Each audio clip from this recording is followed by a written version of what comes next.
My name is Temba Oval Maluleke. I'm the current chairman of the Oval Corporate Group, which consists of number of subsidiary companies like your consulting firm, which consists of your engineers, architects, interiors, place planners, and civil engineers. We're also in transportation. We do SMGs all over the country, internationally, and in South Africa as a whole. We're also in property development, but mostly the one interesting is the camp, the Kingdom Enlightened Multi-Billionaires Group, which is the one that consists of a number of entrepreneurs which are hungry to learn and to inspire each other by sharing resources and you know, advising each other on business to day businesses. I would like to take this opportunity to thank Dr. Tichisango and my partners for actually providing me with this opportunity to speak on this platform and to share, you know, my experiences and our current situation as a whole as an African continent, you know, and also it's an honor to be associated with such kingdom principled people. I think it's quite very important to have such relationships. But that's not the discussion for today.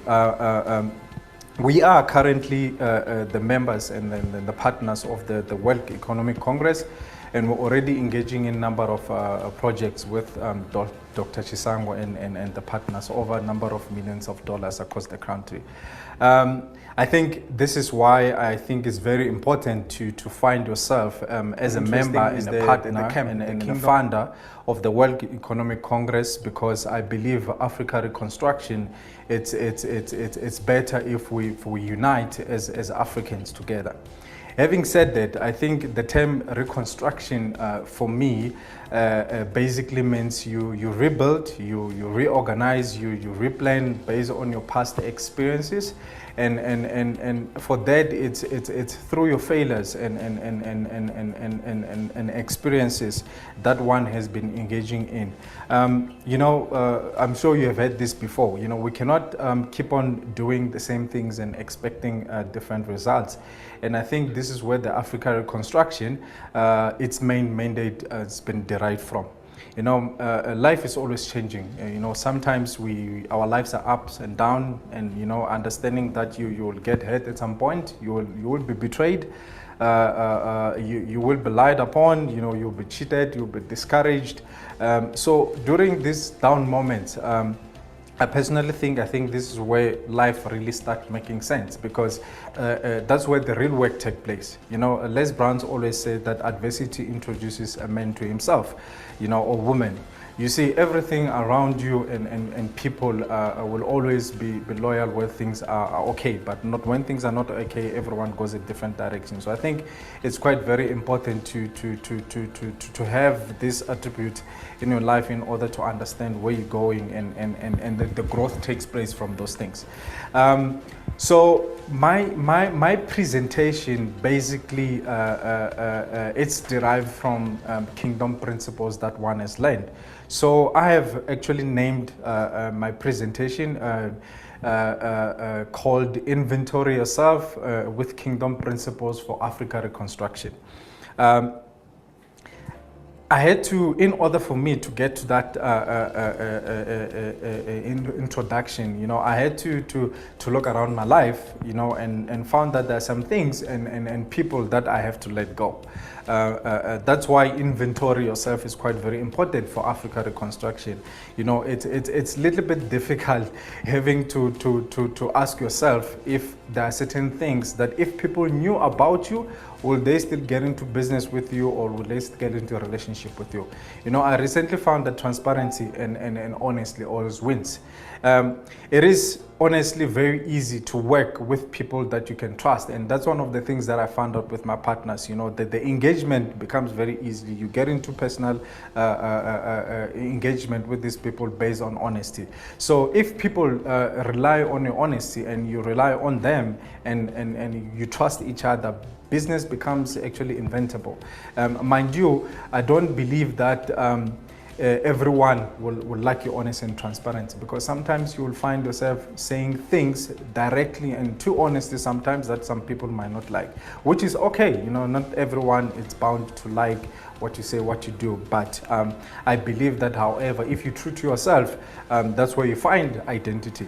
And identity is one of my key pointers and aligned with this conversation, because, you know, after you actually inventory yourself, you have to look at so many factors. So what I did is I started looking at my habits and start evaluating them one by one. So one of the most important one was, where do I spend my time? Who do I spend it with? You know, doing what? Those things consume your time and your energy and money. So you will understand more as I go down in my presentation that, you know, time is quite very crucial, and how you spend your time and who you engage with and doing what is quite very important for your growth and reconstruction.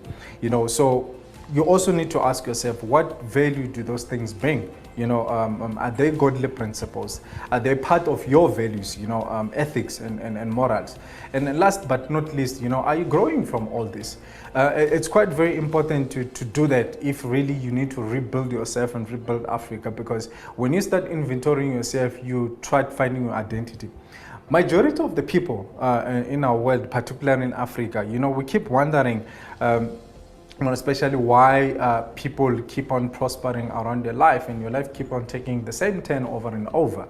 And I think it's quite very important for us to understand that inventorying yourself will align you to get to where you want to go.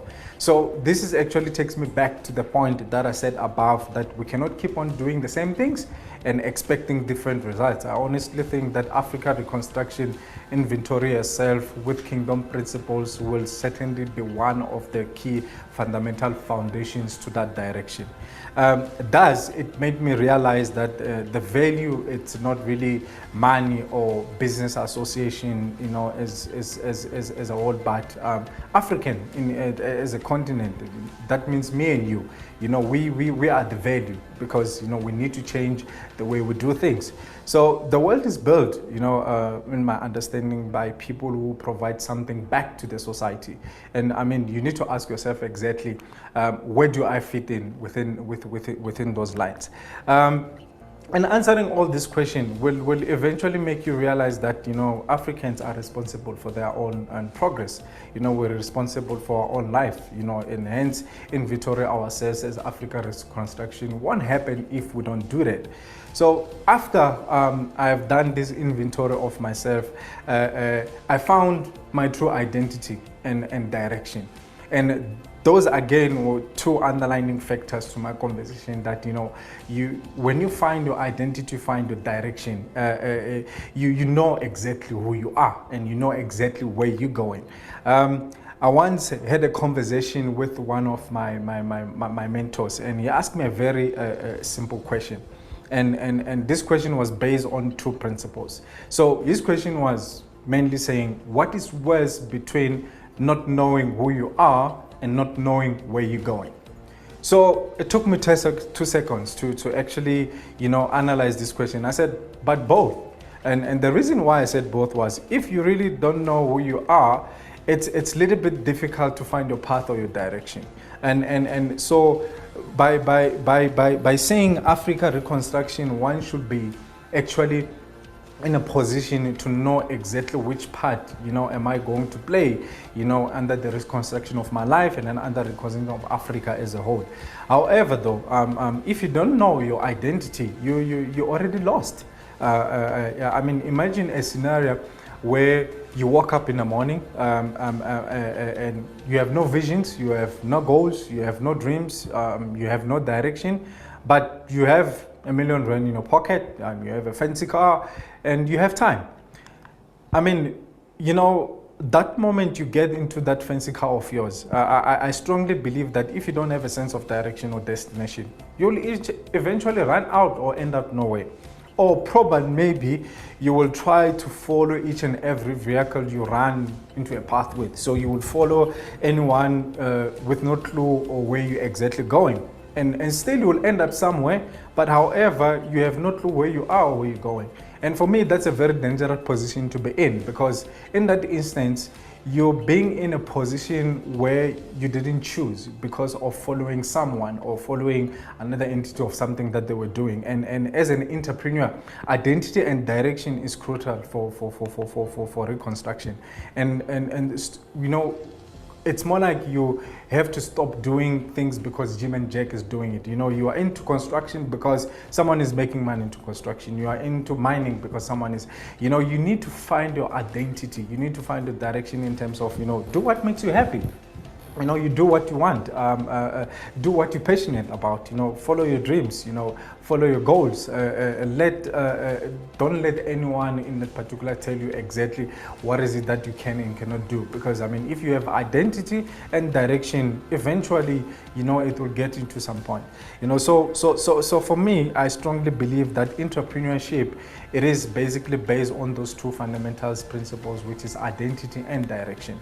And mind you, it doesn't matter which part of Africa that you are in, you know, or no, your current position or the resources or the circumstances that you currently are. What matters is the value that you bring, and you don't ever allow anyone to tell you that you can't do it. Why am I saying this? I think, you know, ID and GPS, you're bound to reach a certain destination.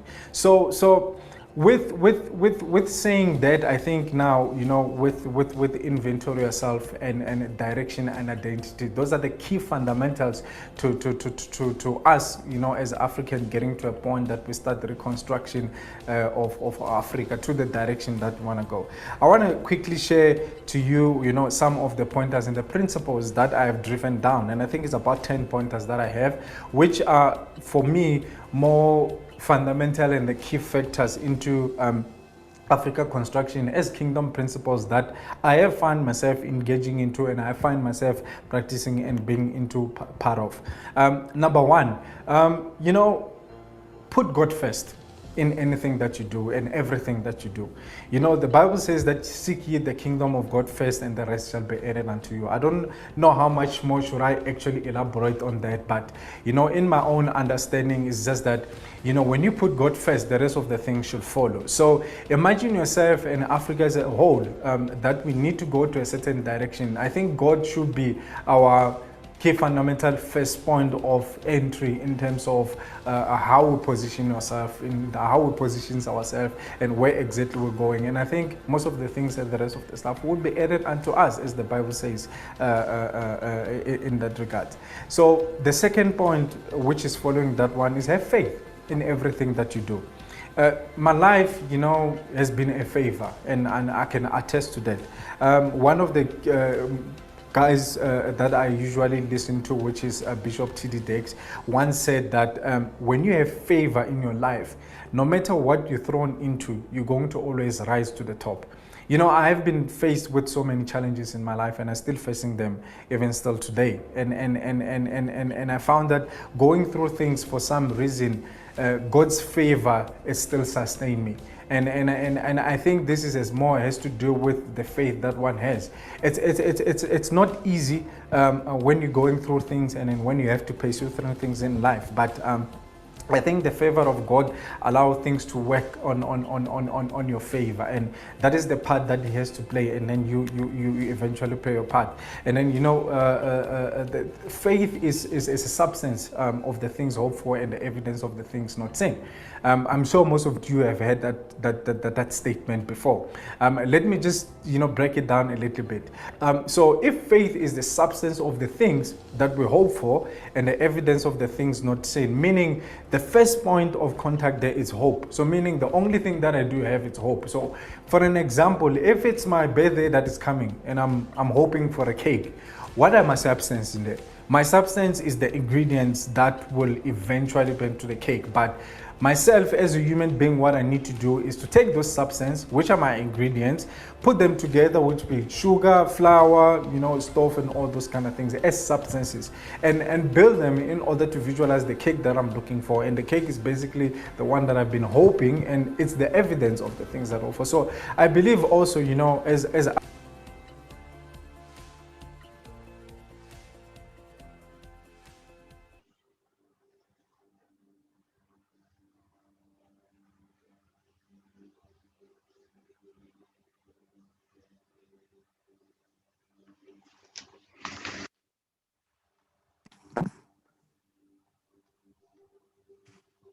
Thank you, Mr. Themba Maluleke.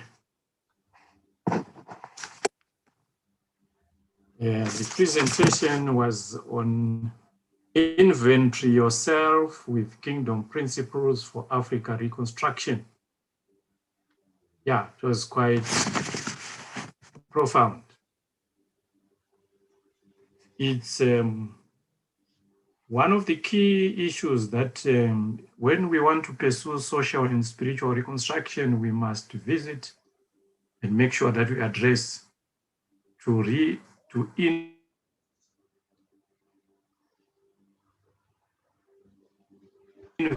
inventory ourselves, define who we spend, also what value they bring into the relationship. So relationships are key when we want to focus on the reconstruction of self and of the continent.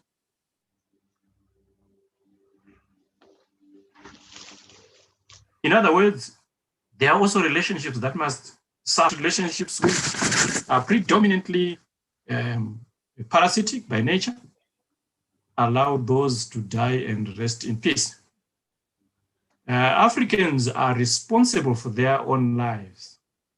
We cannot subcontract the future of Africa and Africans to any other person.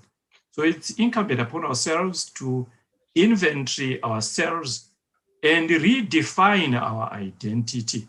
So says Mr. Themba Maluleke. I want to thank you most sincerely for such a wonderful presentation.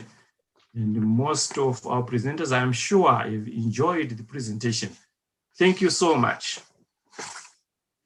Now, ladies and gentlemen, we have come to the end of the first segment of our presentations, and we want to move over to the question and answer session. And I would like our technical team to bring forward the panelists, Mr. Gino Delfava, Mr. Brian Oldgreave, and Mr. Themba Maluleke, so that we can answer some questions from the audience.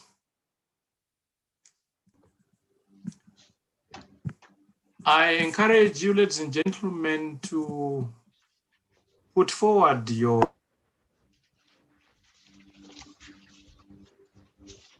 questions in the chat room for our panelists. We just have 2 minutes, and those 2 minutes should be spent very well.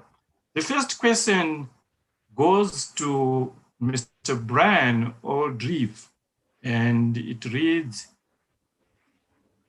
Pumvudza is such a blessing. This is certainly a way to go.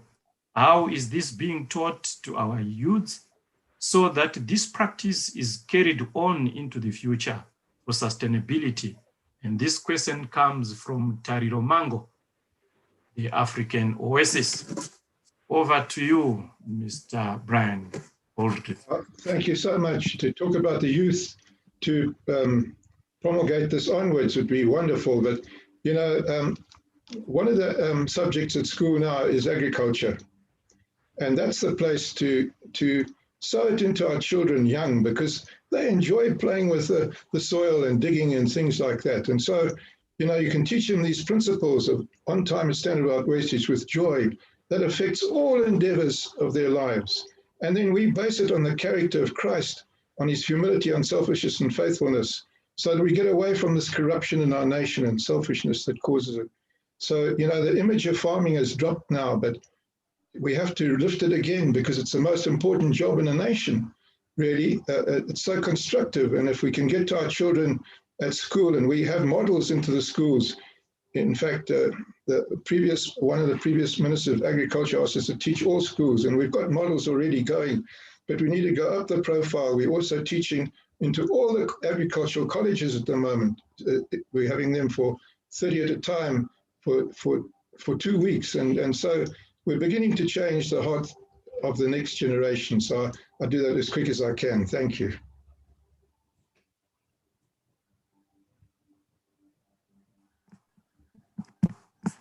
Thank you so much. The next question goes to Mr. Temba Maluleke, and it reads, how does one get involved in the Pfumvudza process?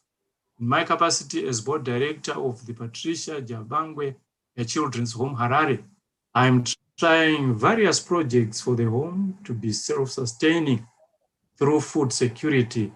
How are such settings being supported to engage in Pfumvudza?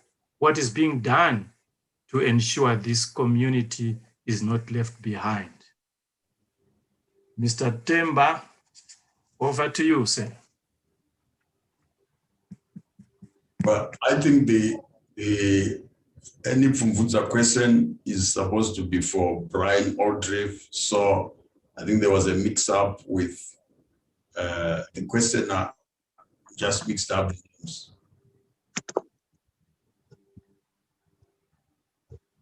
Yeah, sure. So let's give it over to Mr. Brian Aldrich. Yeah, you know, we've been very grateful that we're teaching orphanages everywhere. But you know what we find that visual impact really changes the heart. And at our station, you'll find beautiful crops at a very, very high standard. And the children come and they see this, and we say, you know, that God's got no favorites. You can do this because you can become the best farmer in the whole world.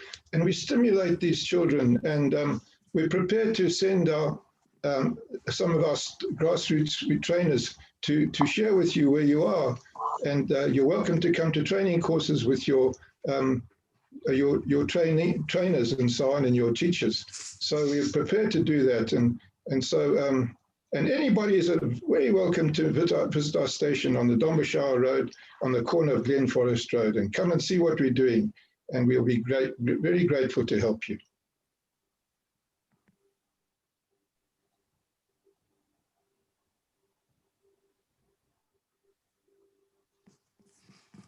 Thank you. Have any more questions from the public, and would want them to move forward?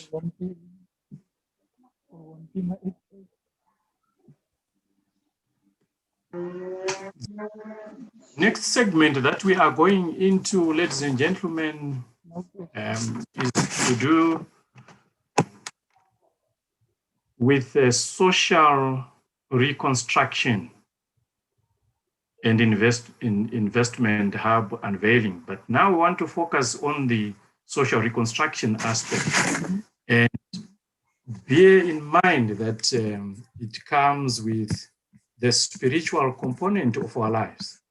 If the spiritual side of our lives is dilapidated, it means we cannot have cohesive and coherent social systems that can guarantee prosperity to the African continent. And we need to reconstruct that. Ladies and gentlemen, at this moment in time, I would like to invite Advocate Saif Abebris, who is the president of COSUA, of the New York Supreme Court, as well as that of Ghana.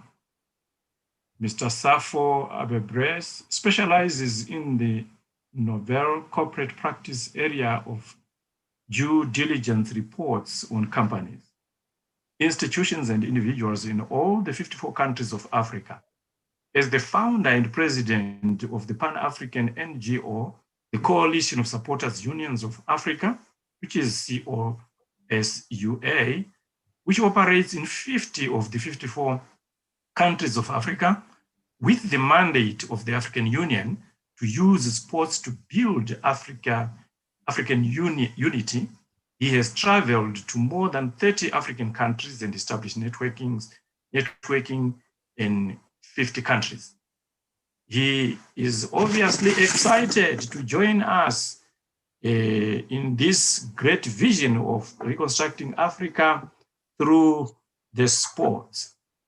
And at this moment in time, let me invite him, Advocate Safo Abebres. Please, the floor is yours. Thank you very much, Mr. Moderator. I do hope that I can be heard loud and clear. I've been struggling to log in and be in sync. Am I okay? You are loud and clear, sir. You are Okay. loud and clear. Thanks very much, and thanks to all of you. This is a great opportunity for us to link up and bring Africa to where Africa actually belongs. I'm happy to be part of this summit of the World Economic Congress, and greetings to Dr. Chisango. Congratulations for putting together such a wonderful program. Basically, as you did indicate, my name is Advocate Safo Abebrese. I'm a Ghanaian and an African. I happen to be the founder and the president of the Pan-African organization that you mentioned, the Coalition of Supporters Unions of Africa, COSUA, which is a partner to the African Union to build African unity for peace and development through sports. Basically, let me start from here. It's almost 20 years ago that this vision started. And it started on a very, very sad note, where on the 9th of May, 2001, the biggest disaster in a sports stadium in the world happened in the Accra Sports Stadium, when the two biggest soccer teams, football clubs in Ghana played, and there was a big disaster where we lost about 130 people in the stadium due to, the scuffle between the two sets of fans. It happens to be a very bad day in the history of Ghana, in the history of Africa, in the history of the world, as being the biggest stadium disaster in the whole world. And I happened to be the Ghana television commentator on duty on that day. So I used to work as a journalist with the Ghana television as a sports commentator and a sports presenter. And I happened to be the commentator on duty. And that day was the saddest day in my life. And following through from that incident, the Lord started speaking to my heart about wanting to do something about that situation. Initially, I started thinking of a way to bring unity between the two sets of acrimonious Ghanaian fans, because anybody that has a bit of knowledge about African football or African sports, especially in the Ghanaian domain, we have these two teams that command a following of about 95% of the population. And anytime they played, there was a lot of serious consequences. It so happens that we have that same kind of rivalry in many other African countries. So when I started to pray more about it and think more about it, the idea came that we have to form a national supporters association that will make the support of Ghana as the focus, so that we can combine or unite the two factions of Asante Kotoko and Accra House of Folk. And it so happened that the Lord gave us grace. The incident, as I said, happened on the 9th of May 2001, almost 20 years ago. And when we started to bring the two sets of fans together, with the support of Ghana as the main motivation, the Lord started blessing us with some very remarkable results.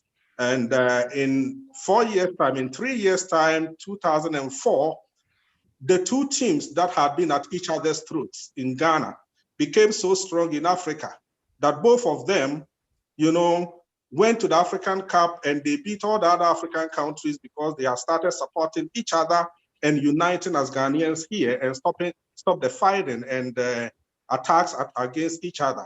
To the extent that in 2004, the two of them qualified to play the final of the African Cup in Ghana, because they had both been so strong as to defeat all the African opposition. And we had a situation where one team won the cup, Accra House of Folk won the cup on the grounds in Kumasi against Asante Kotoko, and not a life was lost. No fighting and nothing. And that meant that the unity that we had started building amongst them basically in the sense that if a team came to Ghana to play Accra House of Folk, we had Asante Kotoko fans dressed in the colors of Accra House of Folk and joining the House of Folk fans to support as a Ghanaian team. And that is the way we built it. And guess what?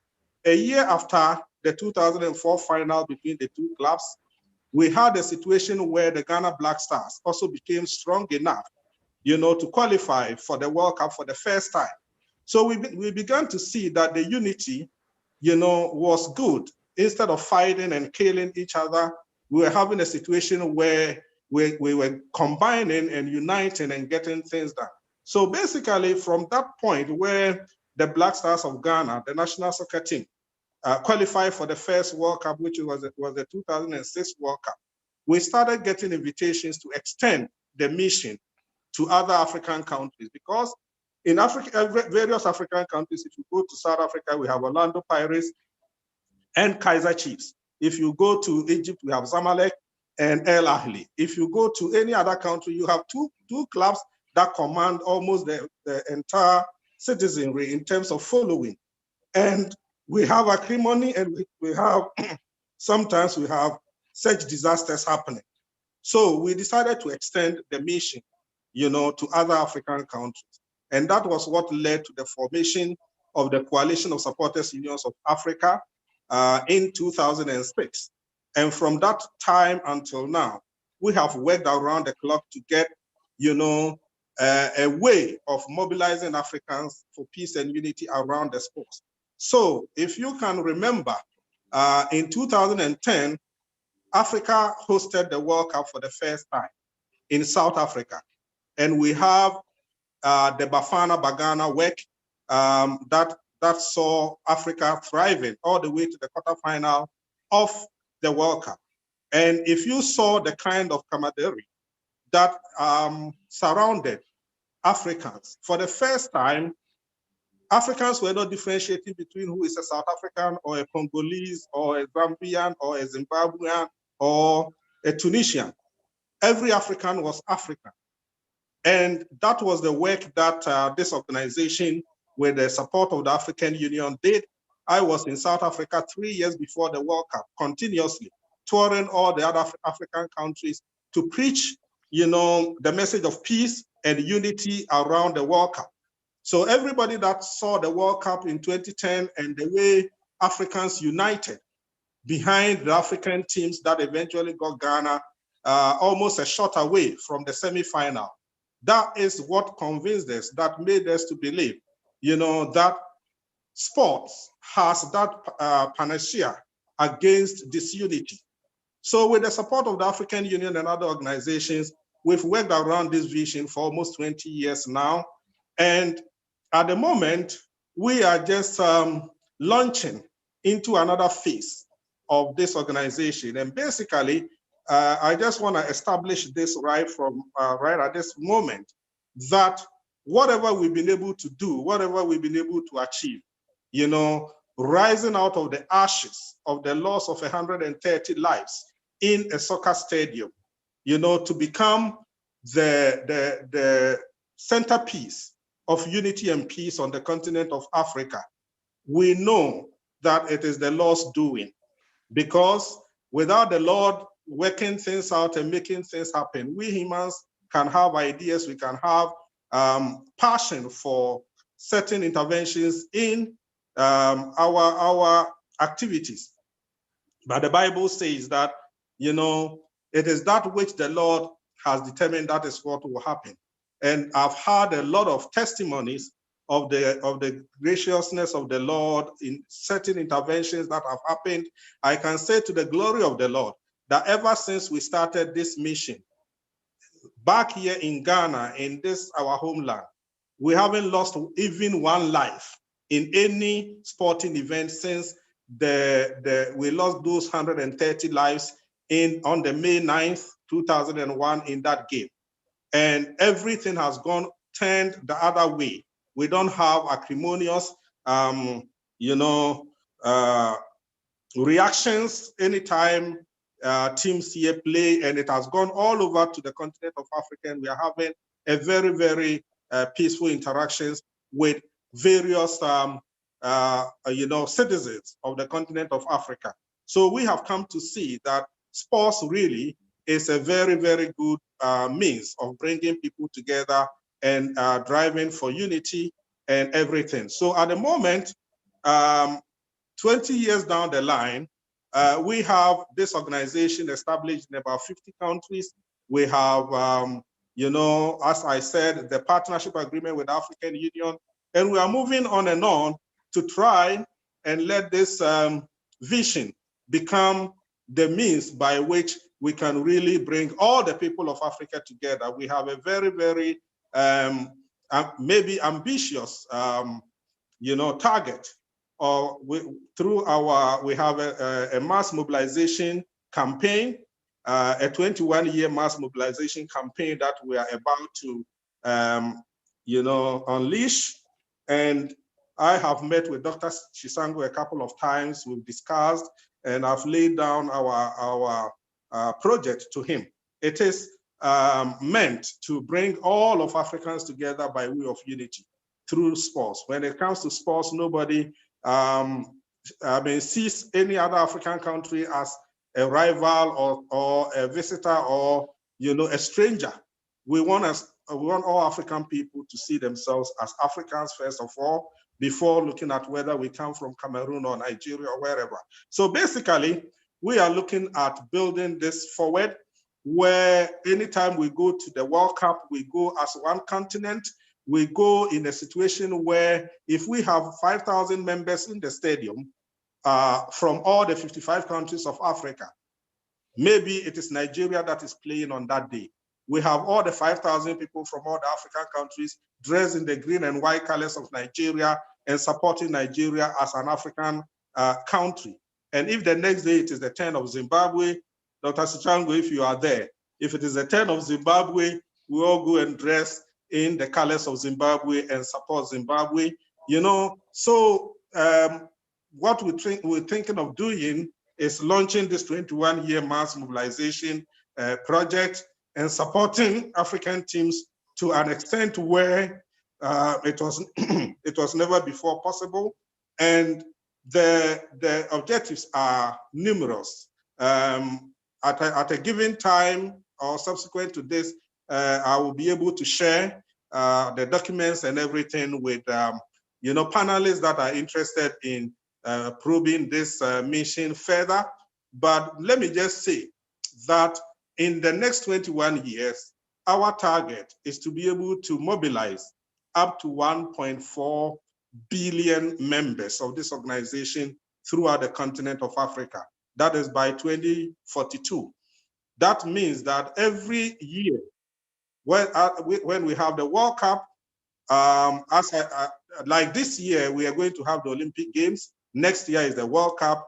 2023 is going to be the Women's World Cup. And then we are going to have the Confederations World Cup. So each year we have a global sporting event. And each year we are mobilizing African fans to go and support Africa and unite with each other and build the peace and unity on the continent of Africa through sports that we want to do. So rounding up, let me say that, as I said, our target in 21 years by 2042 is to be able to mobilize and register, up to 1.4 billion people. And in the mass up, in the registration exercise and all that, we are targeting to raise a hopping, $500 billion.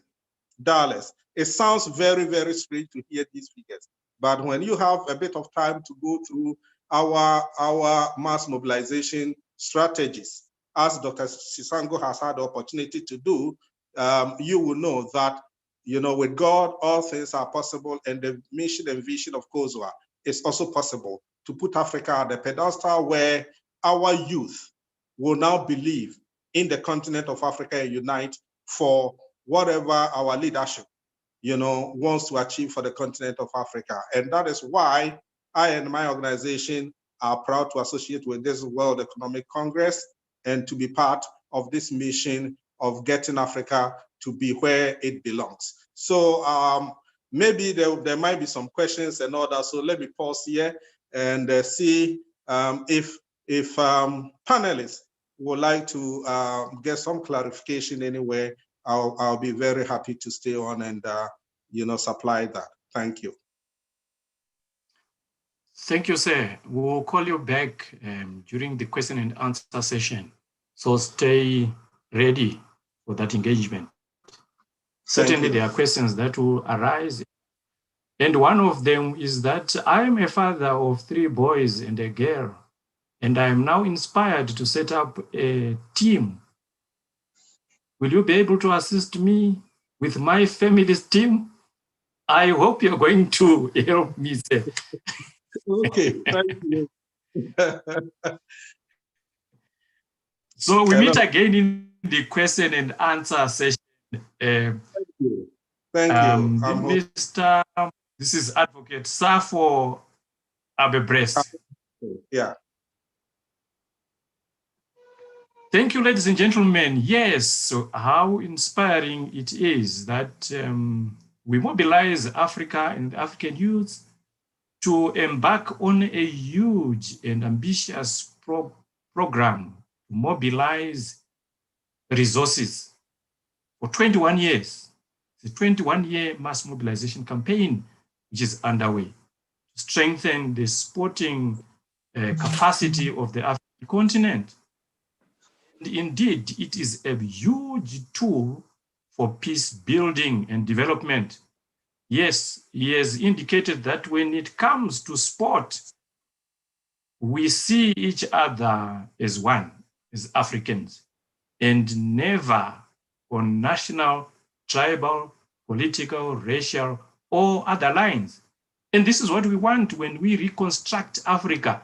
We focus on rebuilding our relations, but strengthening also the capacity of our healthcare. Because yes, giving our young people the support that they require and our elderly the support that they require, we build a resilient healthcare system.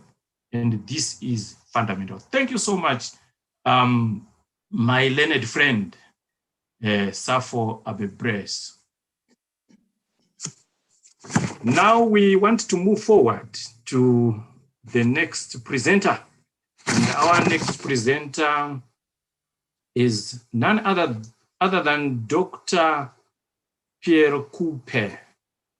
Dr. Pierre Couper. She is well known, and we have been interacting with her during this summit. And she is going to talk about changing the African narrative with key legislation. Legislation is key, is essential. Pierre Komotso Couper is an attorney,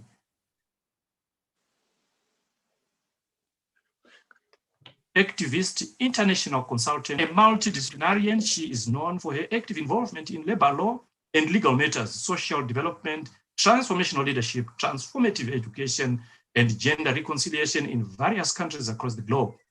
Her approach is focused on problem solving, educating, and engaging the community and members of society to take responsibility.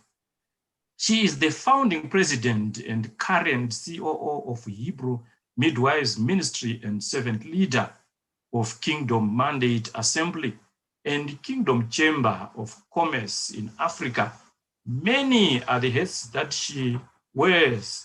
And let me stop here and ask Dr. Couper to take over the podium. Over to you, madam. Well, thank you so much.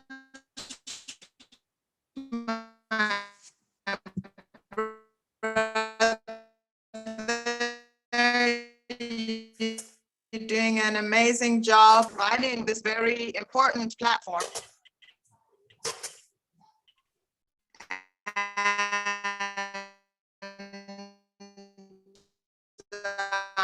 We need the social reconstruction. The point was made that there needs to be systematic and structural changes made if Africa is to be reconstructed. And I'm going to be talking about the legislative system that we as Africans need to ensure is changed and aligned properly if Africa is to be reconstructed according to her original redemptive purpose and assignment. So I'm going to be talking about a number of things. My background is legal, of course, and God doesn't throw anything away. He uses your experience, he uses your passion, and he uses also your gifts to line up society and bring alignment to communities. Let me start first by talking about the importance of legislation very briefly. And let me just say that legislation, I'm not going to go into big, huge definitions, but just to lay it out there foundationally and say that legislation determines behavior. You cannot do whatever has been criminalized. If there's some behavior that has been criminalized, then if you don't want to go to jail, you and I are not able to do that.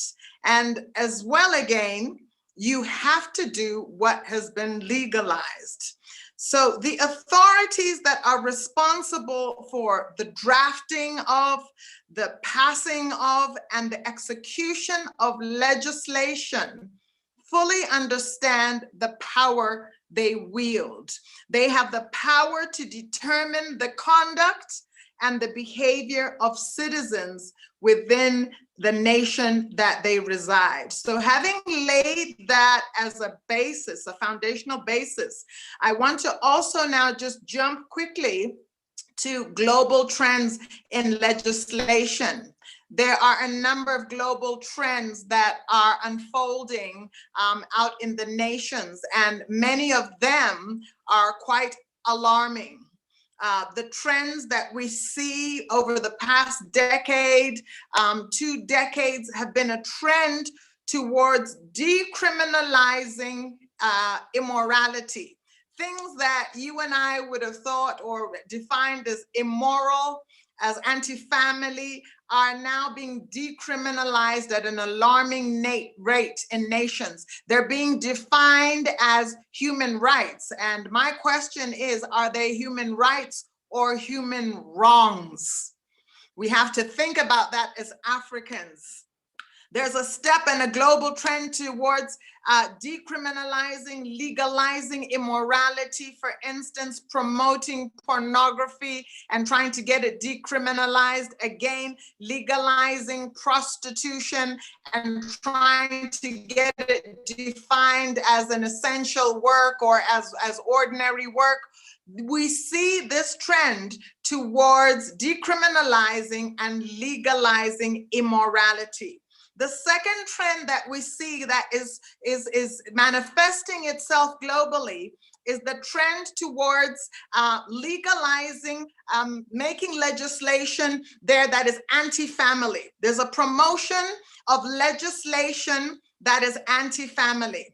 And there's a clear-cut agenda towards, developing and promoting legislation that will break up the family through imposition of legislation that destroys the family nucleus, through promoting things like gender confusion, through promoting infidelity, through promoting divorce, through promoting the independence of children away from their parents, taking the traditional parental role away and trying to substitute the state as the parent.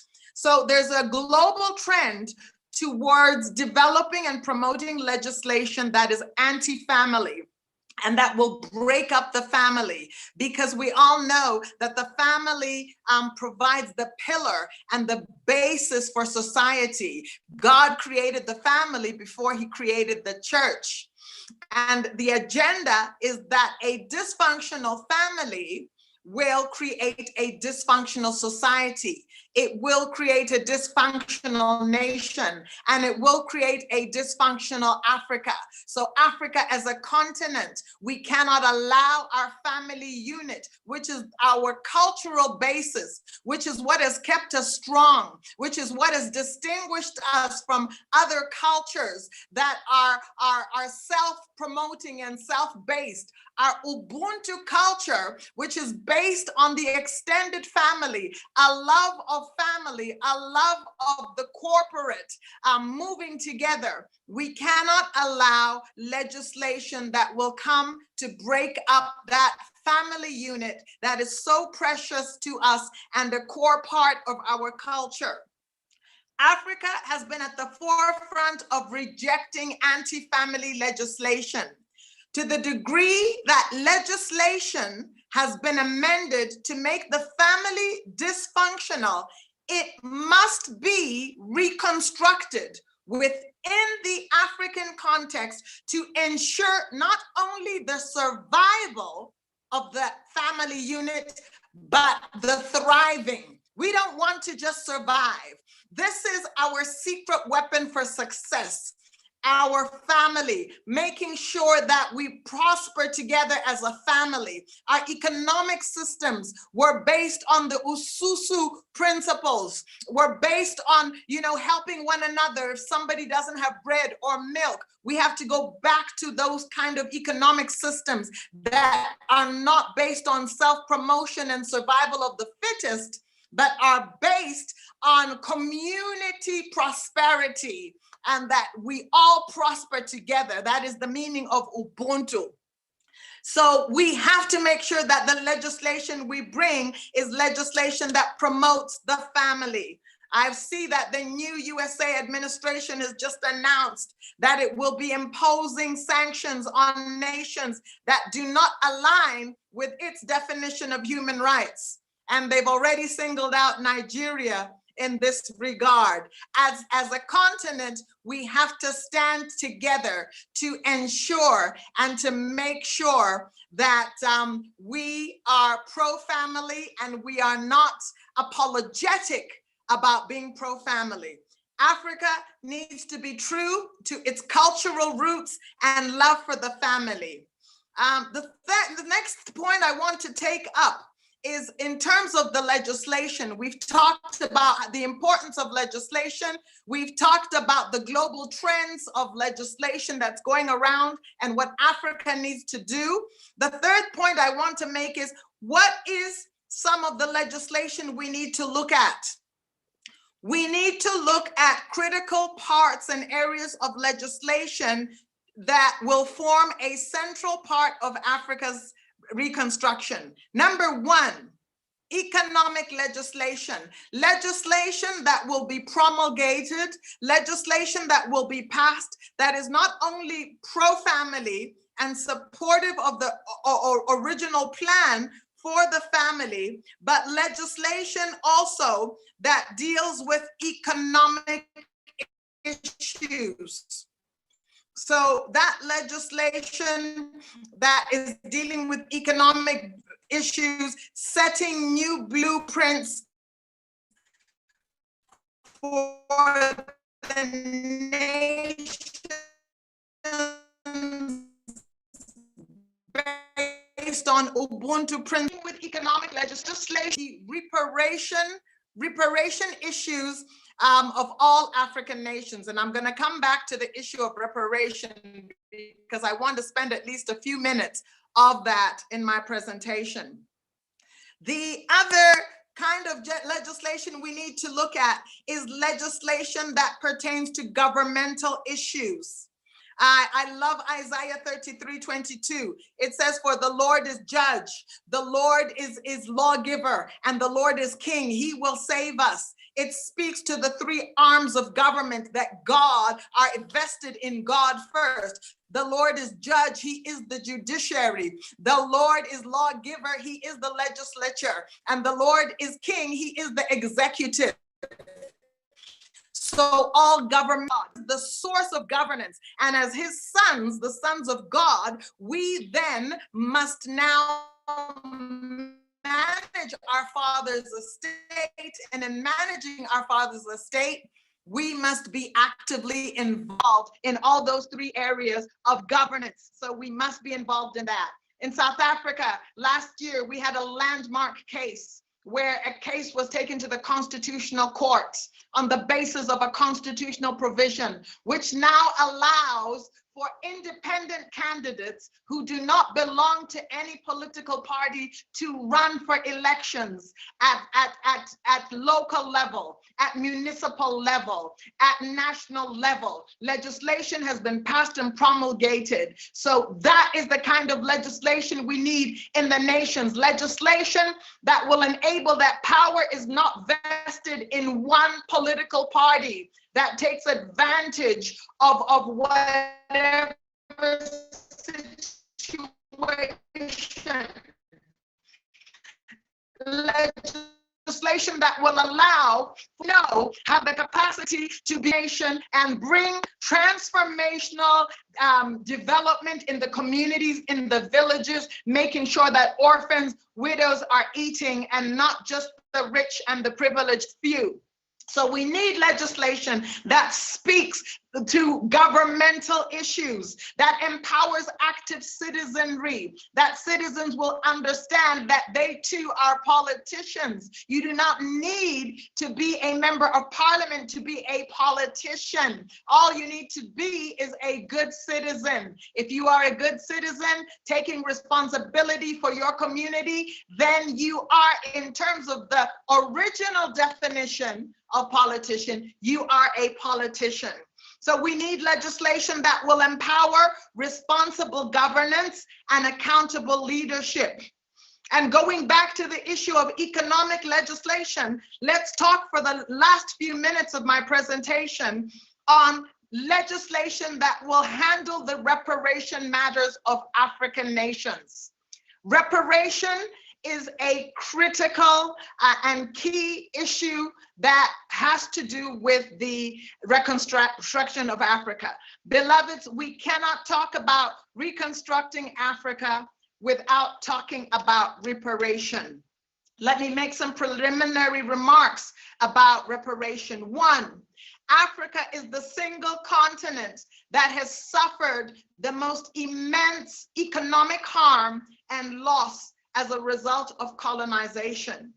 Two, colonization, and this was, this is something that my sister, Dr. Arikana, this is the cry of her heart. If you listen to her, you'll hear her talking about this over and over. And I think she also alluded to it on our first Monday session, that colonization is purported to have ended in most of the African nations got their independence in the 60s, and it is purported to have ended in the 60s, but for most African nations, in practical terms, independence has not yet been realized.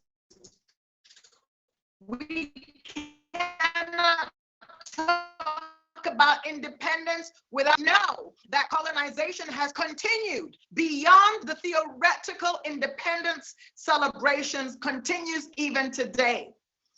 So reparation must be dealt with.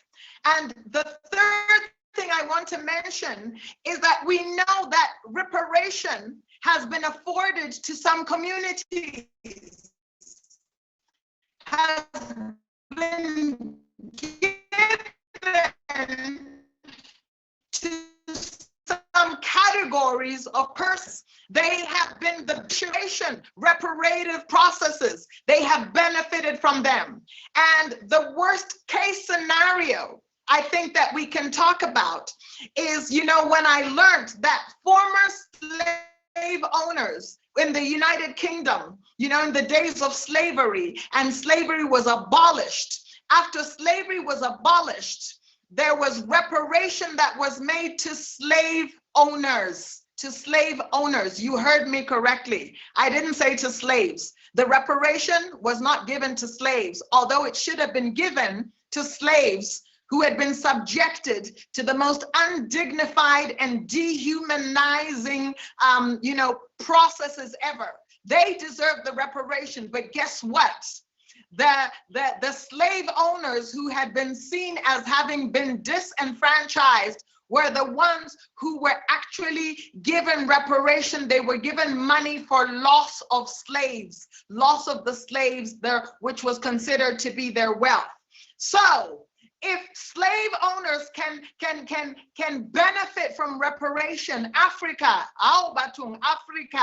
Africa, where are we? We must be at the forefront of the reparation queue.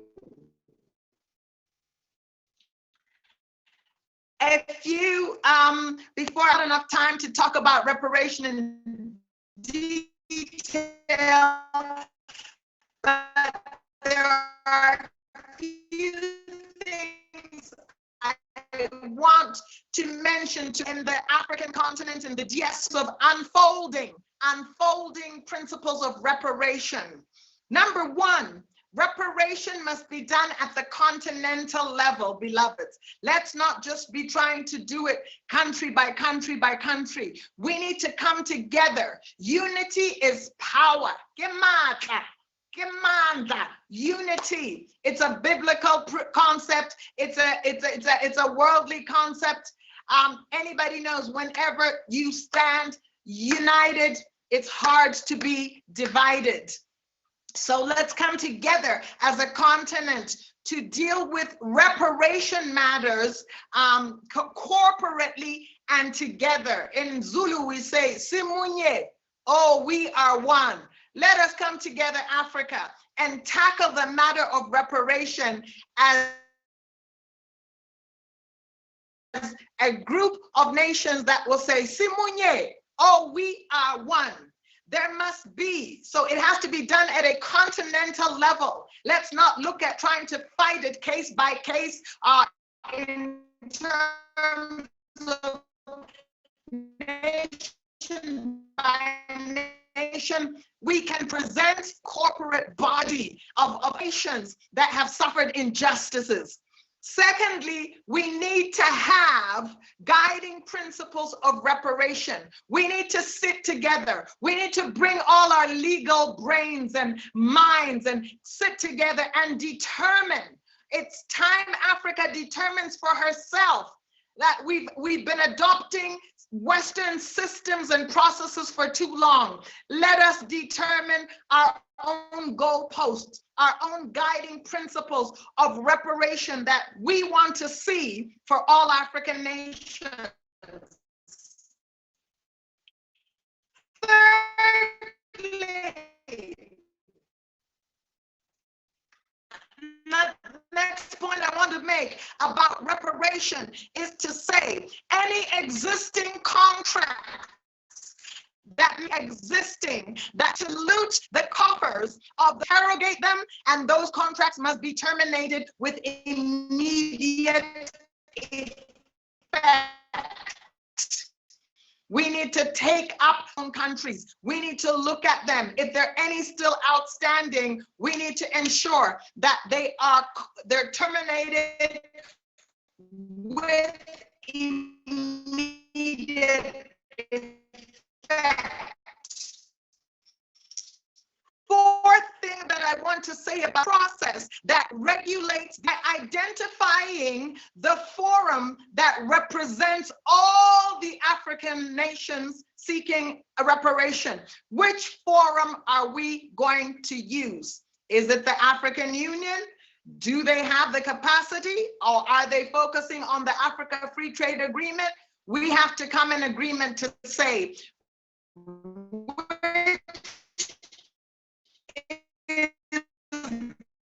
the most appropriate forum through which issues of reparation.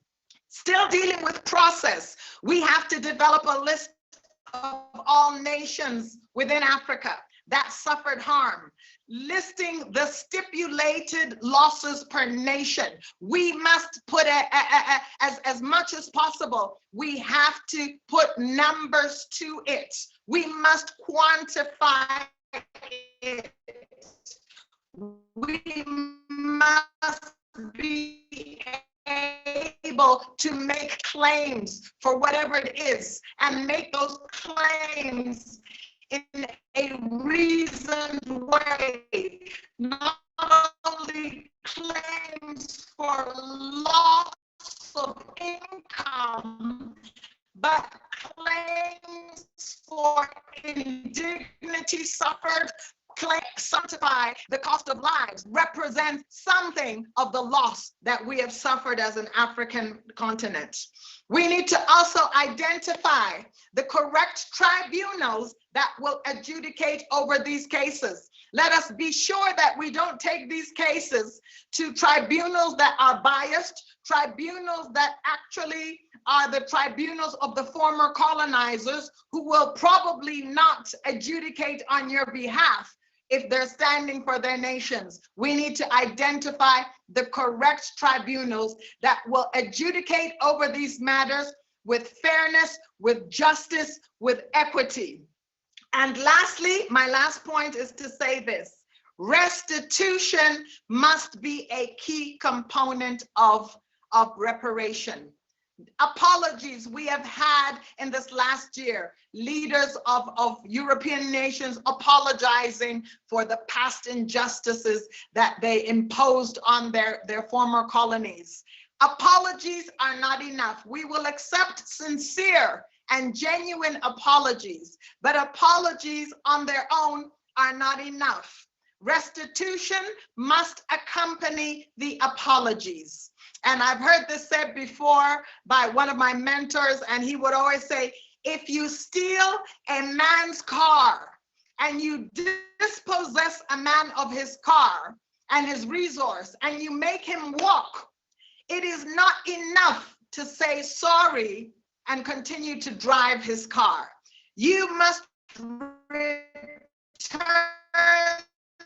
the car to him and show proper remorse, proper repentance, proper reparation, and proper restitution. So, my friends, my dear colleagues, my brothers and sisters, as we pursue this journey of reparation, making sure that we're going to help reconstruct Africa, but not only Africa, globe, be the pioneer. Africa will be the one that will bring the new blueprints that are rooted in the benefit of all, as we ponder on all these things, including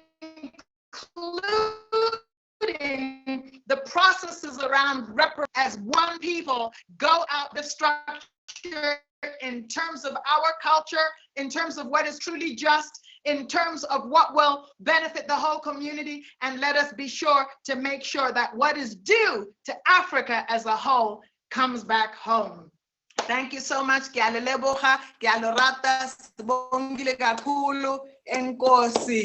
God bless you and God increase you. Siyabonga. Thank you so much.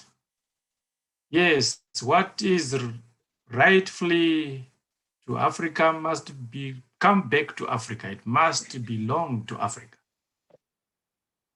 This was a powerful presentation by Dr. Kupe.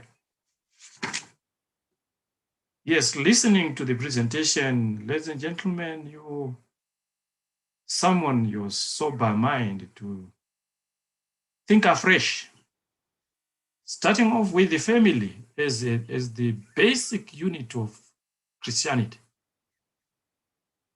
Legislation is challenging that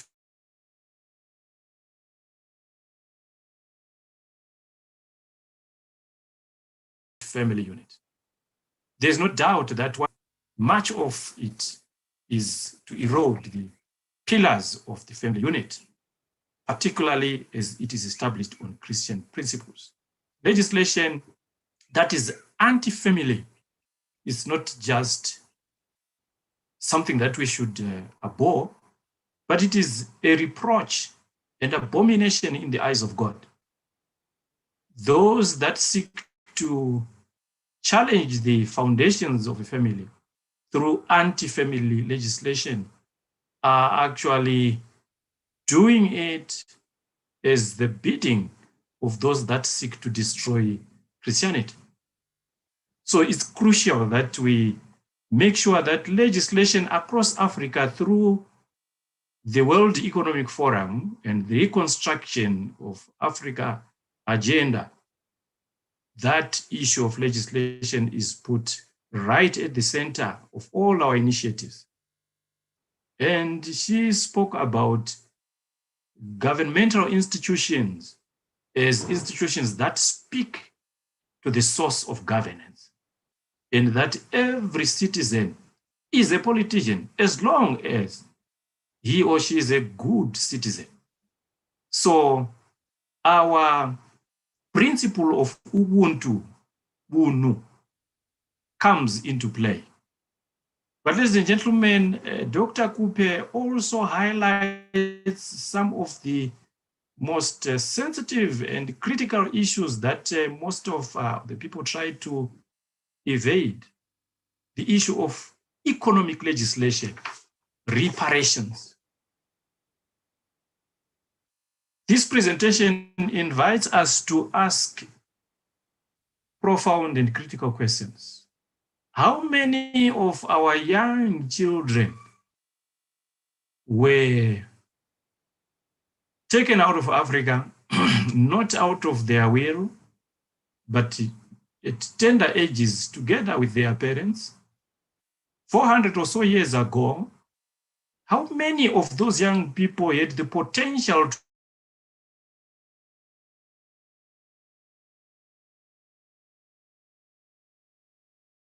to be inventors and designers? Questions really begin to prod our minds when we look at these issues. The continent has suffered the worst injustice, economic plunder in the history of humanity. Obviously, hence its desolation. In other words, Africa did not just find itself in the sorry state that it is now. Somebody, sometime, somewhere must have deliberately designed it and thrust this sorry state upon it. So reparation is part of that process of reconstruction of Africa. Yes, our nations are sinking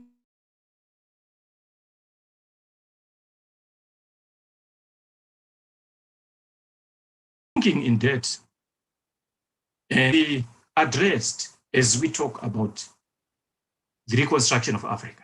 What forum are we supposed to use? Are the existing international or continental forum suitable, relevant, and powerful enough to be able to confront this elephant in the house?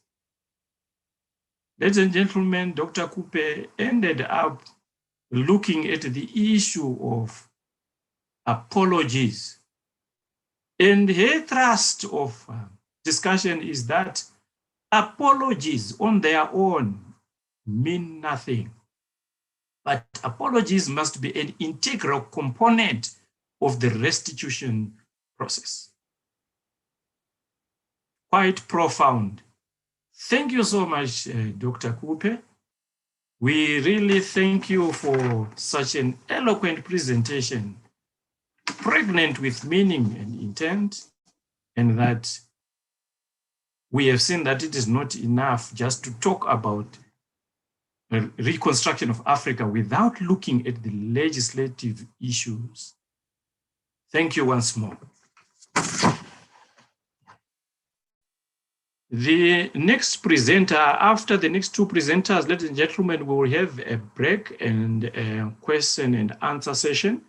So the panelists in this segment should remain ready to come back for the question and answer session.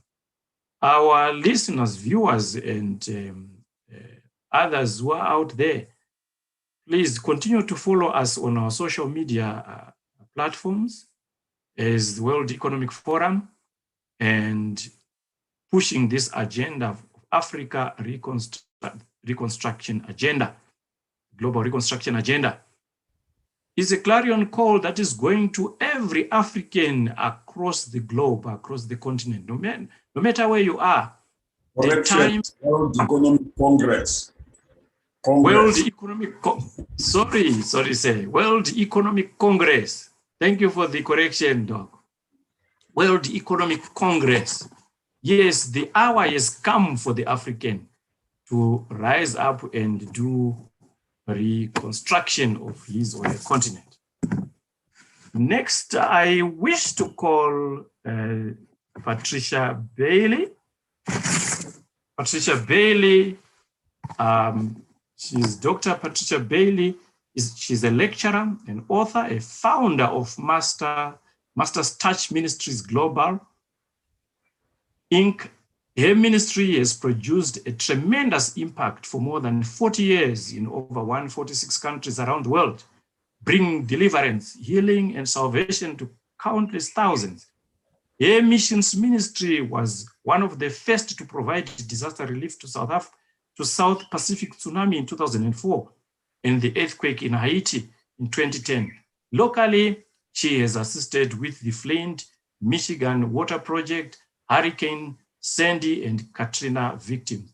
She has undertaken several other activities across the continent and across the world. Allow me, ladies and gentlemen, now to invite Dr.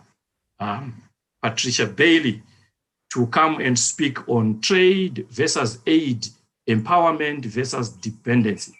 Over to you, Dr. Patricia Bailey.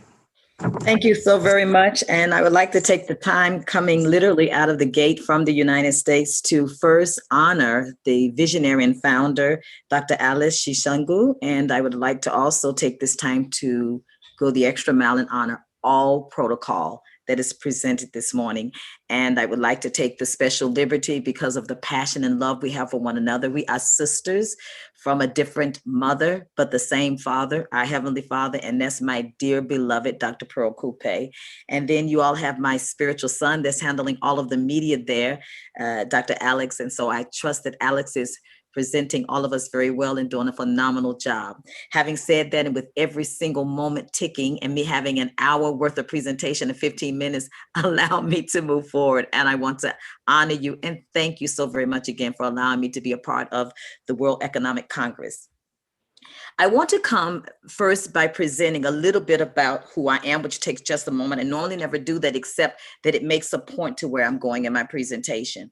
I was born in the South in North Carolina, which is a straight passage from Nigeria to straight across. You'll land right in the shores of North Carolina. This was the slave owner of my great-great-great-grandparents 7 generations ago. I was born in the tobacco capital, so the slaves worked the tobacco fields. This is my great-great-great-grandfather who was owned by the slave, and Mr. Schubert, Wesley Fries, willed in his last will and testament that the descendants, some of the descendants, Fanny and Enoch, were allowed to go back to the western shores of Africa. Not that we know exactly where we were from. Some records say it was more like Guinea, but the point I'm making is the Manasseh passage, the Manasseh-Joseph mandate from God. I need you to lay a hold of this from the very beginning. Is more powerful. The mandate that God gave us is more powerful than any legislation, anything that World Bank has done, anything that IMF has and will do, anything that the United Nations could do. Yes, I do believe that we should do everything within our power, our God-given, endowed power given to us, to make sure that there are reparations, to make sure that there's integral leadership in government. But let us not skirt around or lay aside or miss the fact that we have in our DNA, our divine nature of the Almighty, a God-given mandate that was given, Dr. Alex, to Manasseh, that was given, Dr. Alice, to Joseph. That mandate, that dominion mandate of your brothers having sold you in slavery, which is why I showed you the pictures of the slave owners, of my ancestors. There was nothing that they could do to abort or nullify the God-given mandate that passed down as a Manasseh mandate that rested in my heart. I responded in Bible college up under the tutelage of the late Dr. T.L. Osborne and Daisy Osborne when he spoke and invoked and unlocked the prophetic destiny of the mandate of the Manasseh Mandate, I see nations in you. And a little Black girl, as we joke and say, from North Kakalaki, who didn't have a passport, had never traveled out of the country, wasn't sure about her ancestry, it awakened that Manasseh Mandate in me to link arms with my sisters and brothers on the continent of my origin, the continent of my people. When you think of Dr. Pearl and myself, we could not be any closer if we were born on the same continent or if she was born in the United States. When we come together under the mandate that God gave us here in the United States as African Americans who are descendants to rise up and take the resources and the knowledge and the technology, we have an obligational duty. He said to Manasseh, you're not going to even get your land portion until you go over and help your brothers fight the giants in their land. I'm here to tell you, and I'm speaking to every African American or any one of the African diaspora, be it South America, be it the Caribbean islands, be it those that are residing in the European nations that are still of the African descent, even all the way down to the African diaspora of Nicaragua, the African diaspora of Indonesia, the African diaspora of the Philippines, which were the original indigenous people there. We have a Manasseh Mandate. When they spoke that into my life, it awakened what was inside of me. And when I think of one initiative that Dr. Pearl Coupe and I did together in Malawi, she leading the initiative through her organization, we didn't have to go through any legislation. We didn't have to wait for any government to vote upon. You can't legislate the heart. We didn't have to wait on any presidential election. It didn't matter who was sitting in power.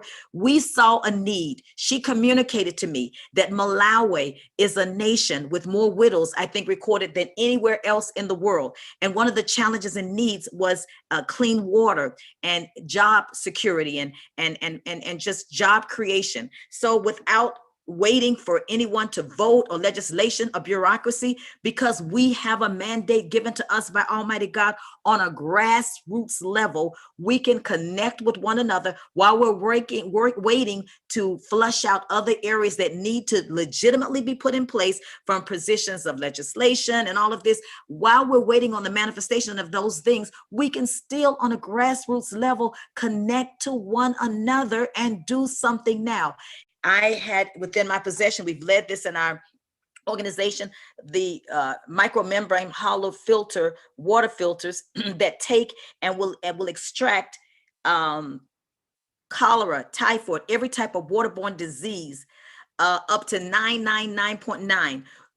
Dr. Pearl and myself went into Malawi where water, we did the demonstration where the water is like this, Dr. Alex, and the filter turns the water into water like this. And then in front of the widows there, we drank the water, left water filters for Dr. Pearl to distribute. And these water filters last for 10 years and they would do 150 gallons a day, not charging anything, to empower in the possession of the people there. I believe that the trade concept versus aid, there must be with every humanitarian initiative a component that is a trade component, lest we create a type of dependency. When we look at the template that has been done through different organizations, first of all, let's note the fact that concerning foreign aid on a governmental level, we see with foreign aid, there are 3 or 4 different types. With foreign aid, we see the humanitarian disaster relief arm, which is the arm that I work very heavily in 147 countries for 41 years. And then the healthcare component is another humanitarian or a foreign aid benefit arm. With that, they normally connect that with family planning and infant mortality. Then the economic aid. Then there's the charitable aid, the organizations that we see and we have seen over the years is USAID, the NGOs, the Spanish Agency for International Development, ODA. I mean, the list goes on and on. Red Cross with some of the private sectors, Oxfam. But what do we commonly see happening in the continent of Africa when those come with foreign aid and their template of humanitarian aid is usually coupled with a hidden agenda that if we bring aid, then you have to align align yourself with us concerning these particular parties. It's really sad that I have to admit, in one of our former administrations in the United States, one of our previous presidents was used to go throughout the continent of the United States to push an agenda, a lifestyle agenda, a gender orientation agenda. And if some nations were not willing to align themselves with that orientation agenda, the orientation gender, they were threatening to, some like the UN, different ones were threatening to withhold aid and to withhold aid to those different African nations. And thank God for presidents like the president of Ghana and even the late President Robert Mugabe, who rejected the aid, rejected the help. I believe that God is opening up our eyes and allowing us to see that the assignment was never given to the UN. The assignment was never given to the Red Cross. The assignment was never given to USAID. The assignment goes back to that same Manasseh, that same dominion mandate that God gave to Joseph, that God gave to Manasseh, that for us to connect together, see God as our sovereign source. We don't have to go through the bureaucracy and the corruption and the hidden agenda of these organizations. When God has given us the mandate, He is our source. As I go back to the example of Dr. Pearl and myself with the need that we saw that was presenting before us concerning Malawi, we didn't have to go through the Red Cross. We didn't have to go through the UN. We went on our knees and we went to Almighty God. I saw the same type of template that we've played out, where it must be a humanitarian initiatives that are connected with empowerment. One of the things that you see, for those of you that have followed Dr. Pearl, her organization makes sure that they are empowering women. We've done the same thing in Congo. When we went into Congo, over 2 million women, the report came to me, was raped in the regions of Goma, Bukavu. My hosts wouldn't even go into this war-torn, it was very still a conflict area, and they wouldn't go into that region with me. But I remember that God had given me the mandate. I didn't have to go through anyone to vote on this. I began to, and this is what I want to present today, a sense of community where we can get church groups, civic groups, sorority groups, every type of grassroots level groups that have the same common interest in seeing the continent of Africa empowered and reconstruction there. We went into the war zone of Congo because we heard that 2 million women had been raped. When we get to Kishiro Hospital, which was built there by the Clintons as reparations, or so to speak, or whatever, amends for what happened with the genocide in Rwanda, first on the front of things, everything looked very kosher until they took us into the backside compound of the hospital. And there were women that have been raped from 70 years old to 7-month-old babies. We didn't have to go to the UN. We didn't wait to go to the Red Cross. We didn't wait from some government to be able to do it. Me as a sister, the women, I came back and rallied together once we brought the report back. Aunties, grandmothers, grassroots level. We are the very same people. We are the very same people.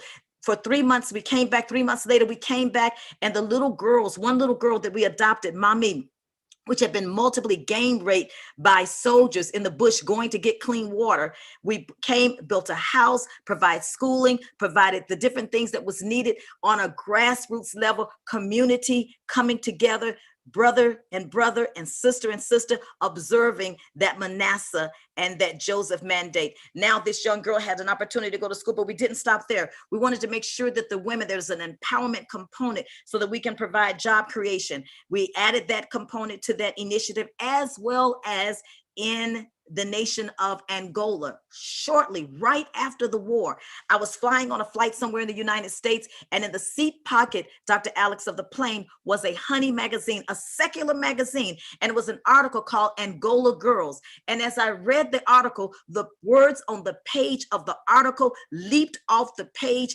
into my heart, and it was a story of how in Angola after the war, young girls, little children, girls are being sold as sex slavery. And in this particular story, the father was doing this for a bowl of rice for the family. I couldn't believe it. I had to go and check things out for myself. When we went in, we saw the account, found out what was going on. This was directly after the war.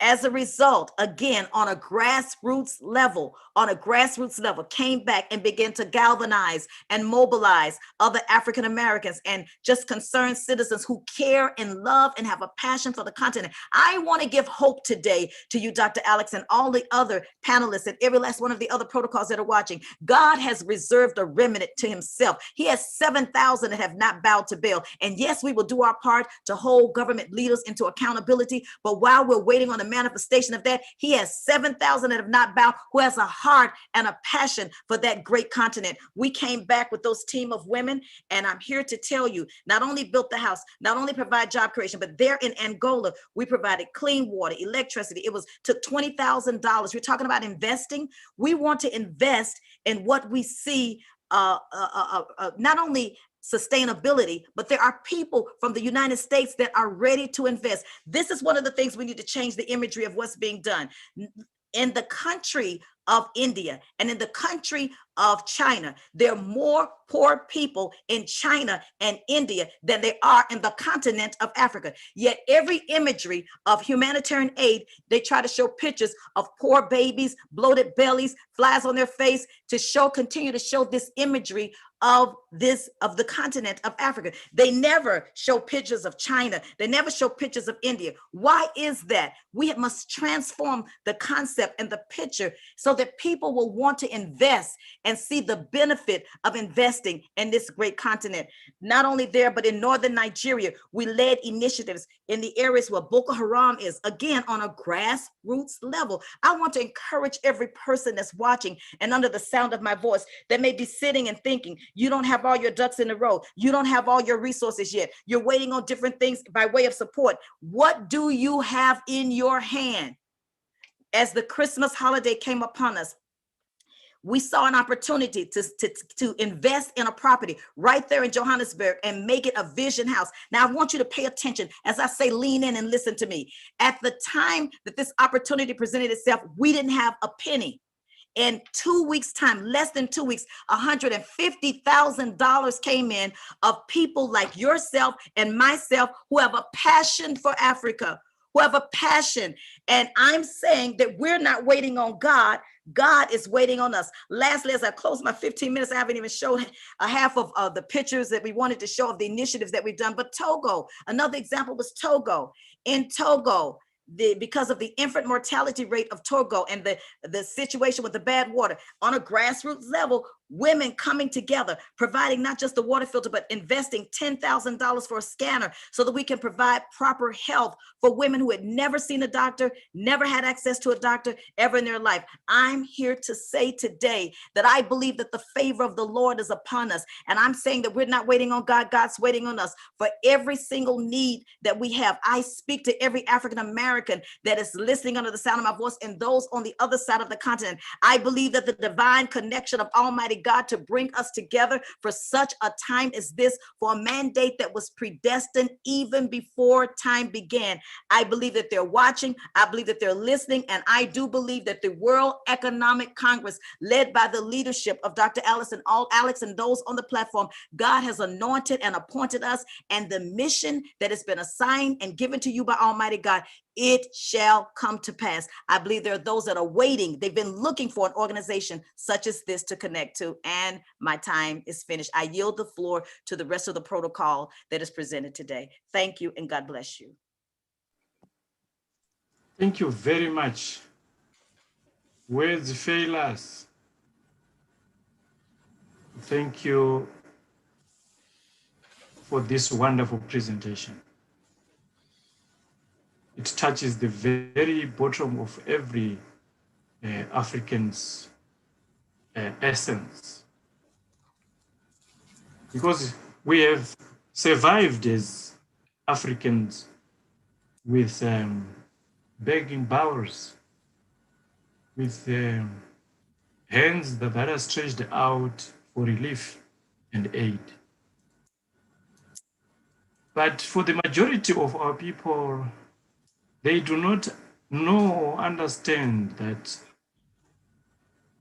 most of the aid that we receive has got a hidden agenda. And I think that is revealing. we receive hordes of foreign aid that come across the globe. We think it's just genuine healthcare. We think it's economic assistance. We think it's charity that is being brought to our doorsteps to help the needy amongst our societies. With us, deep insights, foreign certain template, and that template has got strings attached to it. And who knows what these strings are supposed to pull?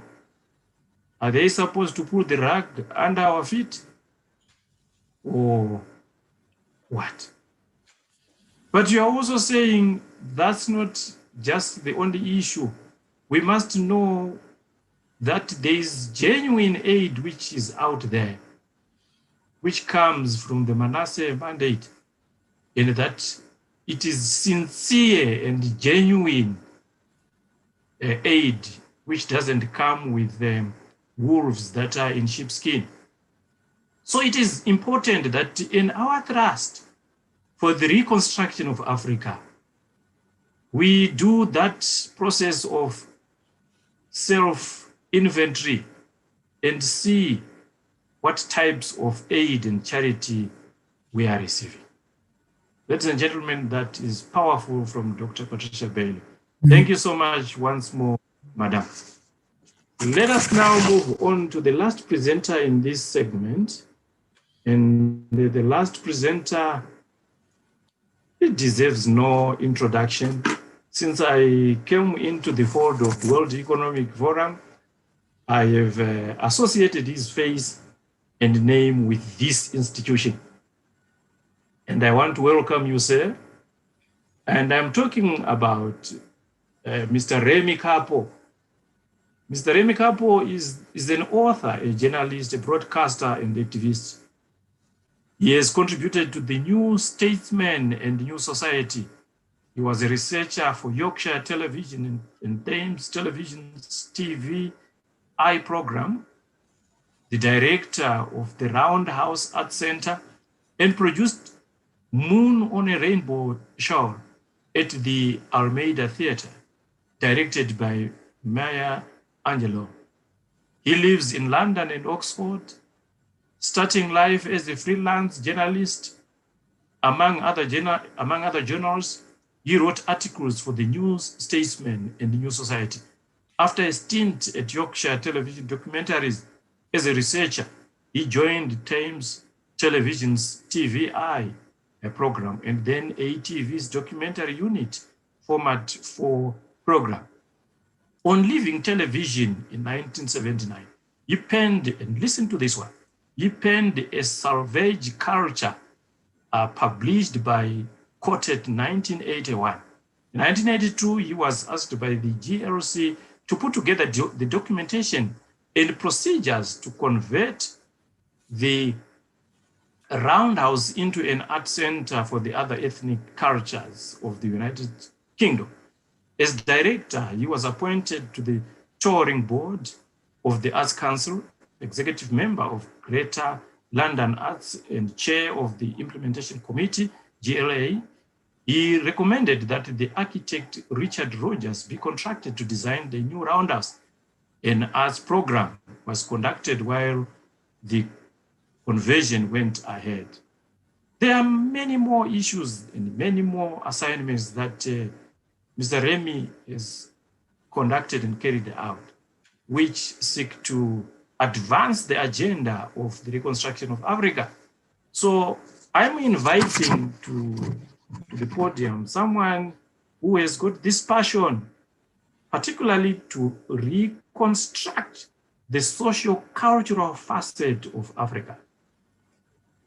And he's going to talk to the topic, return of historical artifacts and reparations owed to Africa and its diaspora by UK, Europe, and the USA. Mr. Remy, please take the floor. Thank you for that in that lengthy introduction. I've forgotten most of it, I must admit, because I think one does tend to forget what one has done yesterday and move on to tomorrow. But I do want to talk about the artifacts and reparations today, because I think I'd like to think that you cannot reconstruct Africa without talking about the return of the artifacts and reparations. Why? Because I think we need to have a good understanding of why we are here, why we are doing what we're now doing. I think, so let me take you back a bit. We know about fact and fiction. Science fiction usually comes before science fact. So somebody dreams up the idea of a helicopter, and years later, somebody actually builds one, so on and so forth. Now, where it comes to Africa with historical fact is this. Historical fact is this. Before Europeans and Americans actually arrived in Africa, there were African civilizations from Cape to Cairo. These civilizations encumbered mathematics, sciences, architecture, variety of cultures, and it was civilizations we're talking about. When and that was historical fact. When Europe arrived, she came in the guise of trading. Trading soon fell into slavery because they thought they could make more money. Once it fell into slavery, then all the things like the farming techniques that fed the people of Africa, the metallurgy that actually was used with the houses. Remember, we had houses in those days. Then Africa fell into what's called a dark period. Millions of slaves were taken away, which deprived Africa of their energies and their intellect.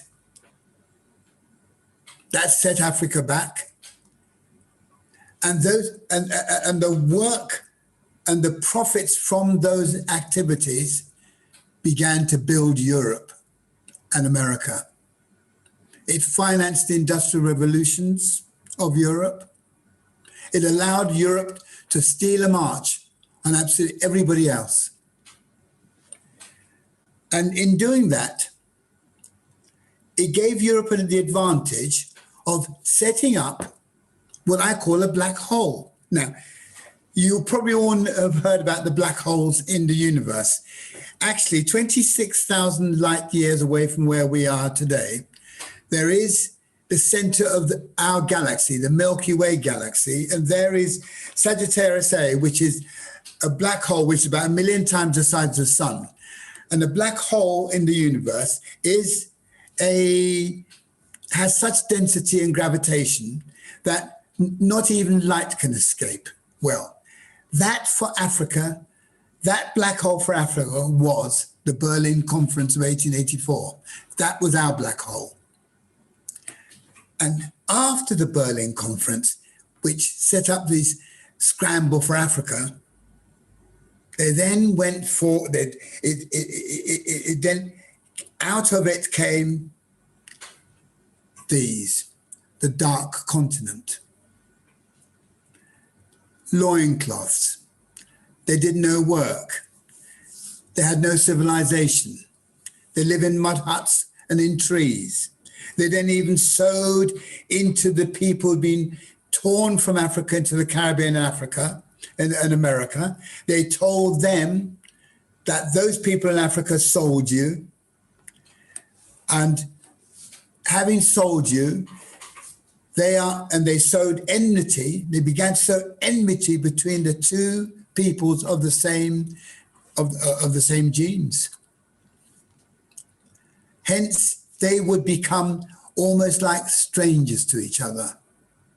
What Dr. Alex Chisango and his team have actually achieved was to cross a massive boundary to bring together the very differences that separated us, the Africans, from who lived in Africa, and separate us from our diaspora of our other African brothers and sisters who lived outside. The black hole also allowed them now, when I'm saying the Europeans, let me just get it and make it quite clear. It's this. The ruling classes of Europe is what we're talking about, not the working classes. We're talking about the ruling class of Europe who determined that they were the ones who would use black labor for 400 years to allow them to steal a march on absolutely everybody else. And that black labor was going to be unpaid. So I don't know any European nation today that would allow its people to be used for 400 years and not pay them. So when we're going to come to the repercussions of those 400 years of non-paid labor in a minute. Out of the black hole of the Berlin Conference also came the tendency to then tell for the ruling classes to tell their own people that those black people over there are intellectually inferior to you. They're beneath you. So to sow an enmity between us and the white masses. Those people over there as well would be people who were not anywhere near your standard, and there would not be people who you should actually meet, marry, relate to.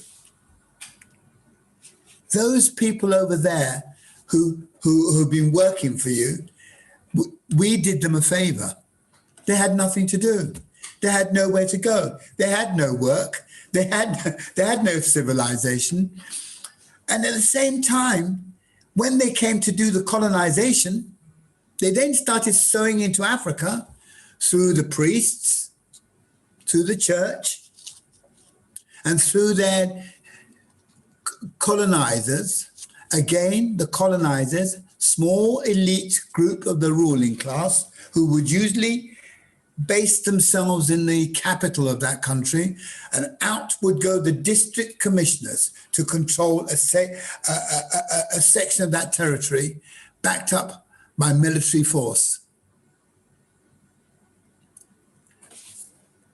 And I'm telling you all this because I want you to understand what artifacts means and what reparations mean. Now, when the people came from the Dark Continent over here, say to Britain, they were treated as second-class citizens. Why? Well, because the Europeans had treated them as second-class citizens in their own nations in Africa or the Caribbean or America or South America. And remember, let's forget Brazil, because Brazil always likes to sneak underneath the radar so that nobody ever thinks of Brazil. But a good half of the people of Brazil came from Africa. So Brazil is not something we're going to ever forget either. So when we're talking about what is owed to Africa, let us remember part of the activity of the European was, say, the English in Nigeria. they set up a thing called the punitive expedition to Benin. Punitive because the Benin people were not going to hand their country over, so they took it over, and then they had a punitive expedition. What they do? They took over the palace of Benin. They stripped it of its wealth, of its Benin bronzes, which is now housed in the British Museum. They stripped it of every item of designed culture. And then they blew it up. They set bombs on with their army and they blew it up. Now, in doing that, what they were doing was erasing any item that looked of architecture. So that this idea that they came and lived in mud huts, which is what we all came from, mud huts. We all dressed in loincloths. We didn't have anything like clothes. That was fed right across Europe by the ruling classes of Europe. And the working classes, what could they do? They believed it. And by dint of behavior, Africans began to believe if you hammer those ideas, those negative ideas into people's brains long enough, people will begin to believe it. Africans began to believe of their own inferiority, that they weren't quite as good as the white man. And the palpable nonsense, of course, but Africans began to believe it. The ruling classes to that extent, the ruling classes had succeeded. Now, when we talk about artifacts and the return of the artifacts, it comes like this. We need the European nations to return historical fact back to where it belongs. We need the European nations to recognize that they've had a parasitical existence off the back of Africa for the last 400 years. And it's just so strange that just as America is now in trouble internally, and so is Britain internally, and Europe internally. And who is she being governed by? The ruling classes, the descendants of the very ruling classes who actually were the descendants of the people who did all that stealing and perpetrated all that violence in the first place. And so what we're now seeing is that they are here to collect the heat, because it's really funny, but that the very British government, so for instance, that we now have in power, many of them are the sons and daughters of those people who did all the stealing in the first place. And when we say we want this stuff back, these artifacts back, oh, no, it all happened a long time ago. And we have to say to ourselves, what do you mean it happened a long time ago? You owe us. You owe Africa. You owe the African peoples. And you are living on ill-gotten gains. And if you ever told people that, oh, no, we're not. Yes, you are. Your industries were based on ill-gotten gains. The stately homes, most of the stately homes in Europe are based on ill-gotten gains, are built on ill-gotten gains. Now, then when it came to reparations, as Dr. Pearl Coupe said, that, and she wisely pointed out, as did Dr. Patricia Bailey, that reparations is all very well, but you must understand what they're reparating us for. That is this. Millions of people were taken from out of Africa, and those millions also had children, and their children had children, and so on and so forth. So it's many, many more millions over 400 years. And those 400 years accrued massive amounts of wealth. And beautifully, what a wonderful thing, they didn't have to pay them. And the people today running the ruling classes in these countries today do not think there's anything wrong with using labor of other people and never paying them, which is probably why it helps us understand why they beat up the working class every time they set up a union to ask for more pay in this country. So the actual idea that we can forget the artifacts in the British Museum and all the museums across Europe, we cannot. Why? We owe it to ourselves, we owe it to our history, and most importantly, we owe it to our children. We have a responsibility to take back what belongs to us.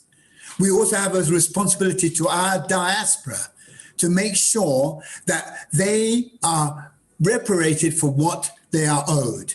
Because this is not a small club. We've got lots of people, lots of little organizations dotted around the world who are all talking about reparations and writing to their governments and so on and so forth. The African Reconstruction Forum and the World Economic Congress, backed up by the African Union and its presidents right across Africa, is not a small forum. This is Africa asking for it back. When we sit here today, we are the tip of the iceberg. We are the sharp end, which is basically going forward, not to throw things at Europe, but to discuss, negotiate. And it doesn't matter how long the negotiations are going to take. We have a responsibility to begin that negotiation and then to pass it on to our children who will continue it. In other words, what I'm saying to you, ladies and gentlemen, we will never let this go. We will never stop talking about artifacts. So as smug as the British Museum is, and I know why they're smug, because they've got a little act called the British Heritage Act. That British Heritage Act actually stops the British Museum handing things back. Our artifacts have become part of British heritage. Now, I thought British heritage is actually Anglo-Saxon. And I thought British heritage was such that the Anglo-Saxon items in this country should fill the British Museum. If you took out from the British museums across this country everything that belonged to Africa, you'd empty half the British Museum, probably more than half. Well, I don't mind that. And we're not alone. There's a man called Professor Dan Hicks from the Pitt Rivers Museum in Oxford, who's written an excellent book called British Museums. And I recommend it to all of you.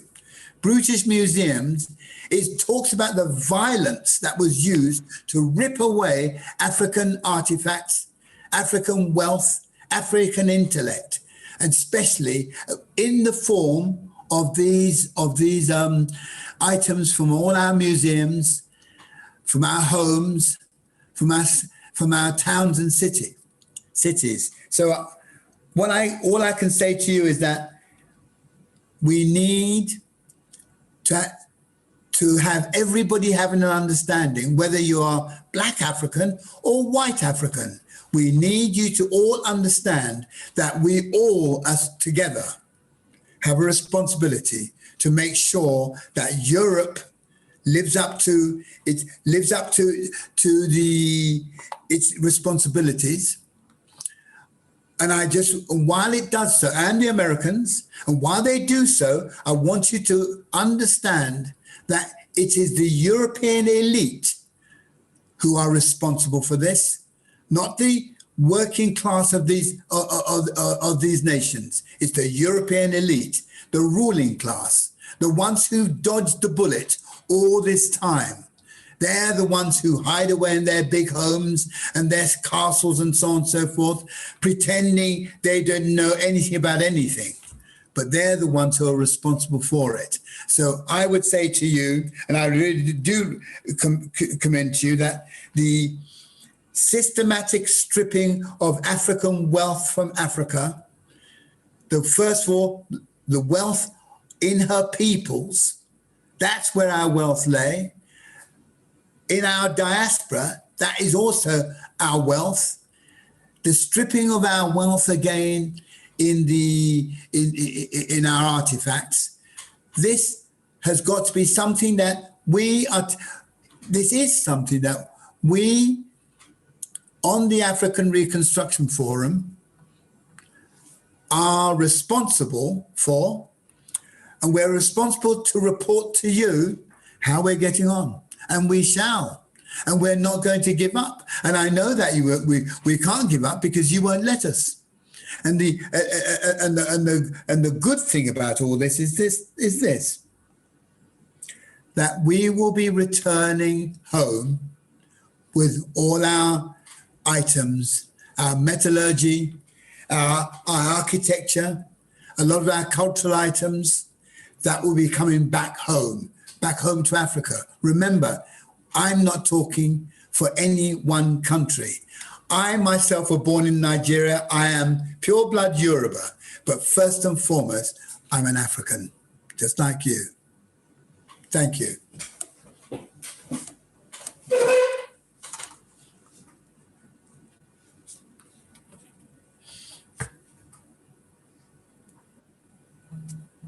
Thank you so much, Mr. Remy. What an awesome presentation. Yes, you have said quite a lot this afternoon, telling us that civilization was rich with cultural value, ingenuity, and cultural intelligence. It's full of cultural intelligence. This is African civilization. In other words, there was also innovation that was taking place, which was of a superior order, according to what you have said. And that the so-called civilization, which then came in with imperialism, created the black hole. And that black hole is nothing else other than the Berlin Conference of 1884, which brought about the partitioning of Africa. And therefore, this has not been challenged in a very practical, solid, and robust manner, as what the World Economic Congress, led by Dr. Chisango and his team, has managed to do, to cross that line. And this is the clarion now. Black labor was used to develop countries for 400 years, and no country can allow its people to be used for nothing. In fact, we did them a favor. And you're saying what Africa is owed by those who enslaved our ancestors cannot be quantified in any way. It cannot be quantified because no one can quantify the human capital that was lost, the potential, the intelligence, the innovativeness, the ingenuity, the artifacts, our cultural assets, which still remain a historic fact, in that those that plundered Africa of these assets should own up to that responsibility and return the artifact. And there is no reconstruction of Africa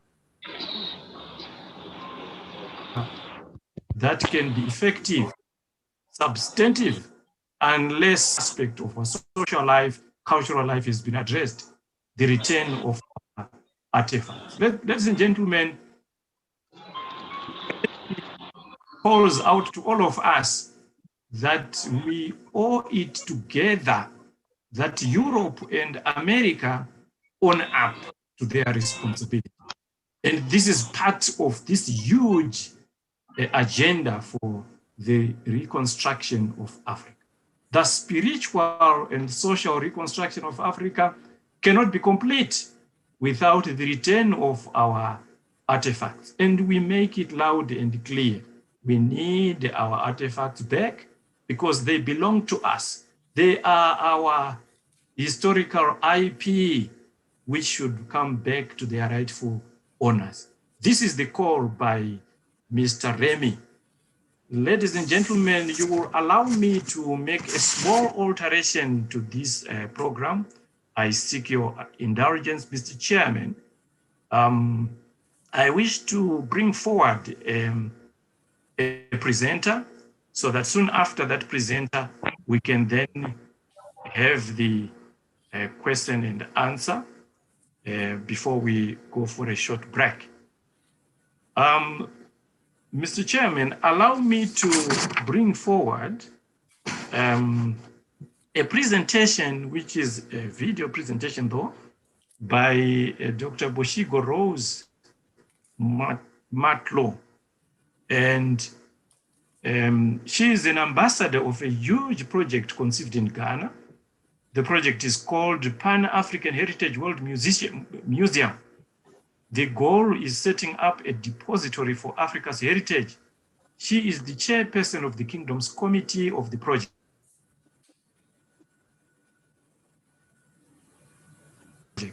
She worked as a journalist in Ghana and Nigeria, from which she retired in 2012. Her vision for Africa is Africa that is benefiting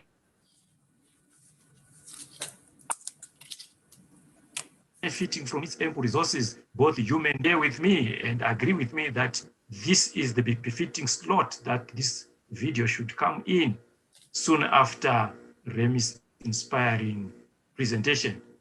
I would like to ask Ashton to play the video clip. Ashton, over to you.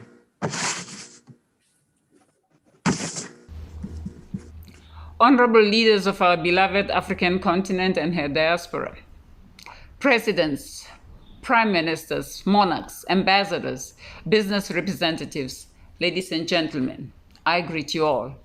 My name is Boshigo Matlo. I'm an ambassador for a huge project conceived and launched in Accra, Ghana on the 25th of September 2020, the birthday of Africa's foremost Pan-Africanist of the latter part of the 20th century, the Osage for Dr. Kwame Nkrumah of Ghana. The project is called the Pan-African Heritage World Museum. The goal for this project is setting up a depository for Africa's heritage that has been decimated by years of plunder and pillage, whilst retrieving Africa's artifacts strewn in various museums around the world, bringing in large sums of money for those who stole them. I'm also the chairperson of the Kingdom's committee of this project. I was nurtured by the mother continent during the freedom struggle for liberation and independence in Southern Africa, hence my deep love for Africa. I was molded into this permanent activist due to being a young girl child marauding Africa with my freedom fighter parents and siblings, then working as a journalist both in Ghana and Nigeria, and ending up in the United Nations International Labour Organization, from which I retired in the year 2012. International current affairs have always played a big part in my life, foremost of which is the welfare of and events in my beloved Africa. My vision for Africa is an Africa that is benefiting from its ample resources, both human and mineral. There are initiatives geared towards implementation progress registered regionally and globally, such as the United Nations International Decade for Peoples of African Descent, Development and Memory 2015 to 2024, Global African Diaspora Summit Declaration 2012, Silence in the Guns 2020, African Continental Free Trade Area, Agenda 2030 for Sustainable Development, and the African Union's Program 2020 to Agenda 2063, with its corresponding first 10-year implementation plan. And as of this February, the AU's theme is Arts and Culture and Heritage, Levers for Building Africa That We Want. All these are geared towards bringing relief and respite to this continent. Are we visibly and correctly earning anything out of these? For centuries, this continent has been mercilessly plundered for its human and natural resources. The stories of Arab enslavement commencing in the 7th century, followed by enslavers and colonizers like Vasco da Gama, Christopher Columbus, Mungo Park, Cecil Rhodes, Livingston, Lord Lugard, Stanley, Kitchener, Van Riebeck, Bismarck, King Leopold II, who was very notorious for the worst genocide ever, Napoleon Bonaparte and the like, and the transatlantic slave trade, where millions of Africans died on the high seas and millions others were sent to the Americas, are very well known. There needs to be a turnaround in our relations with those who continue to seek to benefit from this continent. We need to call the shots as we place our resources on the table for those who want to engage with us to gain something from our continent. We have interacted enough with the advanced economies, most of which piggybacked on Africa's riches for them to be where they are today. To know what it takes to have mutual respect and benefit of exchange of resources that we have, and modern development technologies and systems that should spearhead our own flight and catapult us into the 21st century. A century the former president of South Africa, Mr. Thabo Mbeki, christened as a century for Africa and for Africa. He spoke of renaissance on the continent, the rebirth of a giant continent. It is time, Kinako. We have adopted Western democratic systems of governance, ensuring the human rights and respect for all under the law. Let's implement these with vigor and the betterment of our people in the back of our minds. The African is awakening as to who we really are. But we have to undertake concerted efforts to look at ourselves and our heritage, to know where we come from. How are we instilling our humanity or Ubuntu in our future generations? What is the content of our education? Read the kind of African we want to see today. The decolonization of the mind, heavily touted by the late Steve Biko and so forth. All of that plays a role in how we shape our future. Africa is replete with examples of leaders who have sacrificed and led the way for us to know how to value ourselves as Africans. Some of them lost their lives in the process. The late Chief Albert Luthuli of South Africa, Eduardo Mondlane of Mozambique, Kwame Nkrumah the Osagyefo of Ghana, Samora Machel of Mozambique, Sekou Toure of Guinea, Amilcar Cabral of Guinea-Bissau, Thomas Sankara of Burkina Faso, Muammar el-Gaddafi of Libya, Steve Biko and Mandela of South Africa, to mention but a few. But even as our heroes fall, more emerge. Leaders who are making waves and standing up for Africa. President Nana Akufo-Addo of Ghana, for example, preaching the dictum of Africa beyond aid. President of Rwanda, Paul Kagame, with the homegrown modern technologies in various sectors in his country. The Magulification of Tanzania, as espoused by Professor Lumumba of Kenya, under President Magufuli, with visible positive results. The boldness of the young president of Madagascar, Andry Nirina Rajoelina, who very early on embraced the efforts of an African solution on the ravages caused by the pandemic called COVID-19, which is wreaking havoc on our populations, hence giving confidence to the continent that we can do it too. Mrs. Arikana Chiombo-Rikwao, former ambassador of the AU to the African diaspora and the Americas, who has shown the boldness and leadership that abounds in Africa against all odds by calling France out on the continued capital flight out of Africa, estimated at 500 billion, US dollars per annum. We need mentors and leaders such as these that we can look up to for inspiration to spur us on to success. We must avail conducive development climate in Africa to stem not only capital flight, but also the massive brain drain to the north as well. When our continent continues to be under siege of neocolonialistic tendencies from erstwhile colonial masters who really never left Africa, then we need to emphatically say no. The unwelcome and mitigated pressure on African Union, AU affairs from France is not a secret, and it is unacceptable.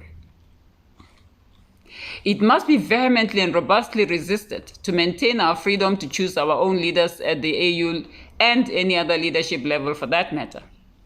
We can, however, without being a threat to one another, change the long-established rules of engagement.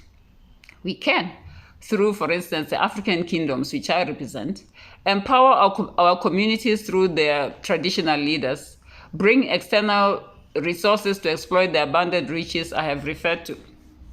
The population of Africa, for instance, is 1.3 billion people, a massive resource for development.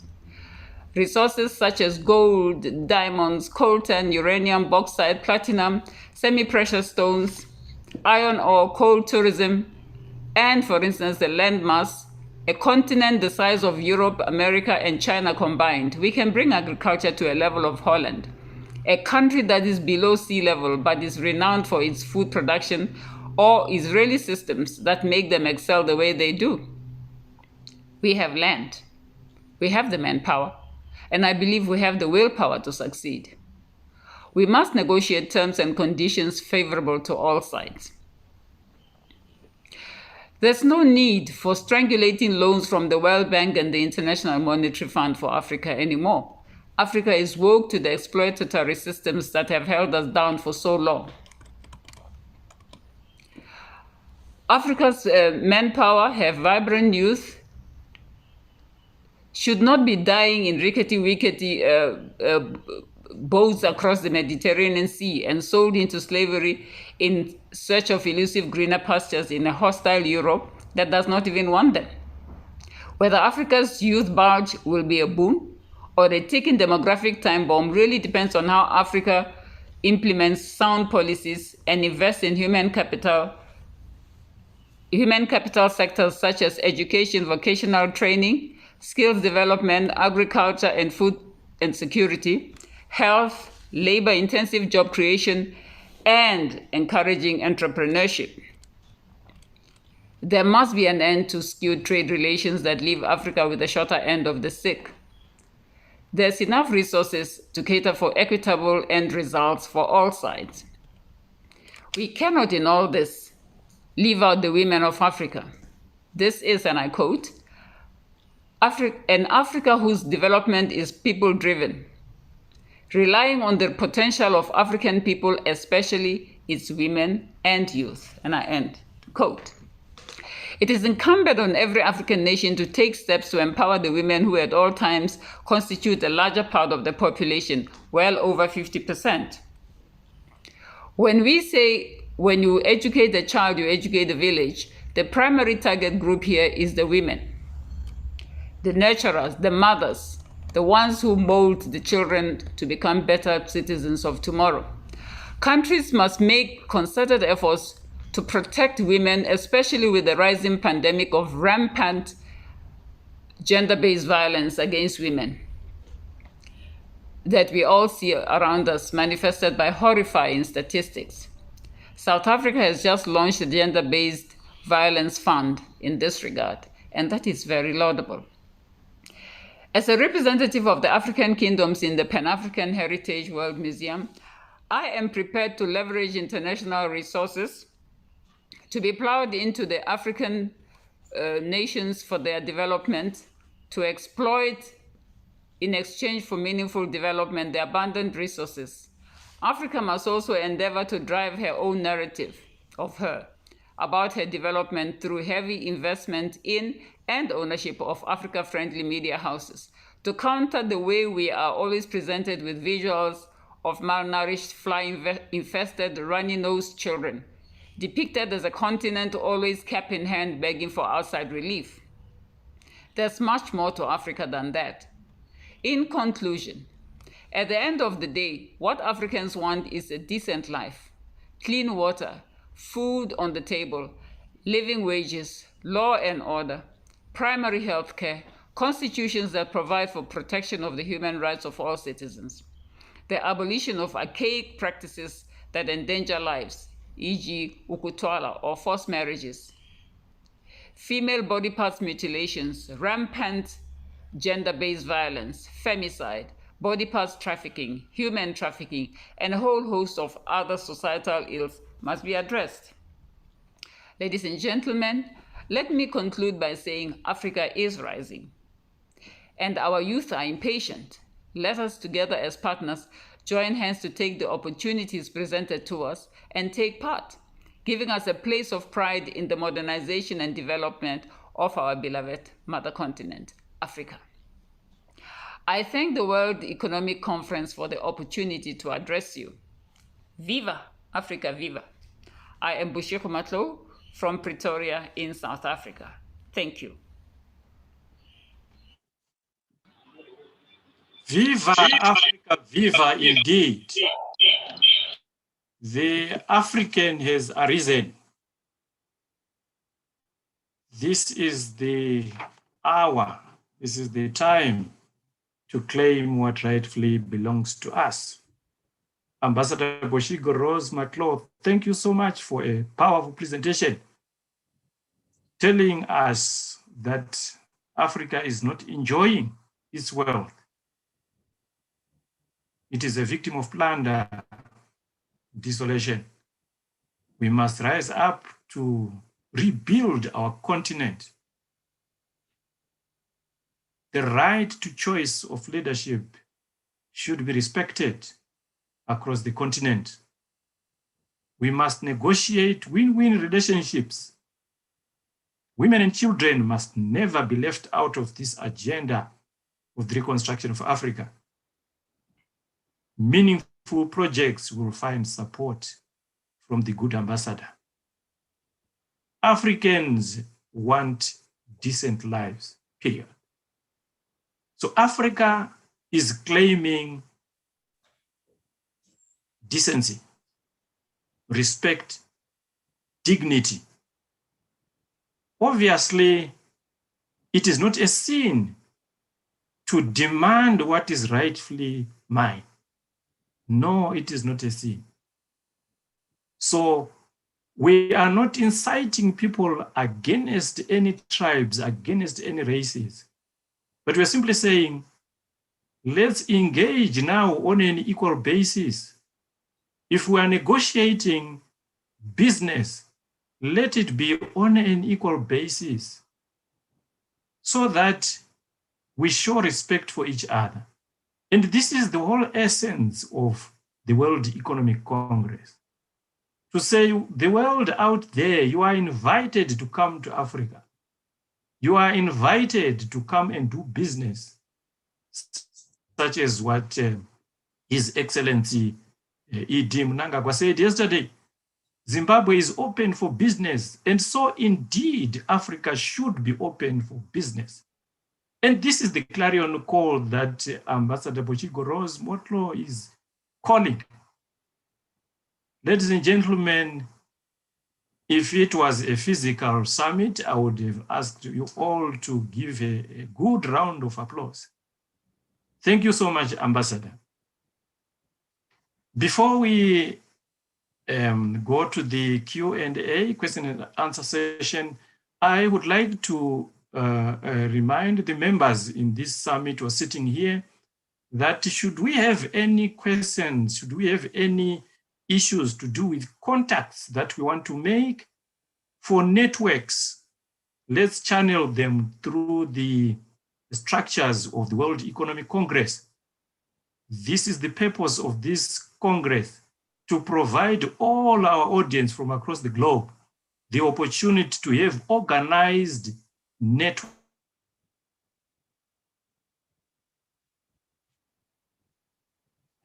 and organized approach to do business. in Africa and for whatever endeavors we want to undertake.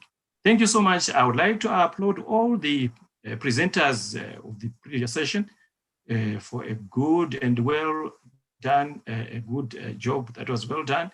I also now want to hand over to one of my co-presenters to do the question and answer session before we move over to the final segment of our summit. I want to hand over to Ntsiki Nkoko. My sister, please take over the reins. It's your time. Kenako. Kinako, thank you so much, Dr. Frederick. Yes, I'm here and I've been listening. It has been a wonderful experience again today as we are wrapping up the powerful 3 days of the World Economic Congress Summit. This is just an introduction. We are coming back with a big bang when we launch in July. Now, for the questions and answers, I just want to again emphasize on what Dr. Frederick just said. This is a way of bringing back the integrity of collaboration and networking. We know we called everybody to come together for networking, for collaboration, but what we are doing is that let there be a desk. We do not want to talk about circumventions and DAs that are not going right. So hence it is open. Our NDAs today are about trust Africa, that let us trust each other. This is what is breaking us, not to be able to pull together. Where there's a distrust and actions of no integrity, then they will break us again. This is a forum to take us forward. In that note, I would like to call back our wonderful honorable speakers. Dr. Pelku Peginago, my sister, come back. Let's talk. Can I see your face? Dr. Patricia Bailey, can I see your face, my sister? Mr. Remy Kopo, can I see your face? I see it already. We are here. There are 3 women who are opening the platform so that we can, play around this time for questions and answers. I want to start with Dr. Pearl Cooper. When we say Ginako Africa, it is our time. We are going forward with this mission. And you talked on a subject of legalities and legislations. And this is where we don't want to see failure again, even with the paperwork that will be done with the people who are coming into this forum to network, to work together, to collaborate together. These are the legislations that we want to start with. Let there be order in Africa. Let there be proper ways of operations this time around. Let us be known with order and integrity that we deserve as Africans. Now, you talked about something that speaks to every African's heart and diaspora.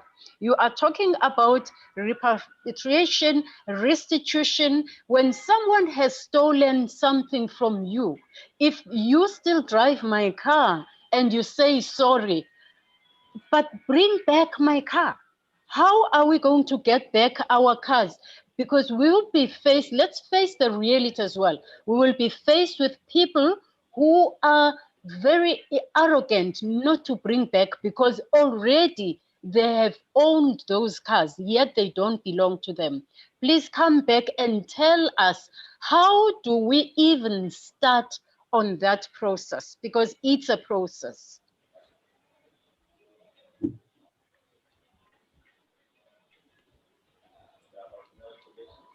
Okay, I can intervene first there, and then all right.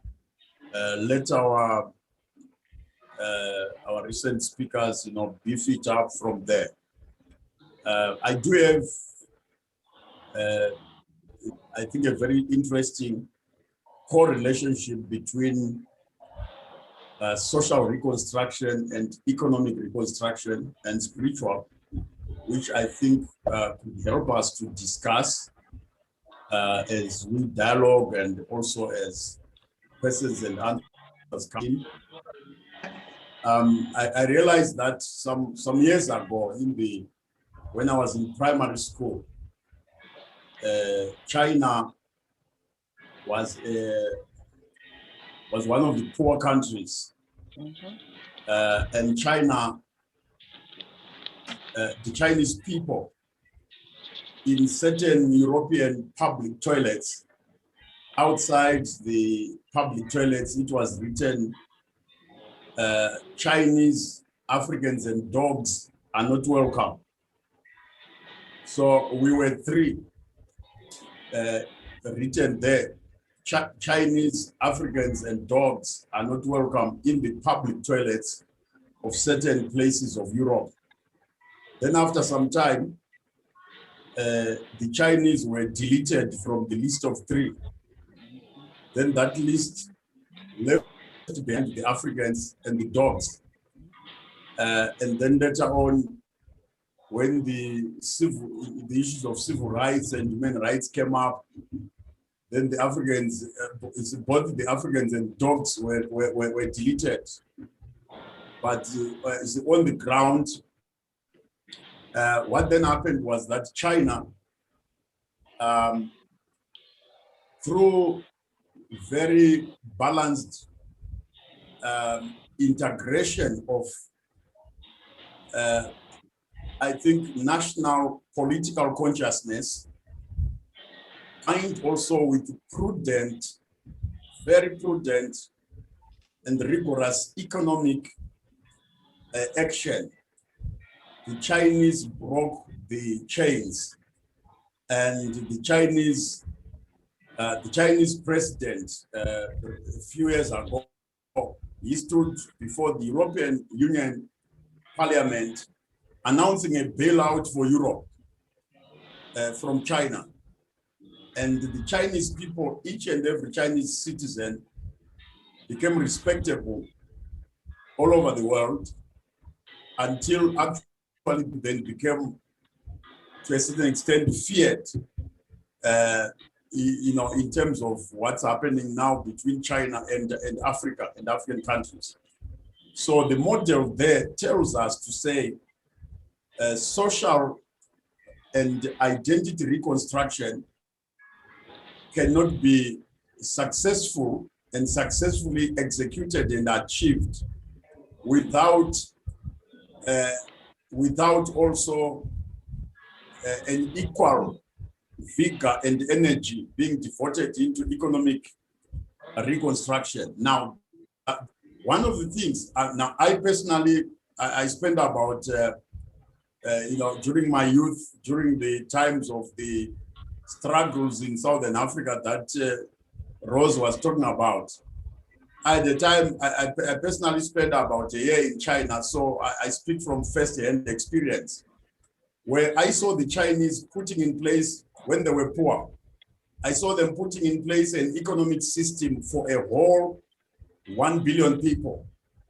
An economic system whereby if you were a Chinese family, you were supposed to eat food that does not make you vulnerable to sickness and disease. Because if you become sick, they want to find out, how did you become sick? If you became sick because you were eating, genetically modified food, or you were eating unbalanced diet, the Chinese would arrest you and put you in jail because you are damaging national fiscus. You are being irresponsible with your life on behalf of the whole country. You are an economic disaster. And the Chinese would make sure that in the family, you eat, you prepare food, and leftovers, you must look at leftovers and look at their economic cost to the country. So the Chinese, in their education system, they made the national economy to be consciously understood at family level, at household level. And so without realizing what was happening, like over a period of,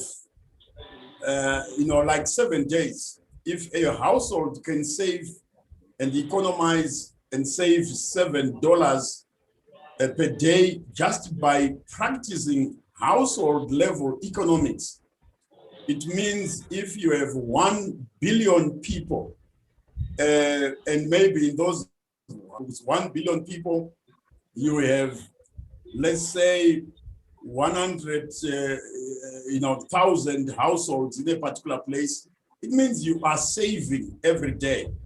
So the concept of savings was nationalized and popularized. Now in Africa, one of our distractions is we are still sanitizing and glorifying the divisions of our borders, which were imposed in 1844.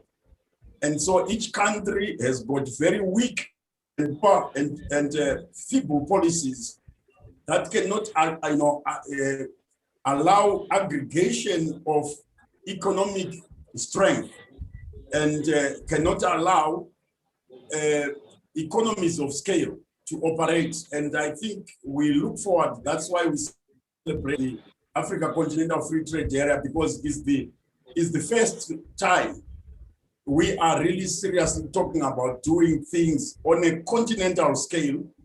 But even if you come financially on a continental scale, the legislation, Dr. Pearl Cooper, you were right on point. The legislations that we have in one country, they are fighting, some of them are fighting against the citizens that want to put their money together in order, let's say, to break the chains of lack of access to capital. You find the legislation is still colonial, and it does not allow the citizens to be able to do what they are supposed to do. So this is exactly why through World Economic Congress, we've got this economic side of things, but we also have got the social engagement side of things, where we must bring a balance between these two. Now, I'll conclude by giving the examples of the Jewish people. They are about 15 million in the whole world, the Jewish people. Inside Israel, it's about 9.5 million people. But the Jews are respectable now worldwide, regardless of being very few. Over the past few months, we saw every Arab country, one by one, countries that were not having peace agreements with Israel, they formed a queue to sign peace agreements.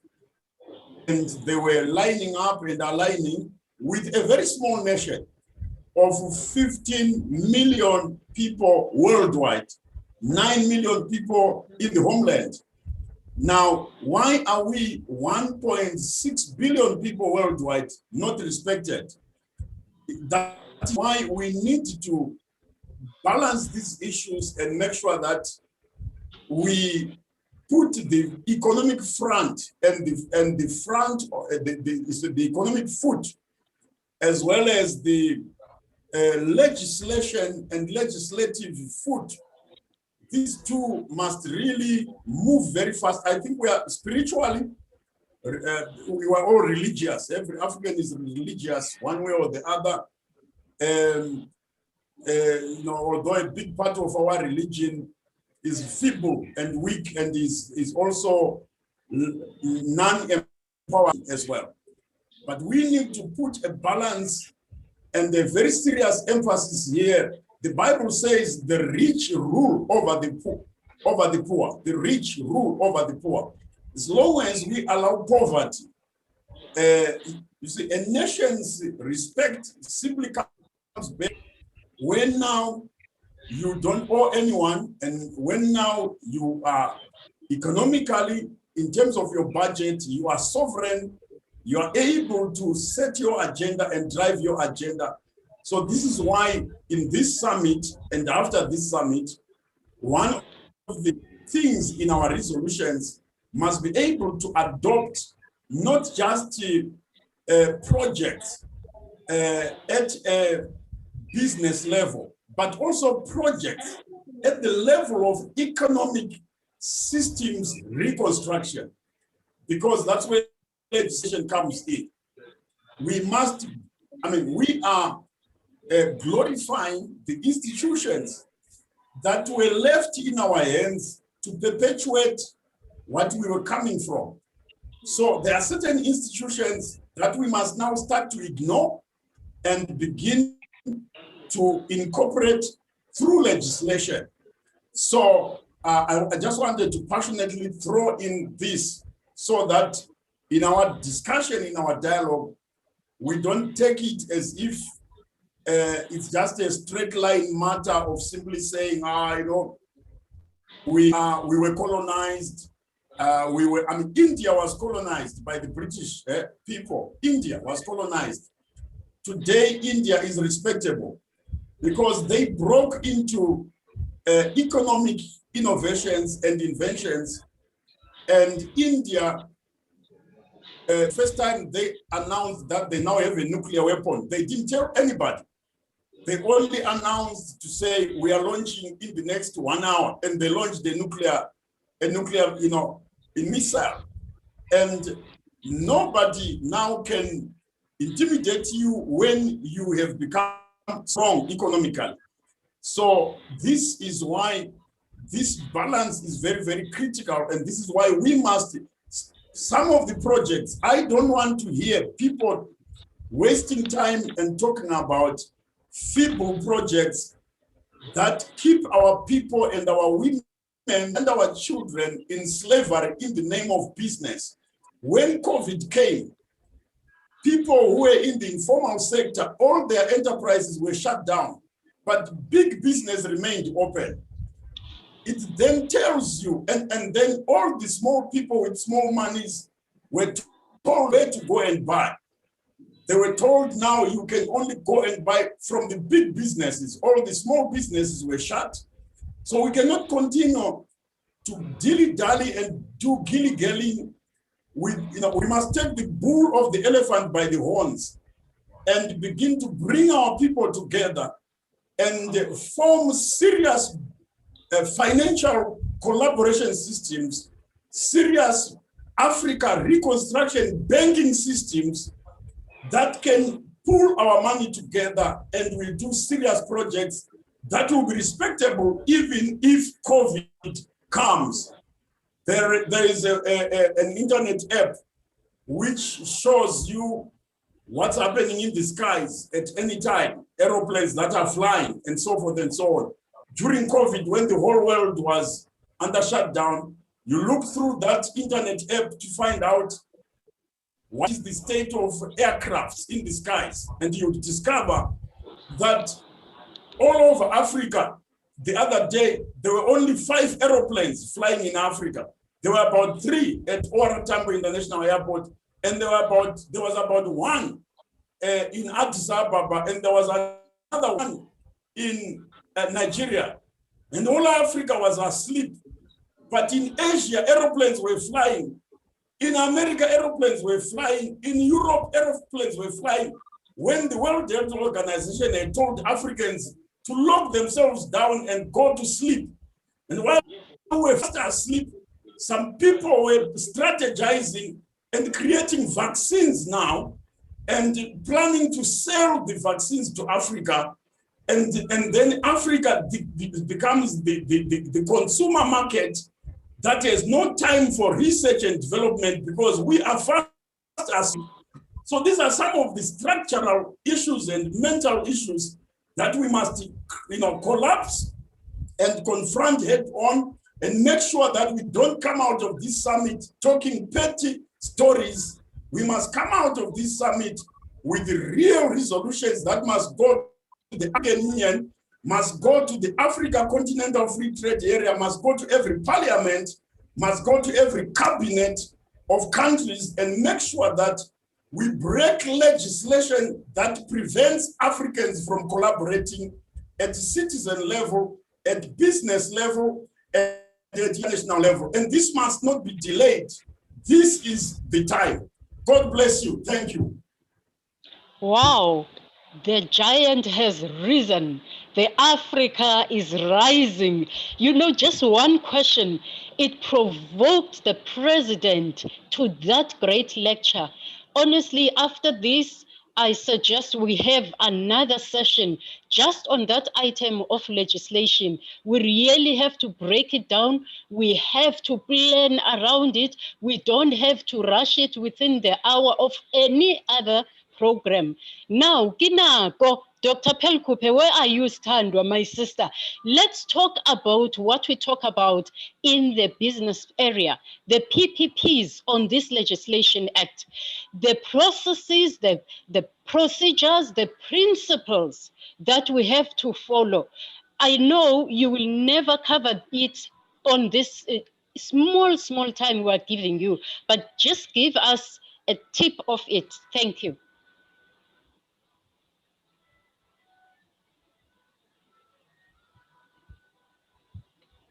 Is Dr. Pelkupe there? It looks like she is not there. All right. Let me then bring in Dr. Patricia Bailey. You are there. Yes. You brought us into one thing. I just summarized it as back to basics.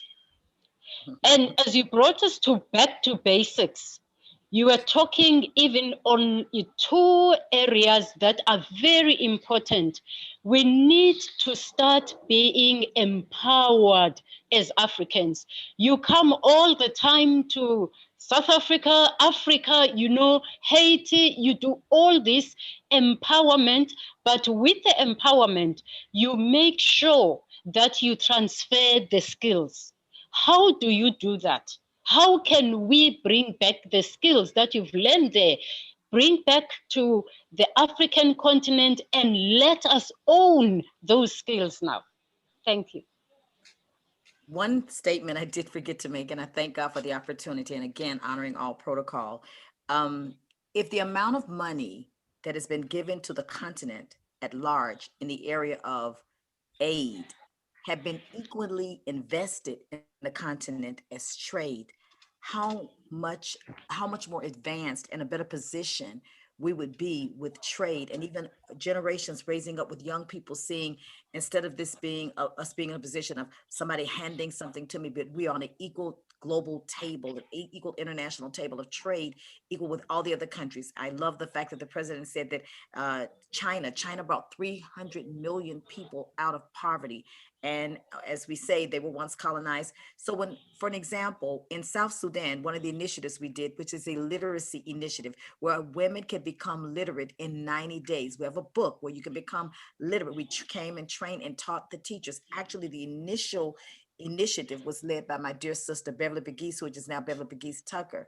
And then we came back and followed the initiative, continuing it with the South Sudanese women.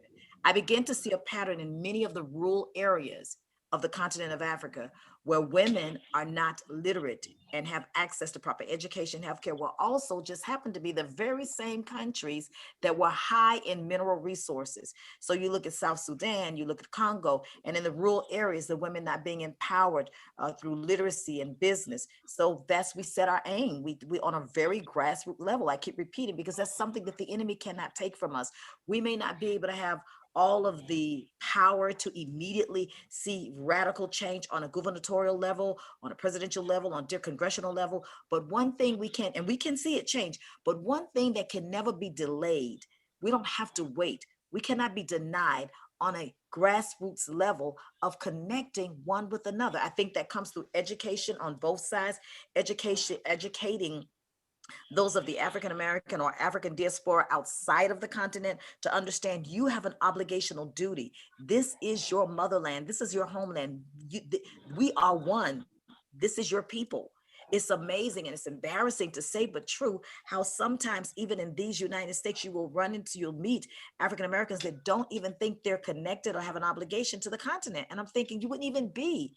Your ancestry roots trace back to here. So on a level with literacy and training and teaching, we've done this. That's another initiative we've done to empower and bring the skills. Global Leadership Training Center, we scholarship students for 15 years from the continent All they had to do was to get a plane ticket, and we scholarshiped them for 6 months in areas of public health, international diplomacy, environmental sciences, cross-cultural communication, clean water, alternative power, and then launched them and deployed them back into the different African countries that they came from as our way of working hand in hand with our brothers and our sisters, and those that were deployed back, those that went back that schooled here from that. That's what led the initiative in Angola. That's what led the initiative in Congo. That's what led the initiative in Northern Nigeria. That's what led the initiative in Algeria and some of these other different areas, Togo as well. That initiative was led by one of our students that had graduated from Global Leadership Training Center,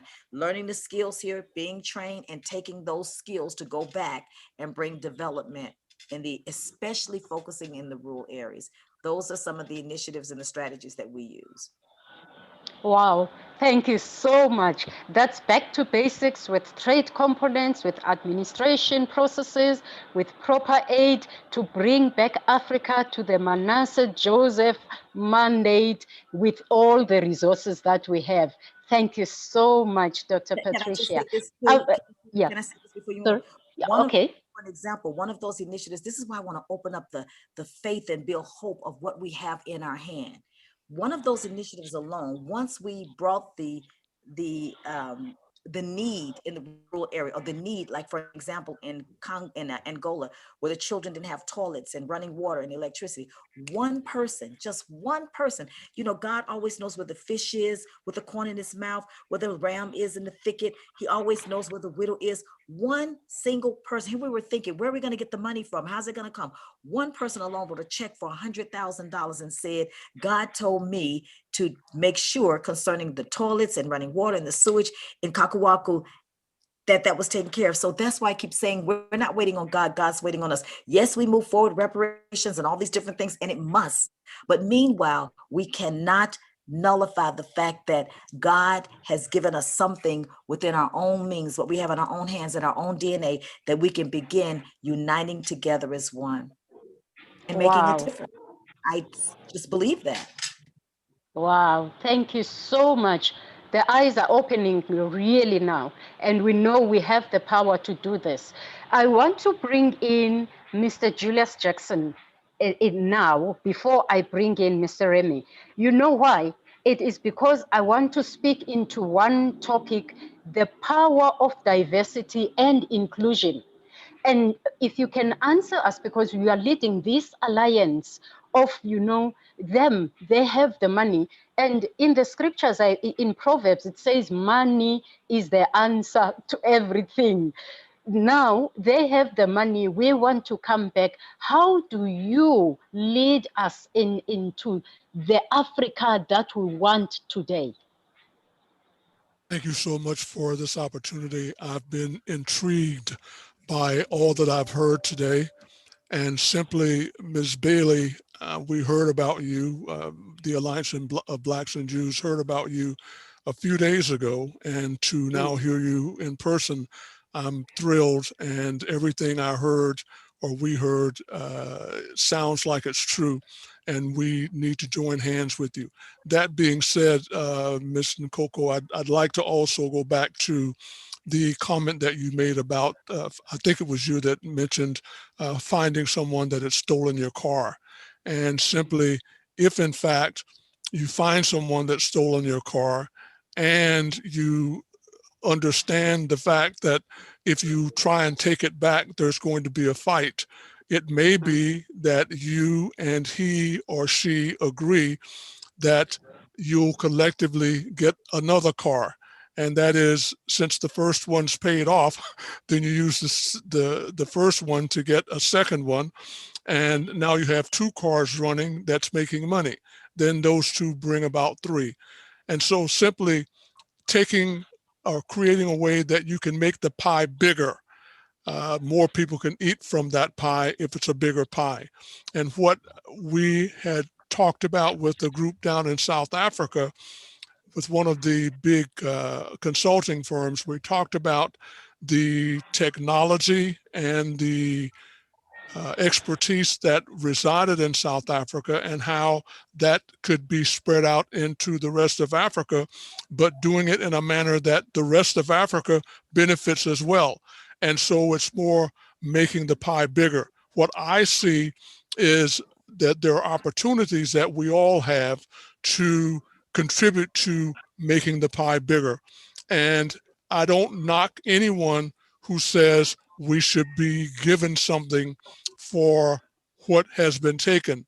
At the same time, my hope is that people who believe that way would say, okay, go down the road yourself and try and do something different.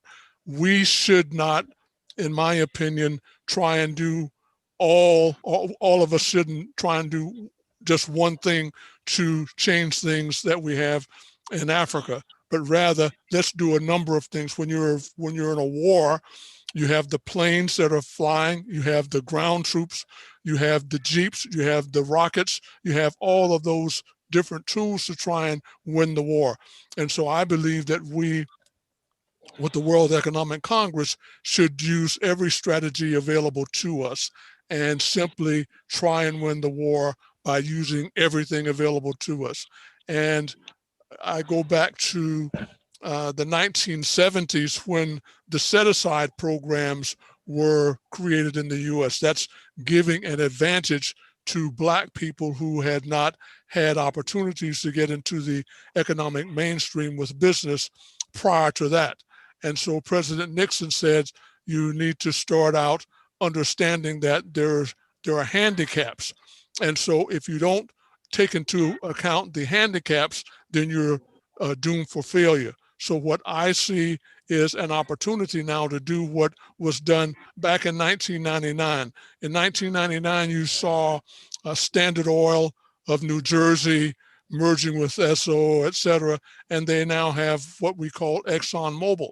So 21 years later, we're looking at big companies coming together. We must do the same thing.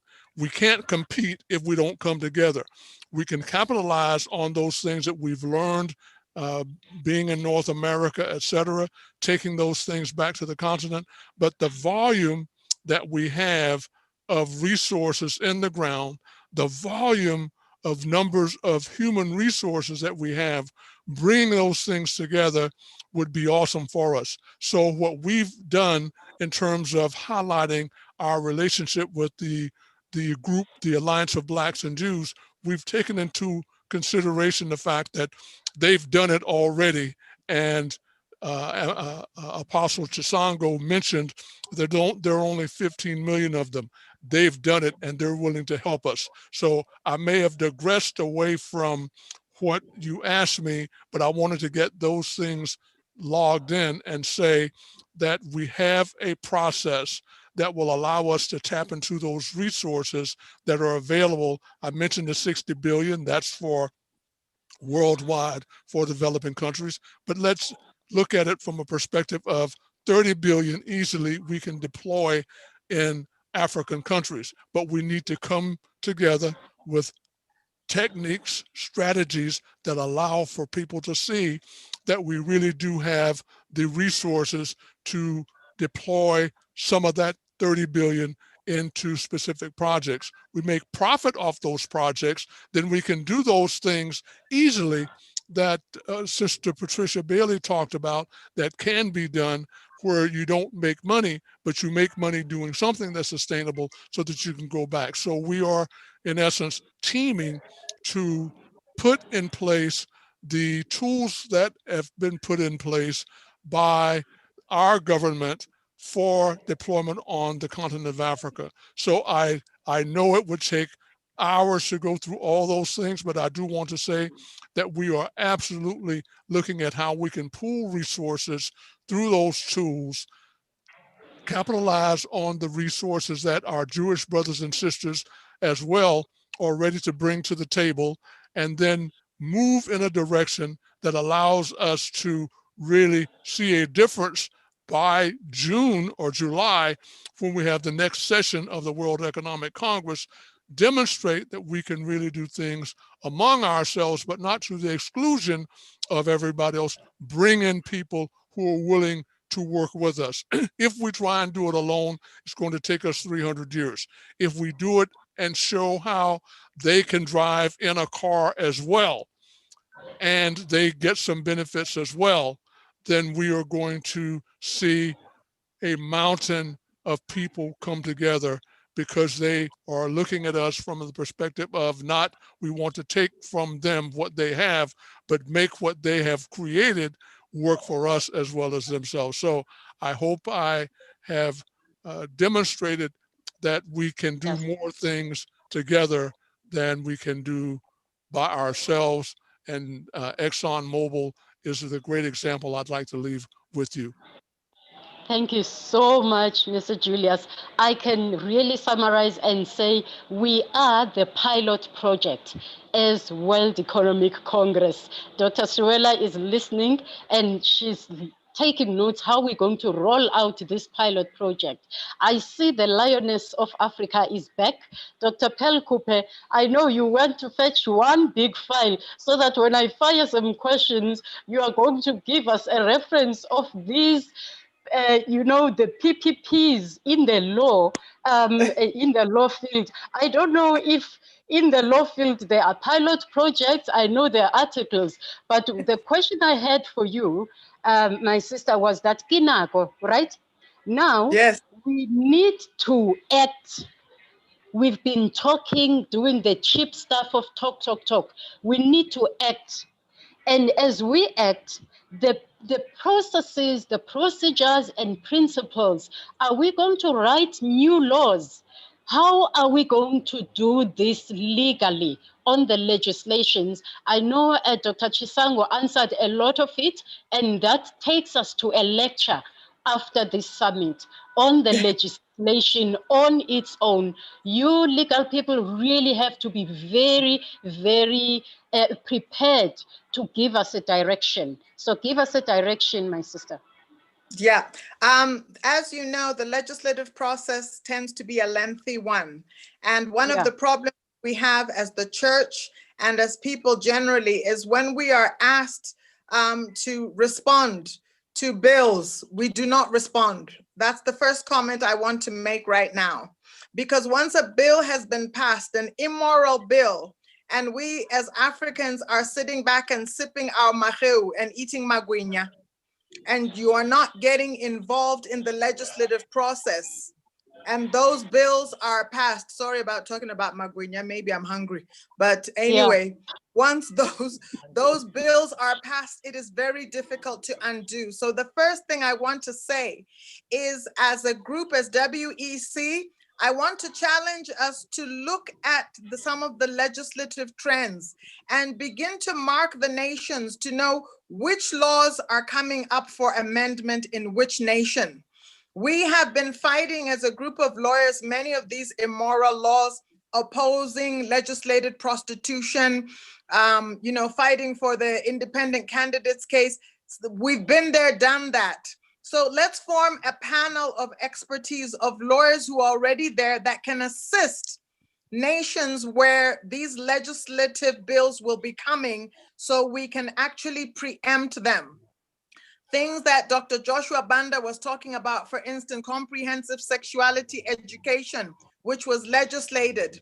Where we cannot change the law immediately, is that we need to think of an alternative solution, because law is a process. So for instance, in the comprehensive sexuality education, where they passed a bill because South Africans, we were sleeping, we had to rise up to say, what is the alternative?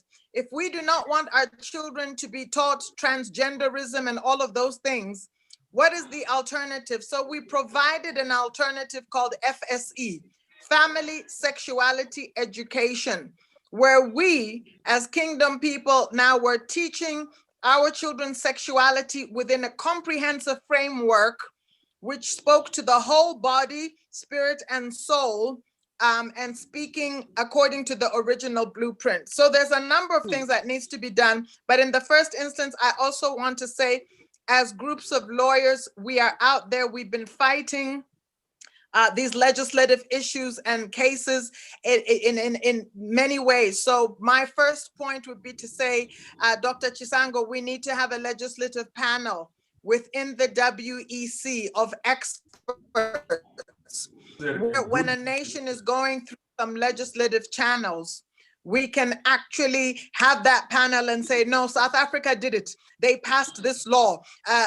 They did this on sexual education. So let's start with that, having a panel, a continental panel of legal experts. And those will be the same people that will be dealing with reparation. So I don't want to take up all the time, but that's just some ideas there. Thank you so much. I can testify you sent me so many of those parliamentary laws that we need to do this. Let's act on it and really find out people were not, even, let me say it clearly, people in the church, they were not doing what they're supposed to do as citizens. And all they know is to complain after the government has passed those laws. So to you legal team within WEC, I'm leaving you with one scripture, Isaiah 61 verse 8. God hates injustice. So deal with that. Thank you so much. I'm going to run through because the time is against us. And I have two people to I'll give them one question each. And if at least we can manage and wrap it up. I'm coming to to Mr. Remy Kapo. I want us to play the movie because you're a movie person. Now, the production you are going to do for us within WEC is for the change. In the change, the steps that we know is awareness, it is the knowledge, it is the ability for the people to do that, the desire for Africans to like this idea. And then how do we retain this? Can we do a movie? Win your answer.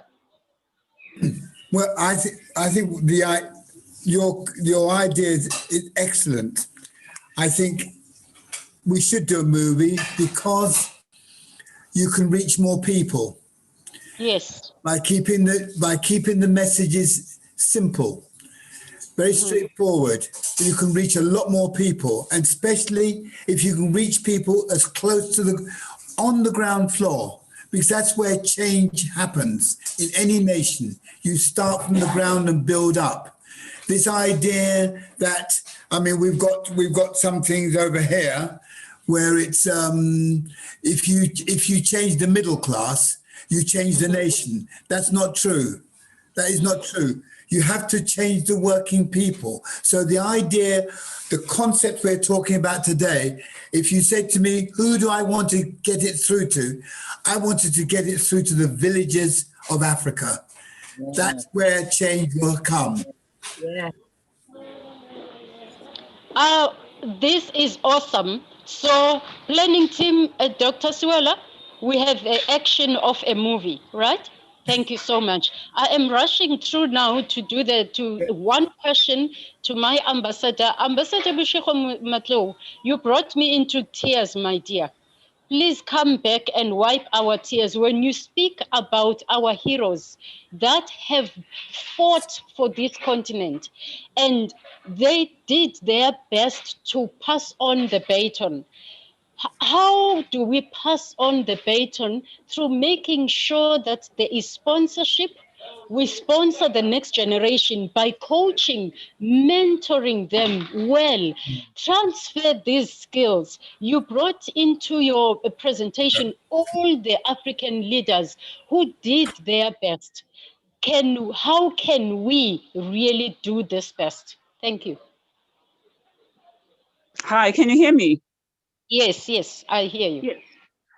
Thank you, You know, I've been in meetings where people say we must get on with it and forget our history. And I've always said, if you don't, pass on the information and about ourselves, our culture, our history to the younger ones, you just want to teach them technology and, teach them how to put food on the table. As I once heard a minister in South Africa say, history is not important. I don't know how they are going to know where they came from. We, for instance, in South Africa, just the simple fact of having been in a freedom struggle, and now we are not passing on the information to the young people as to who, why, when, and what. How are they going to know? That's why when you speak to these young people, the born frees, as we call them, we've had enough about this struggle, and let's just get on, because we have not taken time out to tell them who the African really is. And that's why today's children embrace this thing of saying, we've got rights. We can divorce our parents. We have allowed the IPPF from New York and the United Nations come and dictate the kind of education we should teach our children. What's wrong with ourselves? Why don't we go to our own history, to our own fonts of knowledge, to say, how have we always done it in Africa? Before we were dehumanized by those who came to plunder and pillage our continent, how did we do it?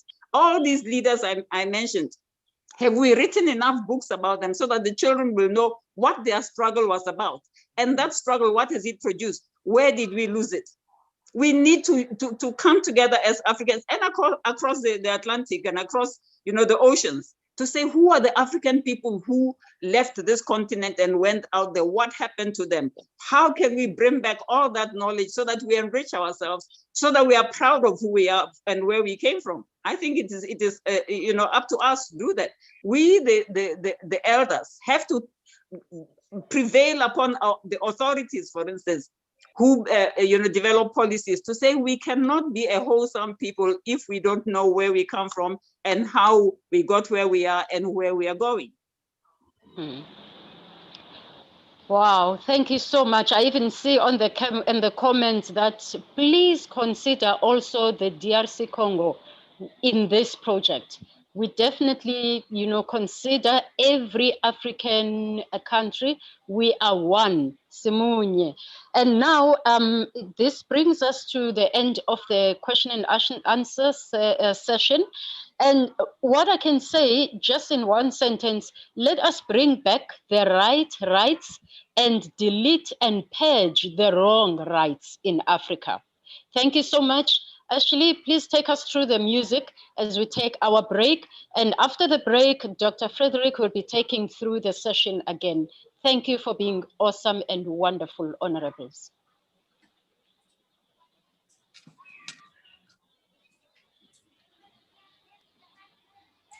To restore your identity, Africa, Africa, Africa, Africa, Africa. Even Christ died for you. Africa, Africa, Africa, Africa, Africa. Jesus Christ died for you. Africa, Africa, Africa, Africa, Africa. You are a real image of God. Africa, Africa, Africa, Africa, Africa. You are a true image of God. Africa, Africa, Africa, Africa, Africa. Whose report are you going to believe? Africa, believe. Africa, believe. Africa. Whose report are you going to believe? Africa, believe. Africa, believe. Africa. Whose report are you going to believe? Africa, believe. Africa, believe. Africa. Whose report are you going to believe? Africa, believe. Africa, believe. Africa.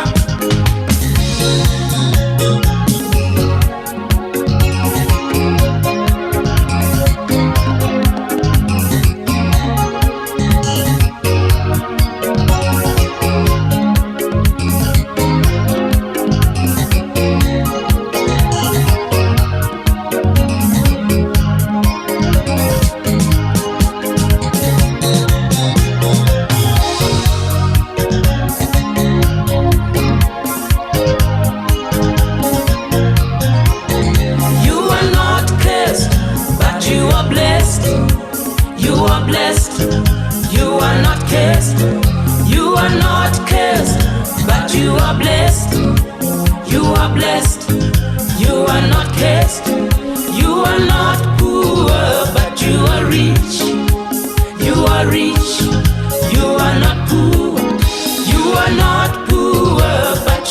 rich, you are rich, you are not poor. You are not a workshop of wickedness. You are a messenger of the mighty God. You are not a workshop of wickedness. You are a messenger of the mighty God. Africa, Africa, Africa, Africa, Africa. I say to restore your identity. Africa, Africa, Africa, Africa, Africa. I say to restore your identity. Africa, Africa, Africa, Africa, Africa. Even Christ died for you. Africa, Africa, Africa, Africa, Africa. Jesus Christ died for you. Africa, Africa, Africa, Africa, Africa. You are a real image of God. Africa, Africa, Africa, Africa, Africa.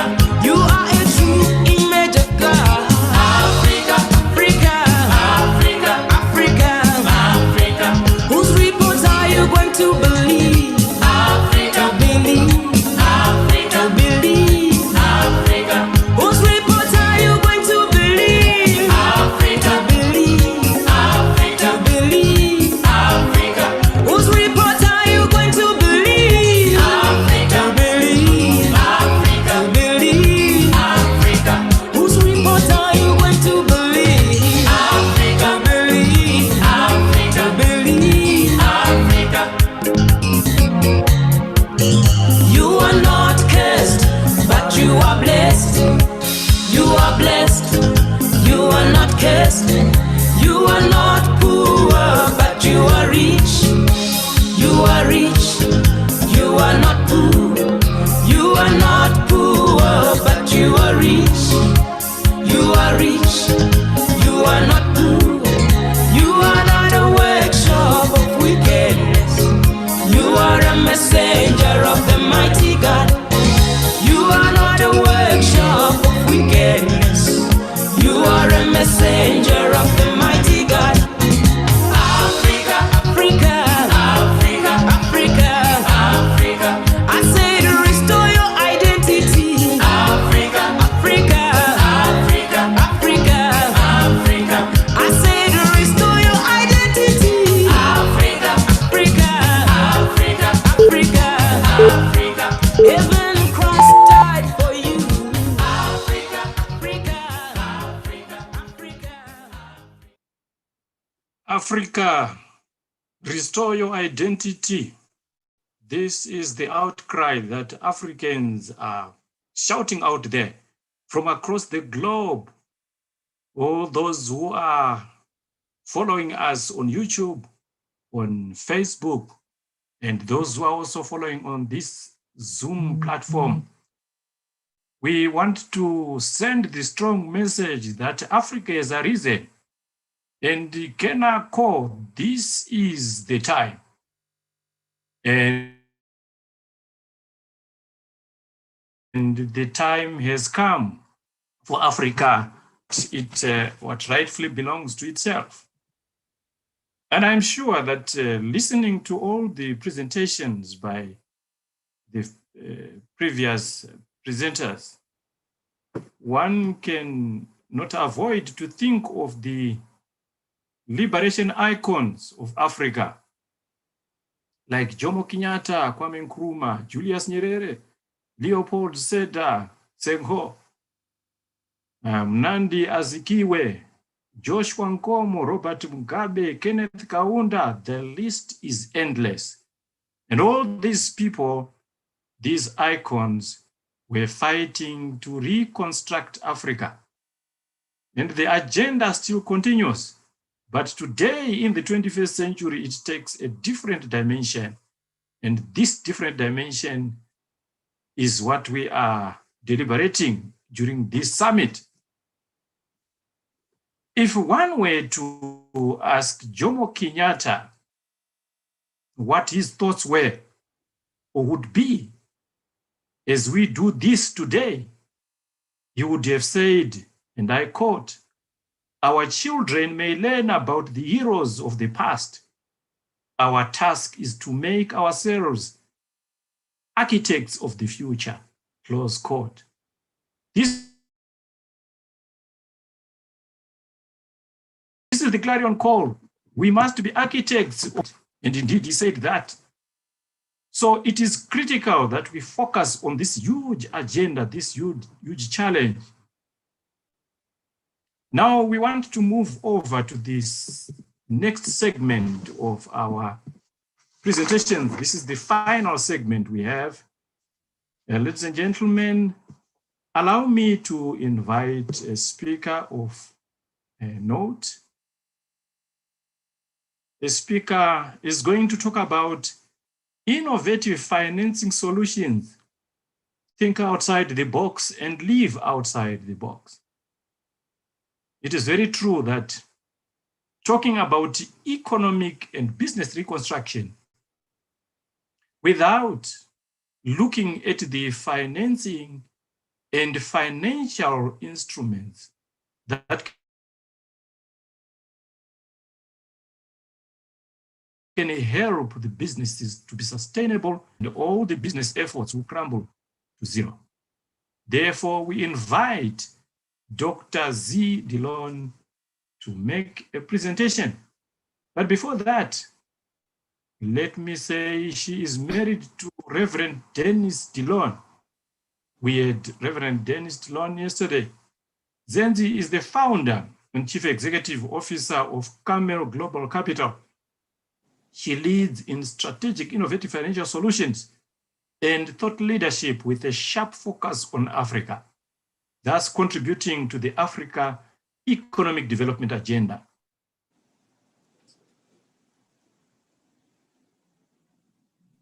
Prior to that, she was the head of, with over 35 years, solid banking experience, mainly in Africa, covering central banking, retail, corporate, and investment banking, coupled with over 25 years boardroom experience. A pioneering spirit, purpose, and value-driven approach has resulted in her being a visionary and transformational leader. She is currently a board member and chairperson of the audit committee for Cassava Smart Tech Group listed on Zimbabwe Stock Exchange. In South Africa, she chaired the audit committee for the Department of Public Enterprise for 9 years. Many are her caps, and she is a woman of solid experience, as you can see. Let me now invite Dr. Z to take the floor. Dr. Z, over to you. Thank you, Dr. Frederick. Thank you to Dr. Chisango. We honor you for the great work that you are doing. I also want to honor all the speakers, the leaders. Apostle Chisango, you have done a great work, just mobilizing the global leaders to come and discuss nothing else but Africa. Africa is so much on the spiritual radar. Africa has always been. The only thing is we have not been collaborating, working together towards the Africa economic development. I like what I heard. The discussion on Africa has always been AIDS, aid, and corruption.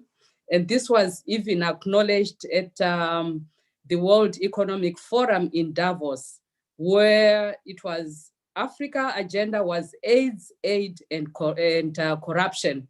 But now that's the narrative that they came up with. I don't know who they, but they came up with that narrative.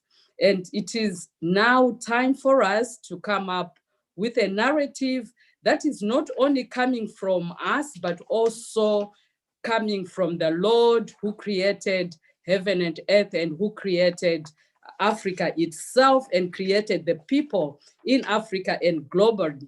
Now, when we look at reconstruction, the question that I had was, what are we reconstructing towards? What is the prototype? What is the pattern? Because each time there is building mentioned, even in the Bible, there is always a pattern. So what is that pattern that we are working towards? That's a question that I have. And when we talk about reconstruction, what is the baseline? We should have a baseline, and the baseline should go beyond colonization. I'm going somewhere with this because before colonization, we had strong leaders. We had strong leaders and leaders who were about people, not about themselves. Leaders like Mansa Musa, we have heard about him. He was a great leader. We had leaders like Mbuya Nehanda, she fought. We had leaders, Mizinga, Nzinga in Angola, great leaders. And also women were included in the leadership. So the question is, what happened? Where did the word corruption come from? Because we did know corruption. It was about, the leaders were about people, the leaders were about empowerment. And even when we go to the Bible, there were righteous leaders and wicked leaders. And the righteous leaders were about people, empowering people, protecting people. I am just challenging the leaders. I am challenging the government leaders. Can you have the leadership that is anchored on righteousness and justice? When we get that right, everything else falls in place. So that's what I wanted to share with you. I'm going to share a bit on 5 capital model that I'm going to briefly share with you. I hope I'll be able to share the document online. Sorry, I'm not able to pull it up, but there are 5 capital models that we want to talk about. The first one is spiritual. We cannot underestimate the spiritual capital. So spiritual capital, we are not talking about religion, because religion is what has caused us to be where we are. We are not talking about religion. We are talking about spiritual capital, our relationship with the one who created heaven and earth, the one who created us. How is our relationship with him? And his foundation is righteousness and justice. Whatever we are going to do, even amongst ourselves, even the leaders on the table, if we are not going to have righteousness and justice, we might as well go home.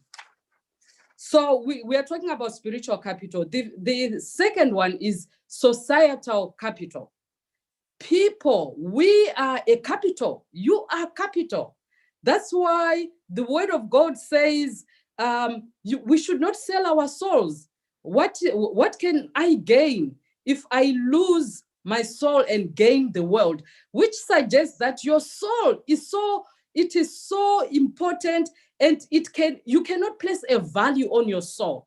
Let's get it as we build Africa, because only strong people are going to build a strong nation and a strong continent. So I am talking to us, including in the 6th regional economic bloc, which is the diaspora. Let's come work together. Without working together, we cannot go anywhere. We have done very well as individuals, but not as a collective. What is the problem? Because before colonization, even when we were growing up, I grew up in Zimbabwe. Whenever there was a wedding there's a funeral in the neighborhood, the people who were bereaved, they did not know where the food came from, because there was community collaboration and empowerment and support. What happened? That should be part of our benchmarking. So I'm building up, so we have the spiritual capital, we have the societal capital, and let's not all forget our children. Whatever conversations we are going to have, let's not forget our children. Let's not forget the youth. They must have a voice at the table, because they are thinking and looking at things differently from the way we are looking at things. So we need to hear what they have to say. Now, that's a societal capital. The other one is the natural resources. God has blessed Africa with natural resources. We look at Africa, evidence and research confirms that Africa has 65% of the global arable land. In other words, this is not desert land. The 65%, it is land where you can come, sow seed, and it will start growing. So land is very important. And with land, we need to make sure that we secure the gates. And whilst we are talking about securing the gates, what's happening regarding land, even here in the US, we look at somebody who's been buying land systematically and growing their land bank, and this is Bill Gates. Bill Gates has been buying land. He's the largest farmland owner in the US. We are not talking about city land, farmland. He's the largest owner of farmland in the US, and he has been doing it systematically. What is it that he knows that we don't know? Let it sink whilst I move over to what's happening in the UK. In the UK, there's a huge focus, especially with the Crown Estate. The Crown Estate, the green energy firms, they have agreed to pay 9 billion to the Crown Estate just for using their land for offshore wind farms. I'm talking about land. I'm talking about the value of land. We come back. So we see what's happening in the UK. We see what's happening in the US. What's happening on the continent? On the continent, our land. We cannot avert discussing the issue of land. We cannot avoid it. We cannot skirt around it. We have to be talking about it from a premise of righteousness and justice. Why is the land so important? When you look at the land across the sub-Sahara, 60% of the land, it is actually held under customary traditional forms. So it doesn't recognize the people who are sitting on the land as the rightful owners, who can actually have title over that land and take those titles and securitize them and use them to raise funding or as collateral. So this was legislation that was there during colonization. We can talk about the Moffat Treaty in Zimbabwe. We can talk about the Land Acquisition Acts. We have them across the continent. But now, how do we start undoing all those things? Because all those legislative provisions, they were actually designed to make sure that we are perpetually where we are. We are not rising up. We are not able to monetize even the land or even to use the land as collateral for raising funding and raising funding for the projects. Therefore, we need to look at Land Reform Act. Let me talk about land tenure reform. That's what we need to look at. Our tribal land. And there was wisdom in having the land in under the tribal trust, trust, which was fine. Under the leadership of the chiefs, they were protecting their people. But within wherever that land is sitting, can it be, the rights in terms of usage and ownership, can that be, confirmed and also monetized through having a land tenure reform title, so people can have title over that land, and that land can be used and securitized to raise funding for economic development. Why am I saying this? I am saying this to talk about domestic resource mobilization, which has been an issue. It has been an agenda on the tables of most of heads of states across the continent. Domestic resource mobilization, and this is one of them. And how can it be unlocked? It can only be unlocked through the land tenure reform.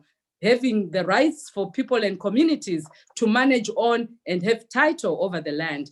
Then linked to the land, we've got agriculture.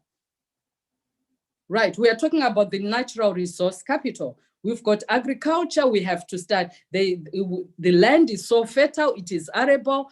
Agriculture, all the ecosystem, we need to understand the ecosystem. And the biggest blueprint that we can go to, that we were given, is Genesis chapter 1. Let's understand what is there. Let's go to even in Genesis again, the Joseph mandate, the agriculture, the blueprint is there. And linked to that agriculture, we actually need to make sure that we are represented in all the ecosystems around agriculture, from production, the seed itself, the creation of the seed itself, the quality of the seed. I like what the late President Mugabe did. He said, there are no GMOs in this nation. I don't know whether that has changed, but he did not allow GMOs because that's poison for people. So people are eating poison so that the pharmacy, the pharmacia industry, they can actually start getting, because when you are born, what do? You are a number already. You are a number for them. So if they feed you fertilizer, then you are going to go for medicine. And the whole thing just continues to go. So we need to have agriculture. We need to make sure the seed, we are growing organic food. And funding for that, it is there. There's funding for that. And that agriculture, the output coming out of it, the produce, there will be off-take agreements. Here we've got Costco. We go all the time to go and buy almonds and cashews. Where are they coming from? We don't see anything coming out of the continent. Yet Mozambique, they have cashew plants, plantations. What is happening? Who is buying all those produce? There's a company called Olam, and that's what they've been doing. And they've done well. But what does that mean to the people? How do we start even creating our own aggregation, access to capital model to make sure that I'm looking at World Economic Congress to be that vehicle that is going to aggregate the produce coming from Africa, and then we create the access to markets, global access to markets, but also there's regional, Africa feeding itself and feeding the nations of the world. So there are opportunities in that space.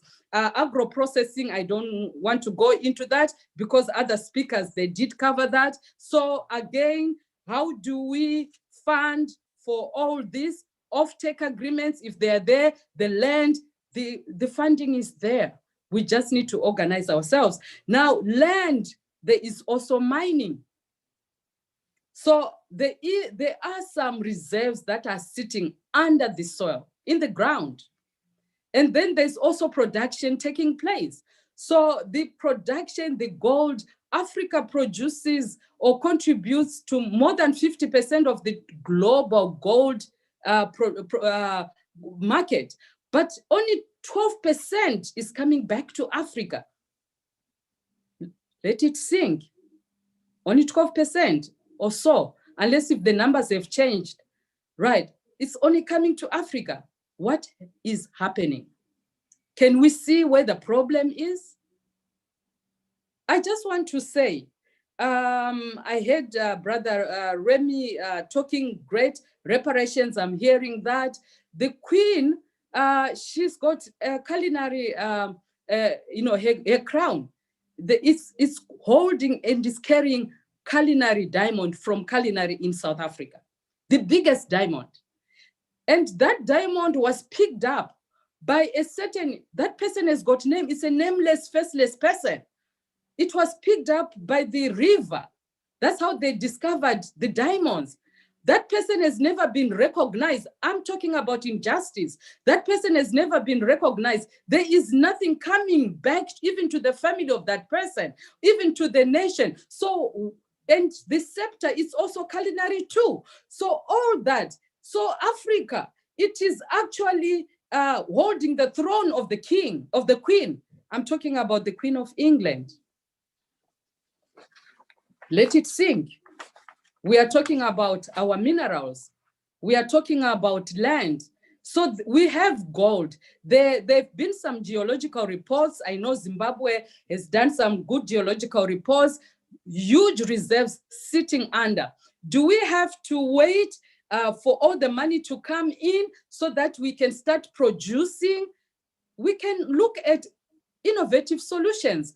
We can actually say, based on the proven reserves that are underground, let's raise, let's securitize and raise capital. In other words, we start issuing even gold bonds. We can start doing that, right, on the back of proven reserves. So we are talking about, let's think outside the box. Let's not look anywhere else. Everything that we need in Africa is in Africa. Right, so the next thing is cities. Cities are going to grow in Africa from about 1,500 to about 3,000. So cities are going to grow. Who is going to build the cities? There's a poor man who lived in a city who was poor, but he was a wise man. He saved this city, but no one remembered him. Why? Because he was a poor man. So Africa is not poor. I agree with that song that was so prophetic. Africa is not poor. Africa does not have poor leadership. We had the leadership, but it is the people who are sitting there. We must go back. Our leaders, I am saying, let's use our traditional, our original blueprint of leadership, which is linked even to the Bible.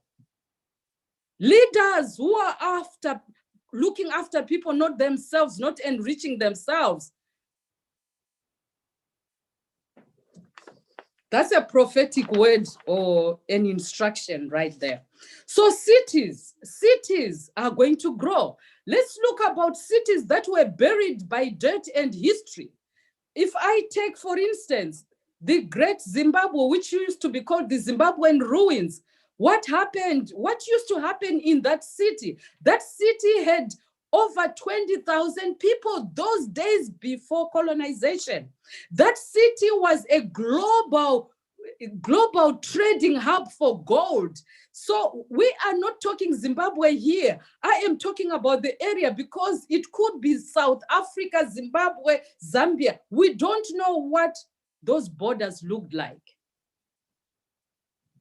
which was again one of the strategies to divide us. So right now we're busy fighting over borders instead of busy fighting for our inheritance. So cities have to grow and they are growing, but let's start by rebuilding ruined cities. So I am putting a challenge. Let's go and rebuild that global trading hub, that city right there where things were happening. There was also King Solomon's mine in that place. And it is actually Wikipedia. They even confirm that the Ophir gold that is talked about in the Bible, it came from that place. We have no option but to rebuild that city. And it's not the only one. There are other cities. Let's start rebuilding the ruined cities. We are the builders of the ruined cities. There's no economy, lastly. There's no economy without a banking system. When slave trade was happening, they had to set up banks. Even Wall Street, they are now acknowledging that the slaves built Wall Street. Black people, African people, they built Wall Street. It has happened. When we go here in the US, the South economy, what is called the South economy, in the 1860s, The South economy was the 4th largest economy globally. Why? Because of cotton. Why? Who was working there? It was the African people who were enslaved working there. So we can do it. I liked what my sister said. We have the Joseph anointing upon us and mantle, and we need to make it work. And when we do that, we are honoring God. The time of just talking and then we start fighting on where's the money going to go? It's about me enriching myself instead of about our inheritance as a collective. That's where the problem is. So that can only come from a slave mentality and from an orphan spirit, not having enough. So we start fighting. We are too transactional instead of inheritance focused. So the 5 capitals, we are talking about spiritual capital. I'm not talking about religion, because religion is what got us into here. In case you don't know, there are some paper bulls. The Pope signed some paper bulls, P-A-P-A-L. Reverend Dennis, I'm sure he's going to talk about that. They signed paper bulls so that we are subjugated. There is a paper bull. It must be reversed. That's religion right there, where it was subjugation of people instead of empowering people, instead of making sure that people, they are dwelling in their cities, in their lands safely, and no one is coming to take over their land. So we talked about spiritual capital, societal capital, natural resources capital, which I was talking about. And then the other one, which is very, very key, is the financial capital. Everything. The first banking system was established in the book of Genesis. Joseph was running a central bank. Joseph was running a central bank. So the prototype, we have it. It's right there. The first ATM was not yesterday. It was not 10 years ago. It was when Jesus said to Peter, go and catch a fish, out of it you bring a coin to pay for the temple taxes.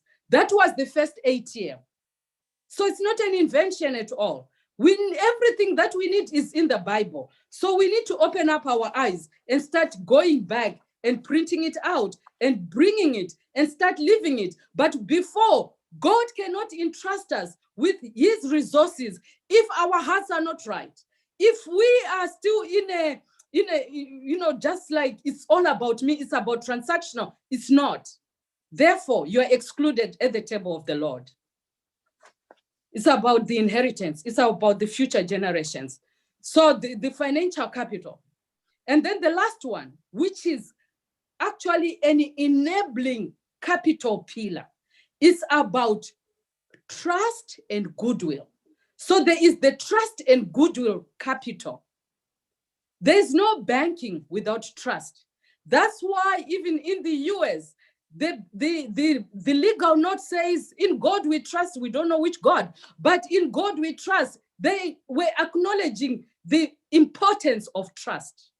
So trust and goodwill, it is a capital. So we need to make sure that it starts with us. It starts with this platform. There is trust. Signing up NDAs is great, but people can circumvent them. It only takes the redeemed to take it forward. So I am saying, let's go forward. I am putting it across as a recommendation. Can the World Economic Congress be that platform that is going to champion the land tenure reform? And I liked Apostle Pearl. She, there is already probably a legal team. And here in the US, they are retired judges. They are retired legal people. We can connect. Reverend Dennis Dillon works with a group of retired judges and all that. They can be connected under the door. And then secondly, there is also the commodity aggregation. Can World Economic Congress be that storehouse for the Africa, you know, that Joseph built, where people bring their produce? They bring their produce, but quality, organic, and then the produce now they are aggregated, and then we create global supply chains and regional supply chains.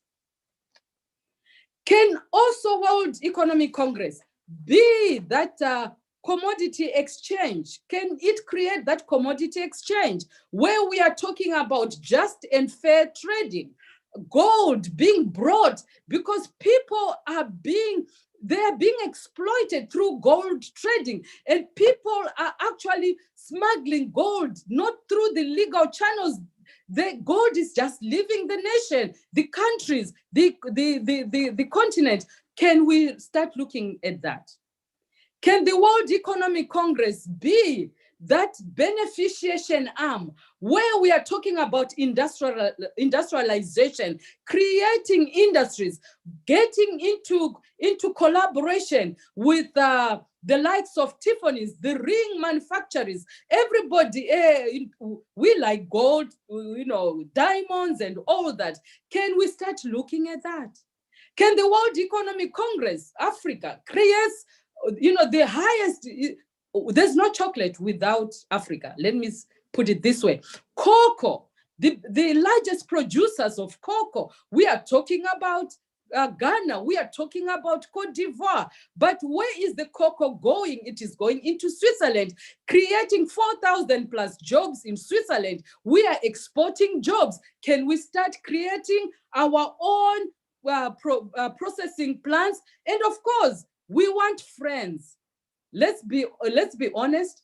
We want friends who are not our color. So it's not about the issues that we are talking about here. It's not about color. It's not about your color skin. It's about the color of your sin. What is in your heart? Are you about justice? Are you about righteousness? If you are that, then you're part of our team. You are part of the group. Work with us. Help us. You have done it before. Your ancestors did that. If it is linked, if they can subscribe to those principles, let's partner with them. Let's not exclude them. And remember, as I close, let's secure the gates.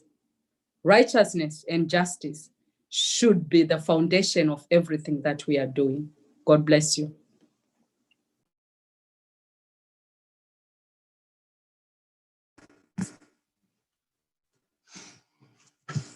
Fantastic. Yes, justice and righteousness are the foundations of our lives, and even when dealing with financial issues, without righteousness and justice, everything will boil down to nothing, to zero. Thank you so much, Dr. Z. Dillon. It was an excellent presentation. She highlighted the fact that land is bankable, it's a bankable asset, and legislation on land must be part of the Africa Reconstruction agenda. World Economic Congress can aggregate produce from Africa into the diaspora. Networks need to be established around the handling and management of Africa's produce. In other ways, we should organize ourselves into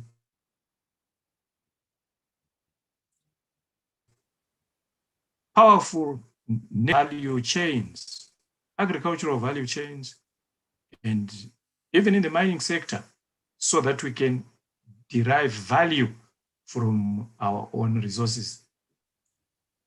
Culinary diamond, which is sitting on the Queen's crown and the scepter, picked up by a faceless and nameless individual whose family receives nothing. So, Program Director, because of our time, how are you going to solve the the remaining presentations, are you going to give them just to announce headlines of what they were presenting on, and then their presentations together with the presentations that have already been made, summaries of them can then be also included in the outcomes and resolutions of the summit posted today. Since you are battling with time now, we've gone 1 hour beyond the intended finishing. How are you going to manage the house of your time? Yes, we are coming now to the last two presenters, and these last two presenters, Dr. Chundu, who presented yesterday as well, and Dr. Siwela. And I'm going to give them 5 minutes each, and they should be able to handle their presentations there. And thereafter, we conclude. And the resolutions, I think, should then be posted later to the participants. Yes, yeah, and also we shall do a media briefing after all the resolutions have been compiled, and then there will be also do the dual dissemination. So thank you. Let's just run through and get done. Thank you for that, Mr. Chairman. So now coming to the end of this segment, let me call upon Dr. Chundu.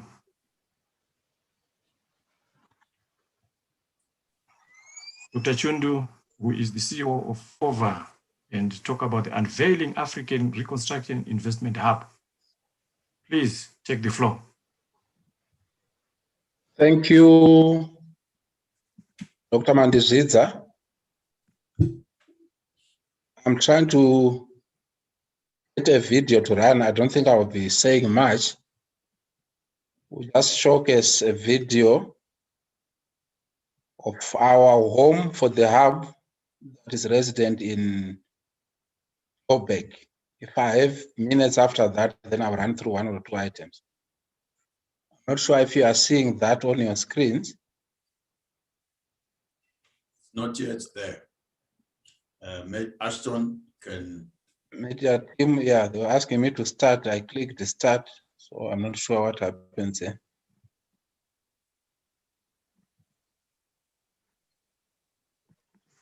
Looks like your 5 minutes will expire before it begins.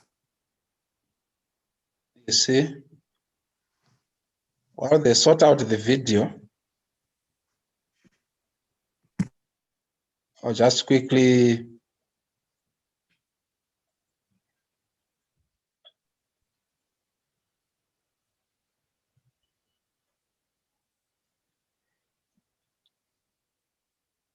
yes, so here we are. All the presentations that have gone through, I really to acknowledge the speakers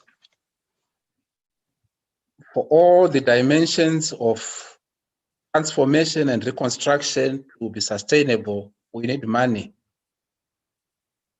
It is important that we are participating in the economy and that we are generating real wealth to back up and buttress the reconstruction efforts that will be going on.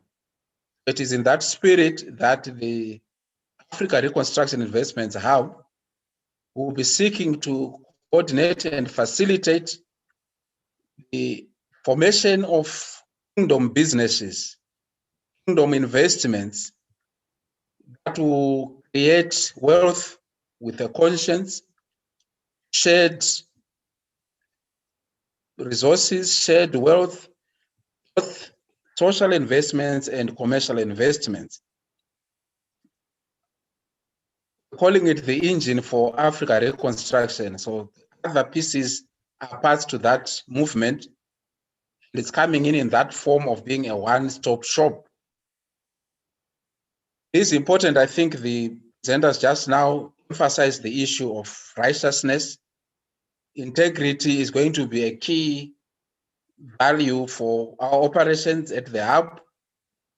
We've already seen in the last couple of months how dubious characters were trying to penetrate and ride on a righteous initiative, advance their cause in a worldly manner that is not consistent with kingdom principles. We'll be very strict.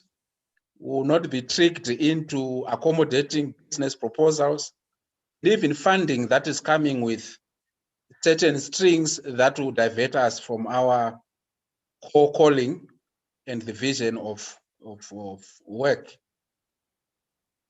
The quality of our presentations and the issue of excellency has also been emphasized by speakers before me. Kingdom principles, kingdom economy is about efficiency, it's about excellency. So we will not be accepting proposals that are half-cooked. A business proposal that ordinarily would not pass in a typical worldly bank, rest assured it will not pass under us because our standards will go beyond and not against the set principles and benchmarks of what is a bankable project. We will seek creative ways of dealing with issues of collateral, which is why in the pipeline we are already working on establishing an Africa Reconstruction Bank, which will run on kingdom principles. We are also in the process of setting up an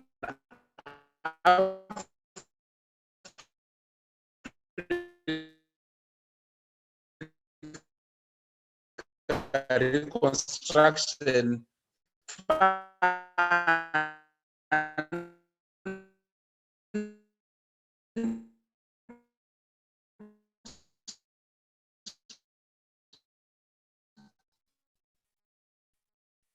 a platform for mobilizing by the sons and daughters of principles. That's it. Our app registrar respond to of the same, and that things are in and NDCA forms to immediately kickstart processes of technical and followed by financial project appraisals. Once the projects have passed these stages, we then look into our database of investors and project funders to see who we can start talking to regarding that specific projects.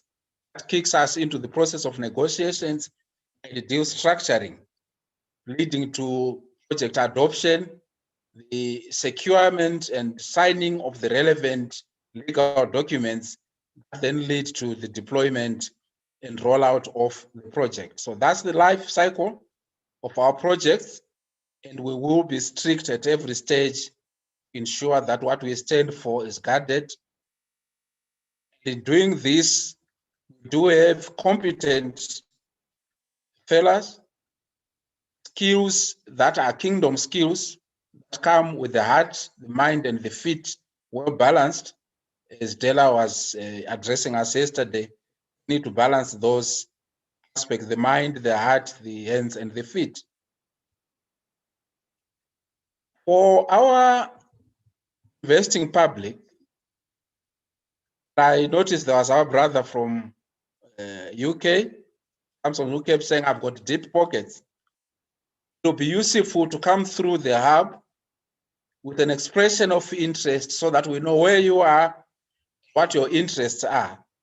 If you can supply the following details, that would help us. The name, sector of interest, specifying whether it's commercial or social investment, jurisdiction of interest, the size and scope that we are talking about in the financing instruments of interest, whether it's equity, debt in its various forms, and of course who to talk to and the contact details.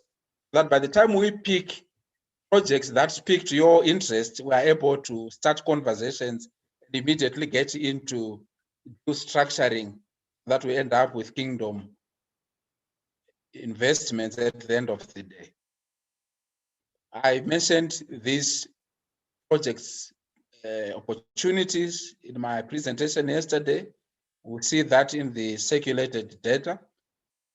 For those proposing, as I draw to a conclusion, it's important that your papers that come through the hub have got the basic project biodata which is what is the name of the project, your sector, the proposing organization, the contact person, and contact details.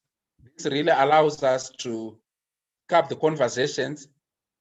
The barest minimum, what constitutes a bankable project, a proposal, should be a document that clearly states what the problem is or what the opportunities are that are being exploited.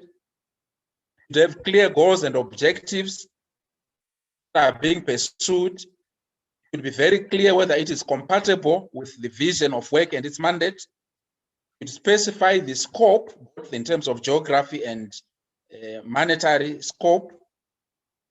Should be clearly feasible technically, that is from a technology perspective, environmentally friendly, legislative. There are constraints legislative-wise. We then use our arms, different arms, lobby for relevant amendments to the existing legislations if they are a stumbling block to a kingdom project. We then also talk of economic feasibility. Their demand for that, what is the competition like? What are the risks? What can go wrong with that proposal? That must be clear. The proposer must have gone through that process before bringing proposals to us to save on time. We mapped the stakeholders, this in terms of interest, those who are going to be affected and all. Leading from that, what are the contributions, economic and social, and otherwise, of the proposed venture? What are the governance structures that are envisaged from the perspective of the proposer? I know most of this, we will fix them at the level of deal structuring and negotiations. There must be clarity in terms of what is expected. We are for the environment. We need to take care of Mother Planet. We will not engage in projects that will destroy Mother Earth. So what are preliminary environmental impact assessment results that are there relative to what is being proposed? And the last part, of course, is your financials. We need to have an idea, especially if it is a commercial venture. Even if it's a social venture, issues of sustainability are critical. What is the 5-year forecast, 3 years minimum, your income and expenditure statements, your balance sheet or statement of assets? You should be able to prove from these financials that the project is financially feasible and convince us where equity is needed. There should be an indication of expectations of the proposer in terms of equity structures. Where debt is needed, of course, what is the quantum of debt that is needed to grow the project? For those of our members, work members, who have identified opportunities or are trying to solve problems and are clear on what needs to be done, but cannot put that, not package it into a professional project that can be analyzed. We will have frameworks within work through primarily the Work Global Business Chamber. Dr. Swela will briefly talk about that. In any other forum, if it's a project coming from the Youth Forum, the forum should be the first port of call to seek compliance with the requirements of the hub in terms of the level of detail that is contained in that proposal for ease of processing. The Secretariat, we're also building a department for enterprise development that will soon be capacitated again to give technical support, ideas that would otherwise be lost because holders of the vision cannot package them into a language that business understands. And finally, I've seen people asking, where do we or who do we talk to? If you have any inquiries, we do have a hub administrator, Madame Deborah. That's your email. You will be advised of the institutional email soon. The email is secure enough to convey your messages. Those numbers are both for phone and WhatsApp. My email is right there, and my WhatsApp is also right there. As you write the administrator, I don't mind you copying me immediately so that we start working on it and actioning it. On that point, Dr. Mandisiza, I'm hoping that my team is ready with the short video showcasing our home. I think it's 3 to 4 minutes. Otherwise, I stop here. I've had to rush it, unfortunately, because we are mindful of how we have overstretched our initial budget in terms of time. Thank you. Please go ahead with the video. Ashton.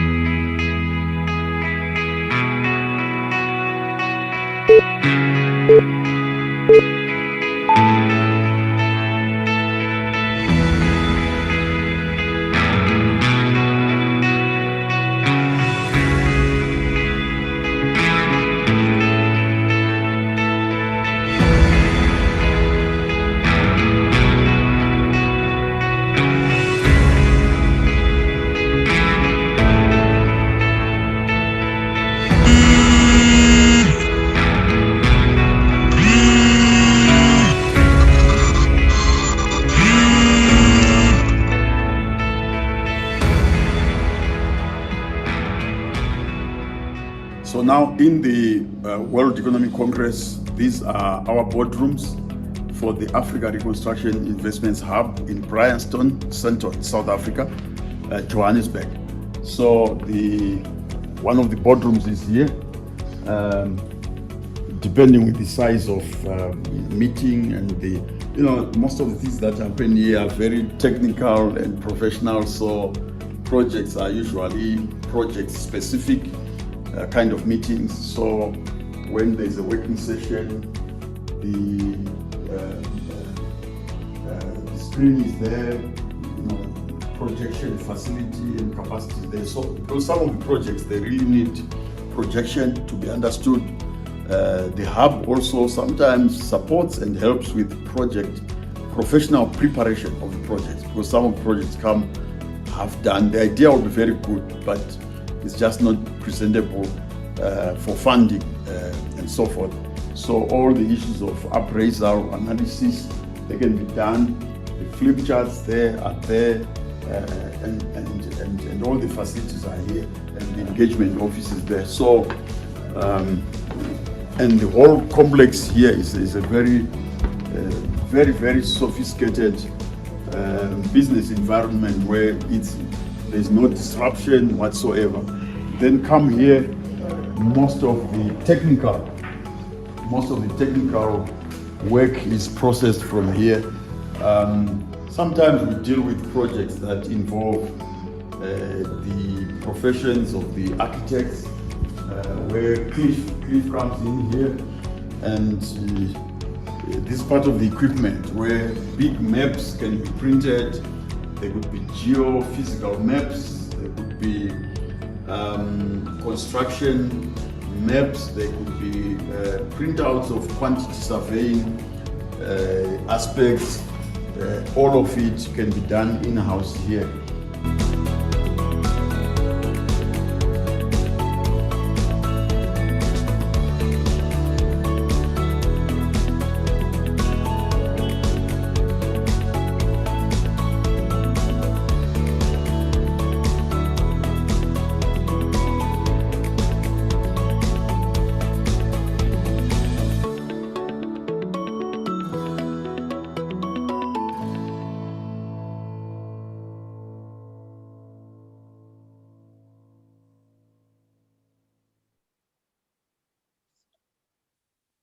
Okay, otherwise I'm done.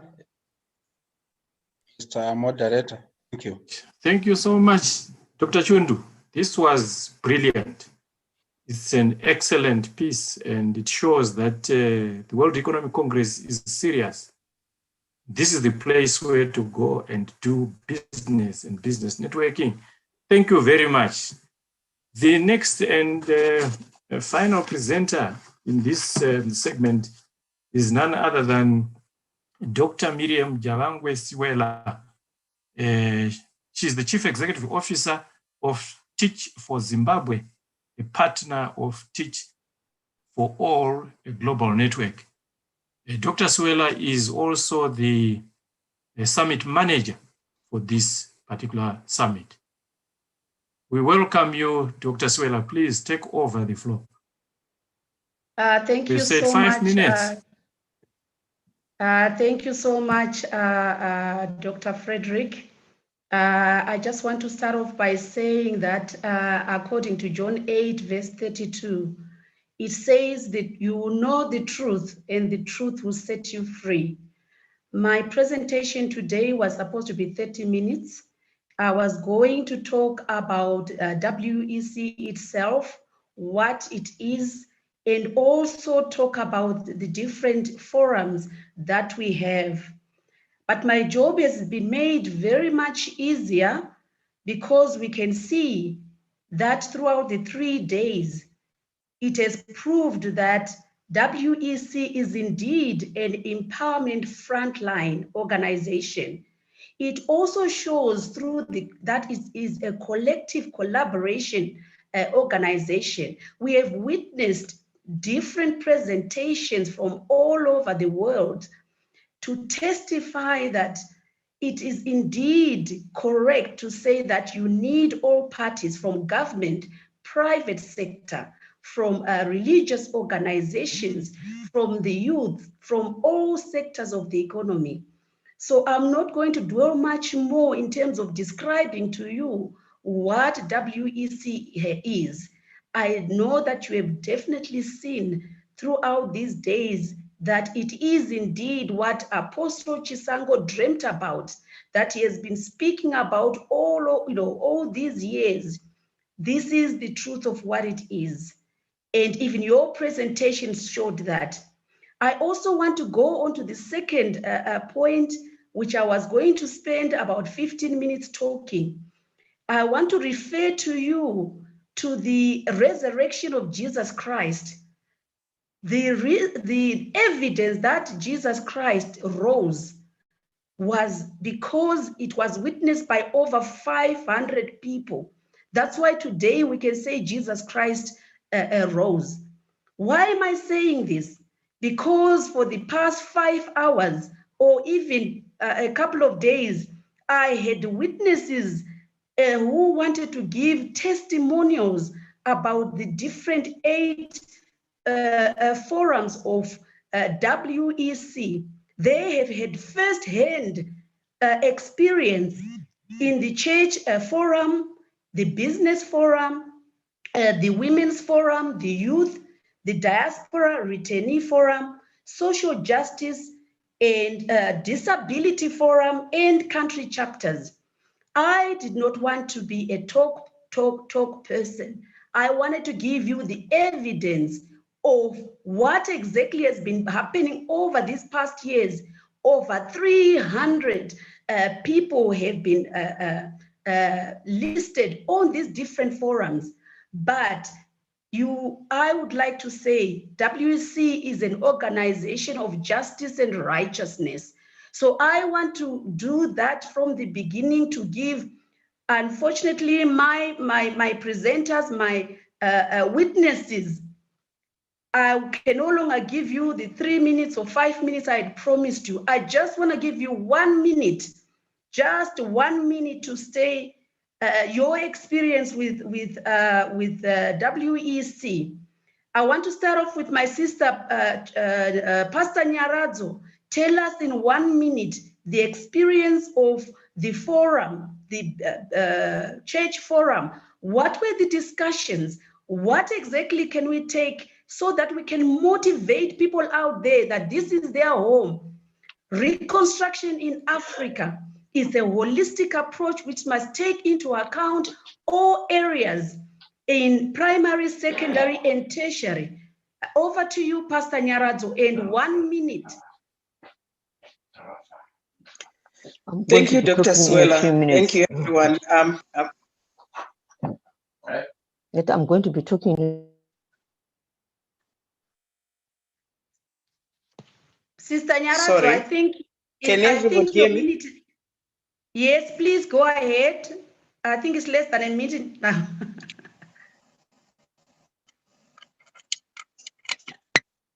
Okay, let me go over to the next person. Agrina Mushonga, can you tell us more about your experience as a woman? Because WEC is inclusive. It takes into account from top to bottom, sideways, about women issues. Can you tell us now, for just in 1 minute, what was your experience?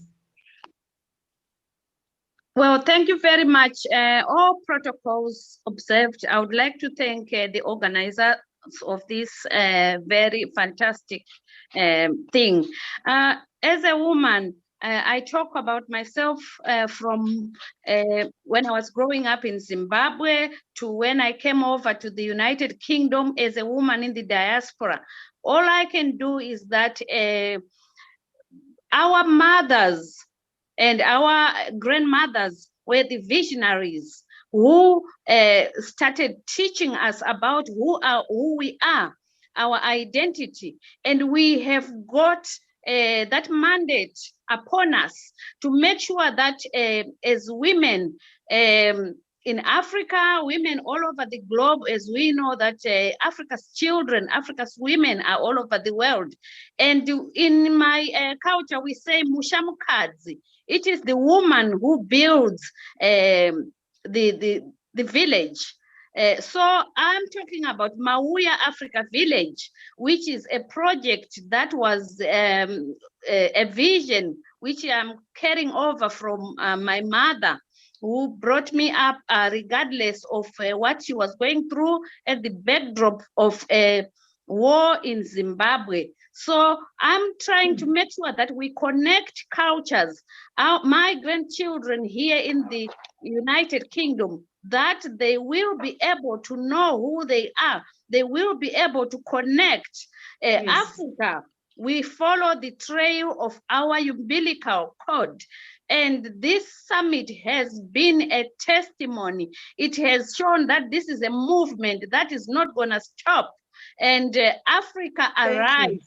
And Thank you. Thank is you, at the Grina. Your time is up. I've got a young man, because we are saying, young people, we cannot rebuild this continent. We've got over 200 graduates who are unemployed. Please, George, can you tell us, is it possible to build Africa without technology? Thank you so much, Dr. Siwela, and all protocols observed. I'm so excited to be talking about the gap that we can the solutions that we can come up with as young men and women of Africa to break the digital divide. You know, there is no barrier when we're using technology. So irregardless of where you are in the rural areas, there are now Wi-Fi devices that we can use, that we can create as young Africans. And we're not talking about solutions that are coming from the Western or from any other part of the world. We are talking about homegrown solutions, things that we can develop. I, coming from an IT background, would like to testify that as young men and women of Africa, we can develop tools that we can use. And I'm so excited to hear about the Africa Reconstruction Investment Hub. I'm sure it's going to be a home for African young people to go and incubate their ideas, and we begin to use our own things. We begin to use our own technologies, things that we have developed. Thank you so much, Dr. Siwela. Thank you so much, George. Last but not least, Barbara, can you talk? You are coming from the diaspora, the returnees. We are saying you are the brains that was drained, but now you want to do the reverse drainage. Please, can you say quickly? I know, Barbara, you're a person of many words. 1 minute, please, Barbara. Another witness. Right. I was especially attracted to the WEC for its focus on collaboration, engagement, and the empowerment of people, especially from the grassroots level. And I also enjoyed working with WEC because it recognizes that economic reconstruction of Africa cannot happen without the participation of different African communities. It cannot happen without the involvement and participation of the diaspora community.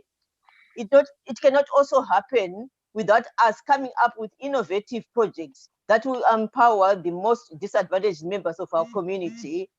And I am very passionate about WEC prioritizing economic reconstruction by creating projects that will support the Africans in the diaspora who wish to return and resettle in Africa. And Thank you so much. Thank you so much. Last, and I am sorry I'd almost missed you.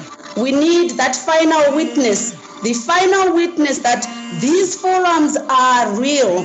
We want you to come and join these forums. They are global. Tendai, one last word, please. Forgive me, Frederick. That's right. I'd like to start off by saying all protocols observed for the sake of time. I'm delighted today to be launching the Kingdom of Eswatini's chapter, their brainchild spearheaded by Busisiwe Zwane, which is the Africa Reconstruction magazine, rather. So the Africa Reconstruction magazine, we're launching it today. It will be available on the platforms. I'm sure the administrators will put a link for it in the space below. I'd like to say that the magazine is there to inspire and encourage collaborations so that we work together to reconstruct Africa. I finish off by amplifying a story that's been written in the magazine by 12-year-old Rebecca Commander. She says, the Africa I want as a child is free for me to choose, free to self-determine, and free to find my path. We are here, we are the future, we are present, and we are relevant.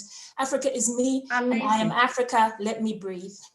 Amazing, amazing. And my sister Nyaradzo, I know that, you were supposed to talk about the church, the very foundation where everything started. It will be a great injustice if this particular witness should not speak. So forgive me for saying she was the last speaker.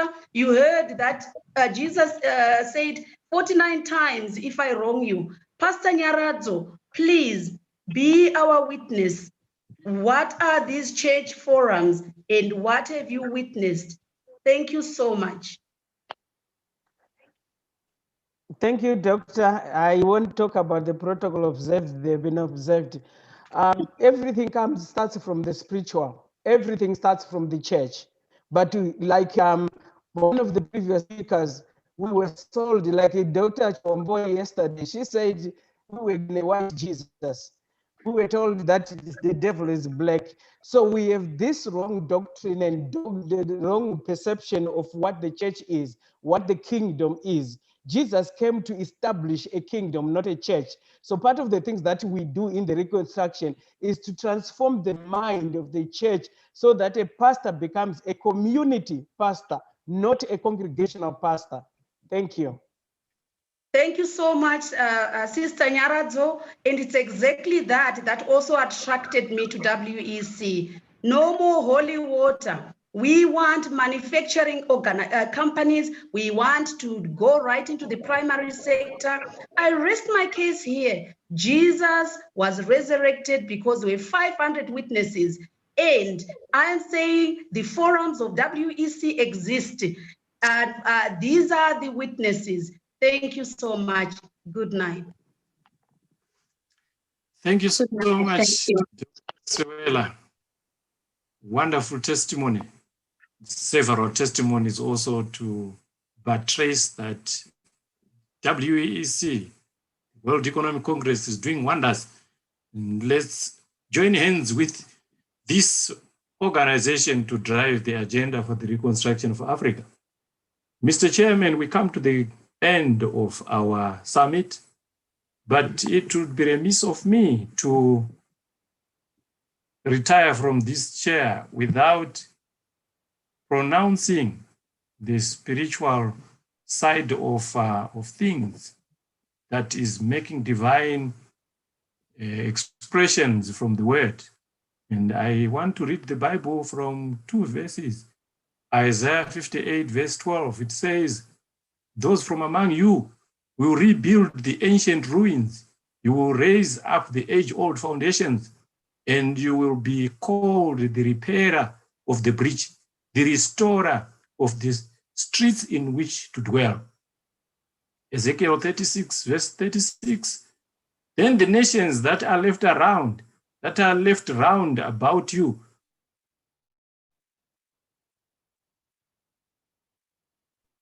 will know that I, the Lord, have rebuilt the ruined places and planted that which was desolate. I, the Lord, have spoken and will do it. Finish by calling the chairman of the summit, none other than Dr. Alexander Chisango, to give his closing words. Dr. Chisango, over to you. Well, thank you so much, Program Director. And also, I would like to thank your colleagues, our panel of Program Directors, Dr. Frederick Mandizvidza, Nsiki Oko, as well as Veronica Molutsu. So just before I say my real final remarks, which will be very brief indeed, but they're also very easy remarks because as you are now acquainted with, this was not a summit in order to then come out of the summit and then think about what to do, but this was a summit that came in the midst of implementation, but we needed to come to the summit so that we come to the highest point where we re-energize, remobilize, refocus, and relaunch the implementation that is already going on. But before I would say the final few words, we've got a father in the continent, a man who has served this continent with his blood and with his skin and with his mind and with his skills for many years. And so on Monday, when we started, he was one of the keynote international, African international keynote speakers. And so I did specifically request him to join me during the closing moments. That's Professor Dela Adadevo, who, for the purposes of those who missed to hear him, he is the founder and president of the African Forum for Religion and Government. Very few people have got the finest brains like what we had on Monday. But to me, it was exactly what I expected, because from the first time that I met him in Nairobi, Kenya, long ago, in the early 2000s and so forth, when he was hosting an Africa conference for transformation through Campus Crusade for Christ. And he has not changed. He has only become finer and finer.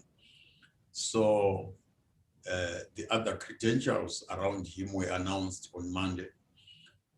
He's a citizen of Ghana, but he's now one of the international citizens of Africa, based in Florida, United States, but working all over the world. So I asked him to just join me in the closing moments, and so that those who missed wisdom on Wednesday and yesterday, they cannot go away from this summit and think that they attended the full summit. So I wanted him to just say a few words before we give some practical side of the things by way of resolutions that I need to tie in before we can go. So Professor Dela Adadevo, this man has founded a university with ALMA, Africa Leadership and Management Academy, which offers accredited postgraduate programs up to masters, and now they're even at doctoral level. And we have seen graduates of that. Dr. Moses Chundu there is also a graduate of that, apart from him having learned elsewhere, his economics and investment, finance and things like that. So Dr. Della, a professor, you are representing many of the fathers that have run the race before some of us ever emerged. So we salute you, we honor you, and yes, please say a few remarks. Yes. Thank you very much. Thank you very much, my brother, Dr. Chisango. And I greet everyone at the summit.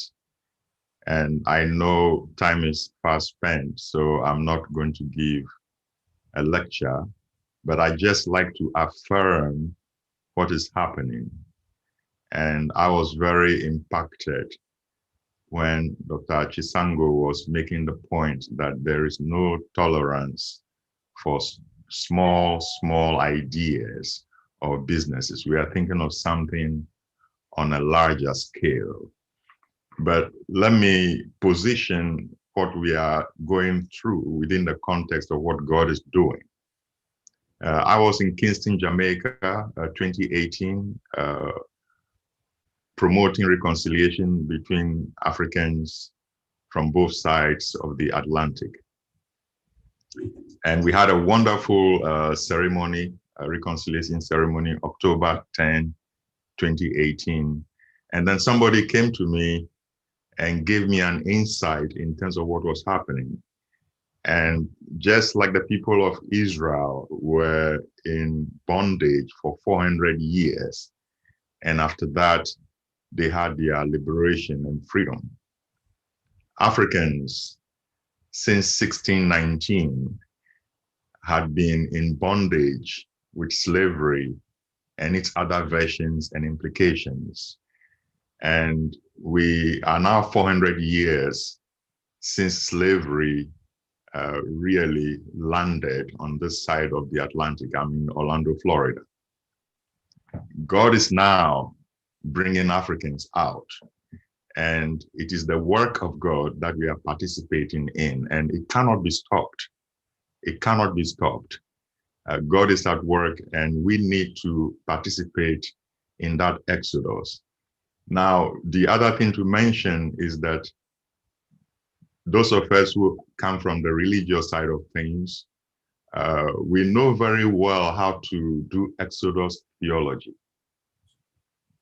What we haven't mastered is possessing the land. So going through Exodus is one thing. Possessing the land is another thing. And when we are looking at Reconstruction, we are really looking at possessing the land. And we want to possess the land in a way that is different from how others have possessed their land. And God is looking at us to make a difference, to bring a development that is not based on the exploitation of other people. This is going to be new for the world, a development that empowers all, and the rise of one is not based on the falling of another. That is key. Then a development that also has moral vision as its foundation. In other words, what we want to have must have as its foundation who we want to become. And so we want a vision for the new African as we look at the vision for the new Africa. And I want to encourage all of us, our time has really come. God is the one at work, and we are participators, but I pray that we fight. I tell people it's going to take us 10 times as much force to fight for our economic freedom as it did for our political independence.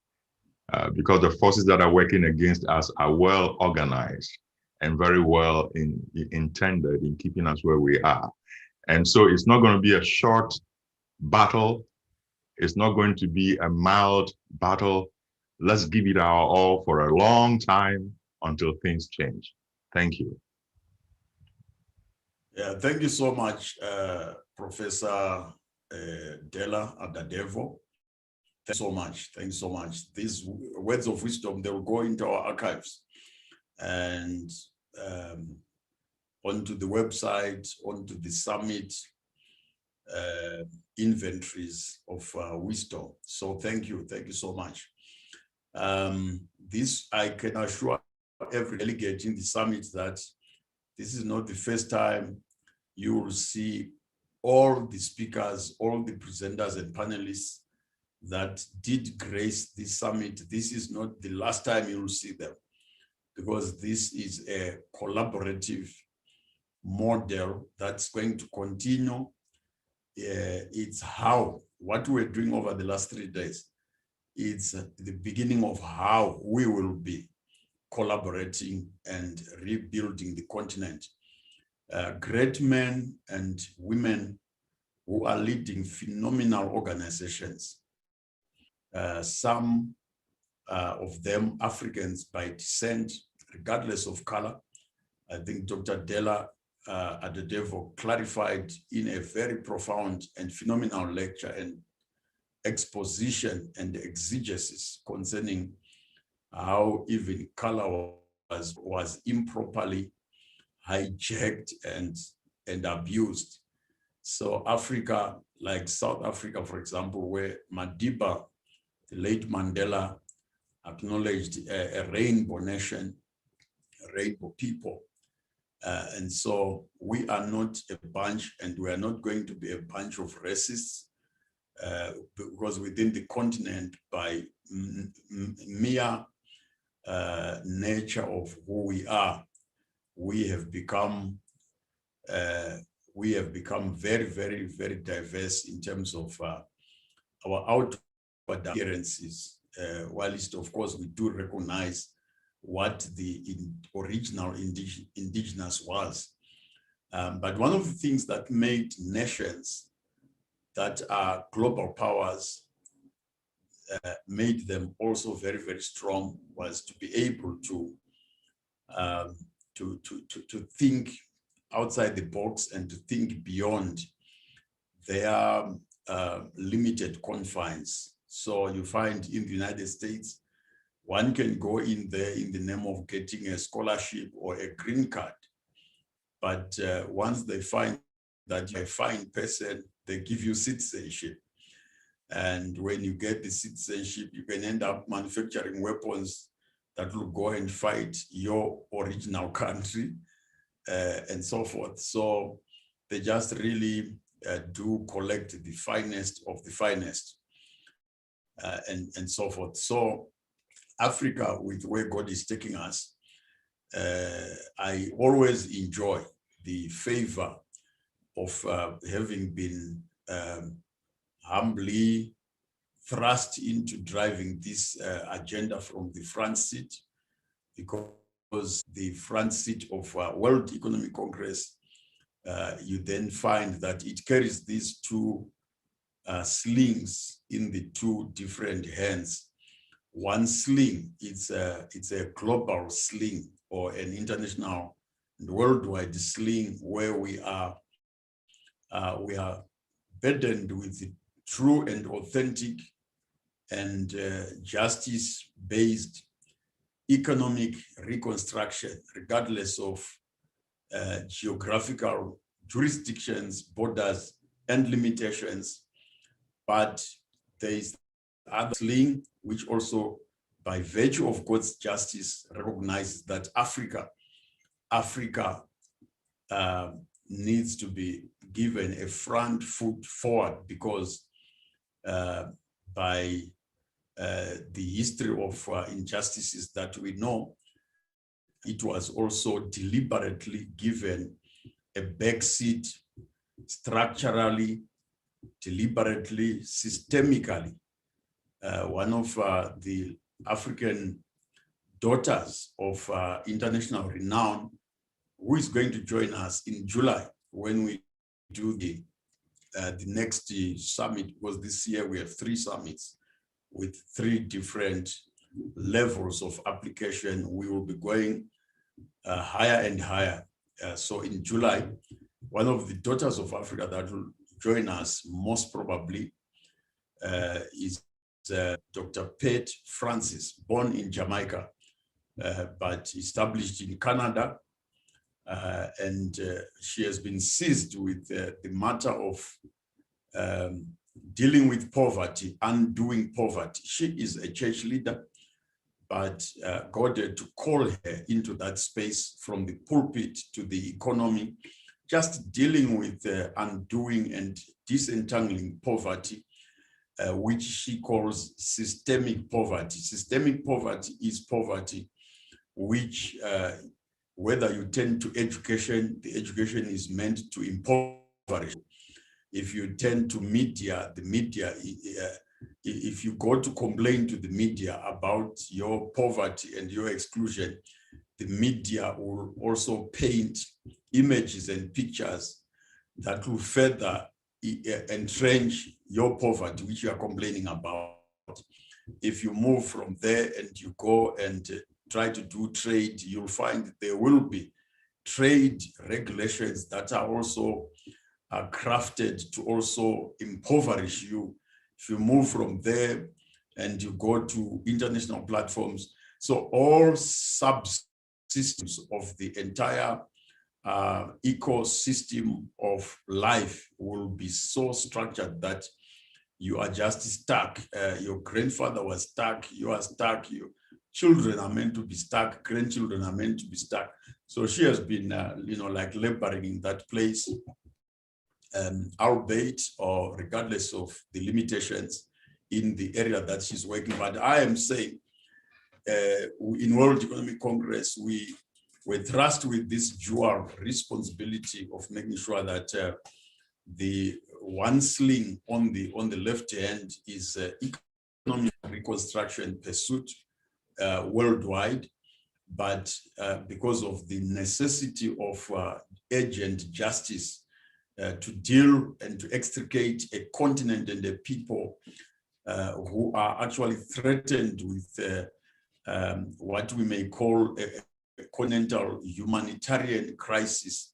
So that required the Africa Reconstruction Agenda, which agenda necessitates some customized summits, such as the Africa Reconstruction Global Summit, customized, like what Professor Adadevo has just said, customized, not necessarily to put down or bring down any other person, but really customized to indeed ensure that there is some affirmative responsibility that we can all say we are affirming that there is a need for Africa to come to its justifiable place. And that's not just a responsibility of the Africans, it's a responsibility of the whole world, because no continent ever rose by its own exclusive endeavor without the help of others. Even the Chinese were helped also by others. They sent in their people to go and study some things that they did not know. And those that were sent did not disappear. They diligently came back home and added their new knowledge into the system. Europe rose, yes, we said it before, it was assisted by Africa. It was largely assisted, America was assisted by Africa, through raw materials, natural resources, and unpaid labor. What we call slavery, when you were in Europe, when you were in America, what we call slavery and slave trade, to them, it was economic empowerment projects and economic empowerment programs, where they were also empowering one another by using unpaid labor and unpaid skill and unpaid intelligence and so forth. Now, those were the days then. Now we believe in better promises, a better covenant founded on better promises, better world. We must be civilized. So things ought to be done differently. That is why in this summit, part of our discourse and discussions and dialogues and presentations could not just confine us only to Africa, but these dialogues had to also take us to a level where we can also help the rest of the world. Because Africa must indeed, in fact, one of the reasons why a lot of Africans, leaders, some of them don't live in this continent, they live overseas because they have become global leaders or international leaders in different domains. So Africa is already leading in so many spaces. Even in the church, predominantly the global leadership of the church currently, it's actually Africans. The only thing is that it's not branded, it's not patented, it's not structured, it's not celebrated. So summits of this nature, they do help us, and this indeed has helped us to come together. It has helped us also to birth a model and to demonstrate that we can actually operate without being afraid of one another from across the constellation of domains and the sectors where we were deployed by God. That's why we are so glad that we were joined, even by up to the level of the heads of states. We really celebrate and we commend His Excellency President Emerson Dambudzo Mnangagwa for representing the other heads of states that understandably could not be with us due to the short notice nature. Today, actually, we were supposed to have His Excellency Dr. Lazarus Chakwera, President of Malawi. He was supposed to join us today, but again, they are working within certain constraints that also prevent them from rapidly responding, albeit in a time of this global emergency and pandemic. So we had an emergency summit which needed you as delegates, which needed you as leaders to come urgently and to rally urgently. Yet in your own backyard, you were also dealing with the same emergency at personal level, family level. A lot of our leaders, they had to break away from funerals within their families and extended families and communities and spheres of work to be in the summit, glued for those 4 hours or 5 hours every day. So we even lost some leaders. The man who was the arrowhead for World Economic Congress in Tanzania.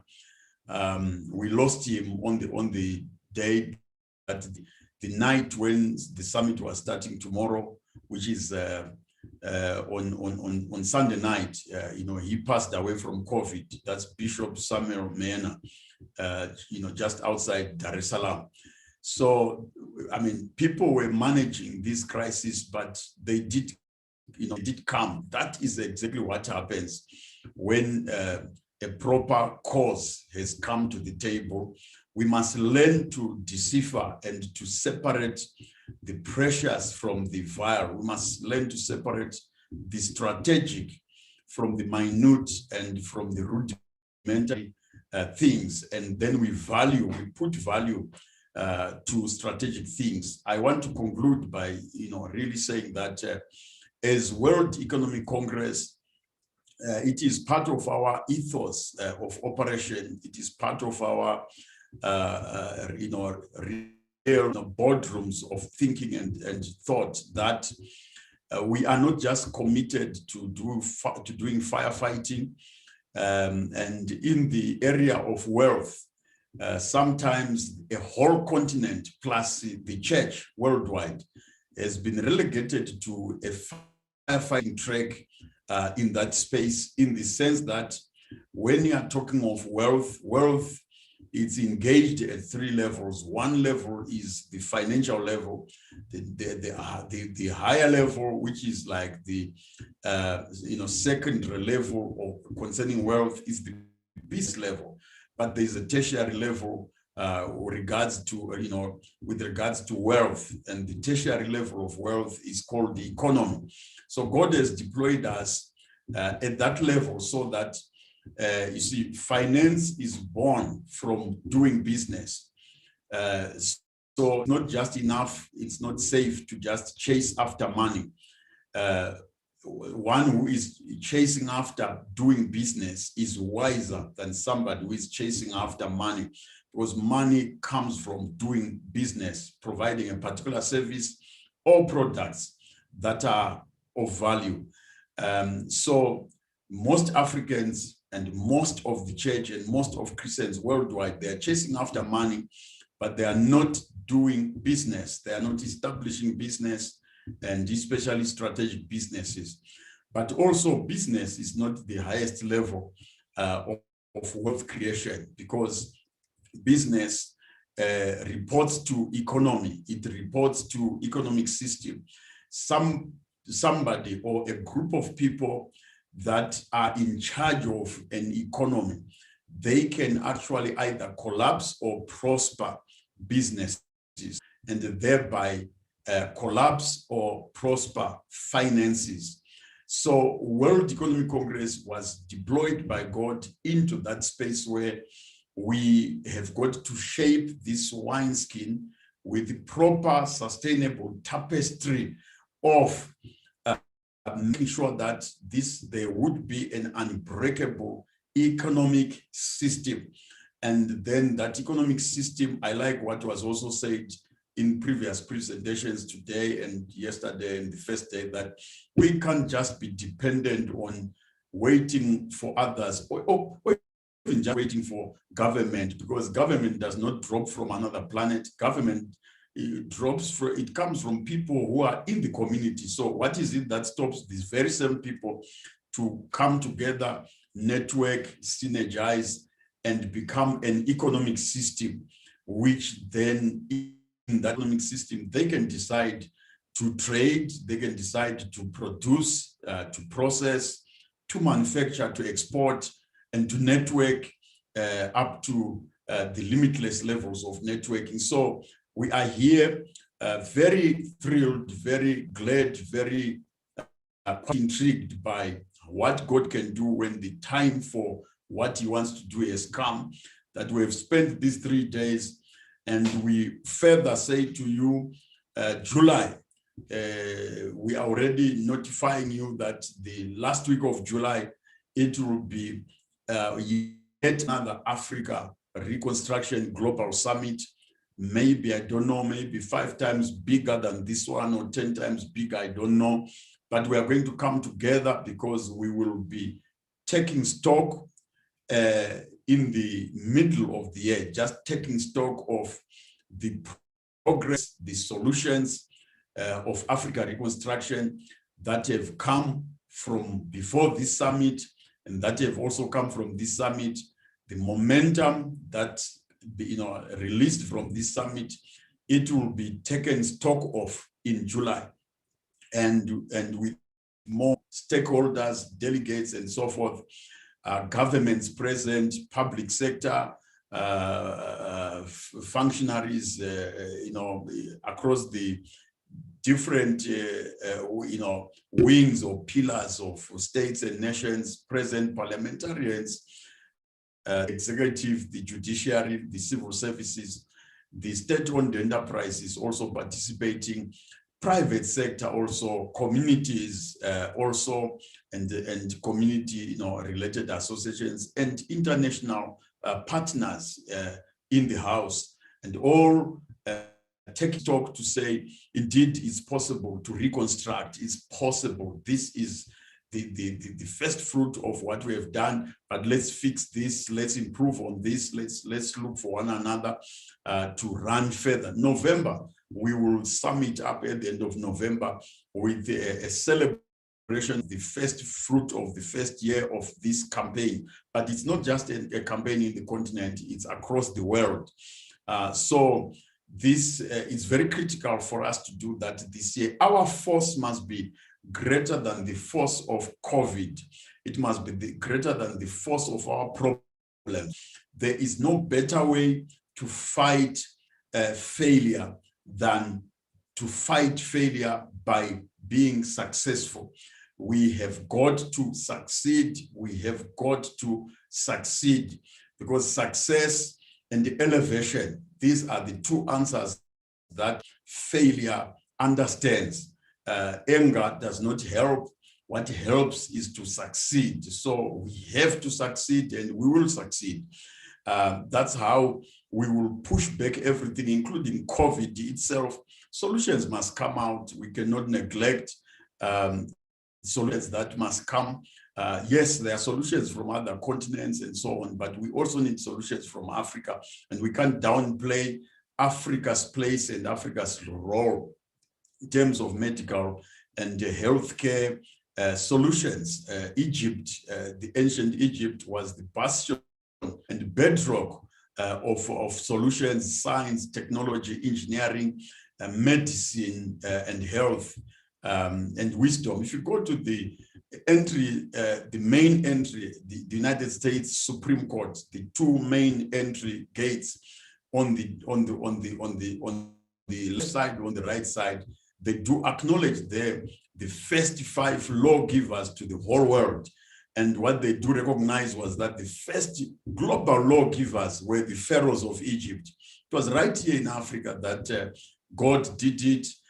In fact, out of the 5 that they recognized, 3 were from Africa, were either from Africa or they were mentored from Africa. That includes Moses. So they've got architectural carvings, stone carvings representing the first 5 lawgivers to the whole world.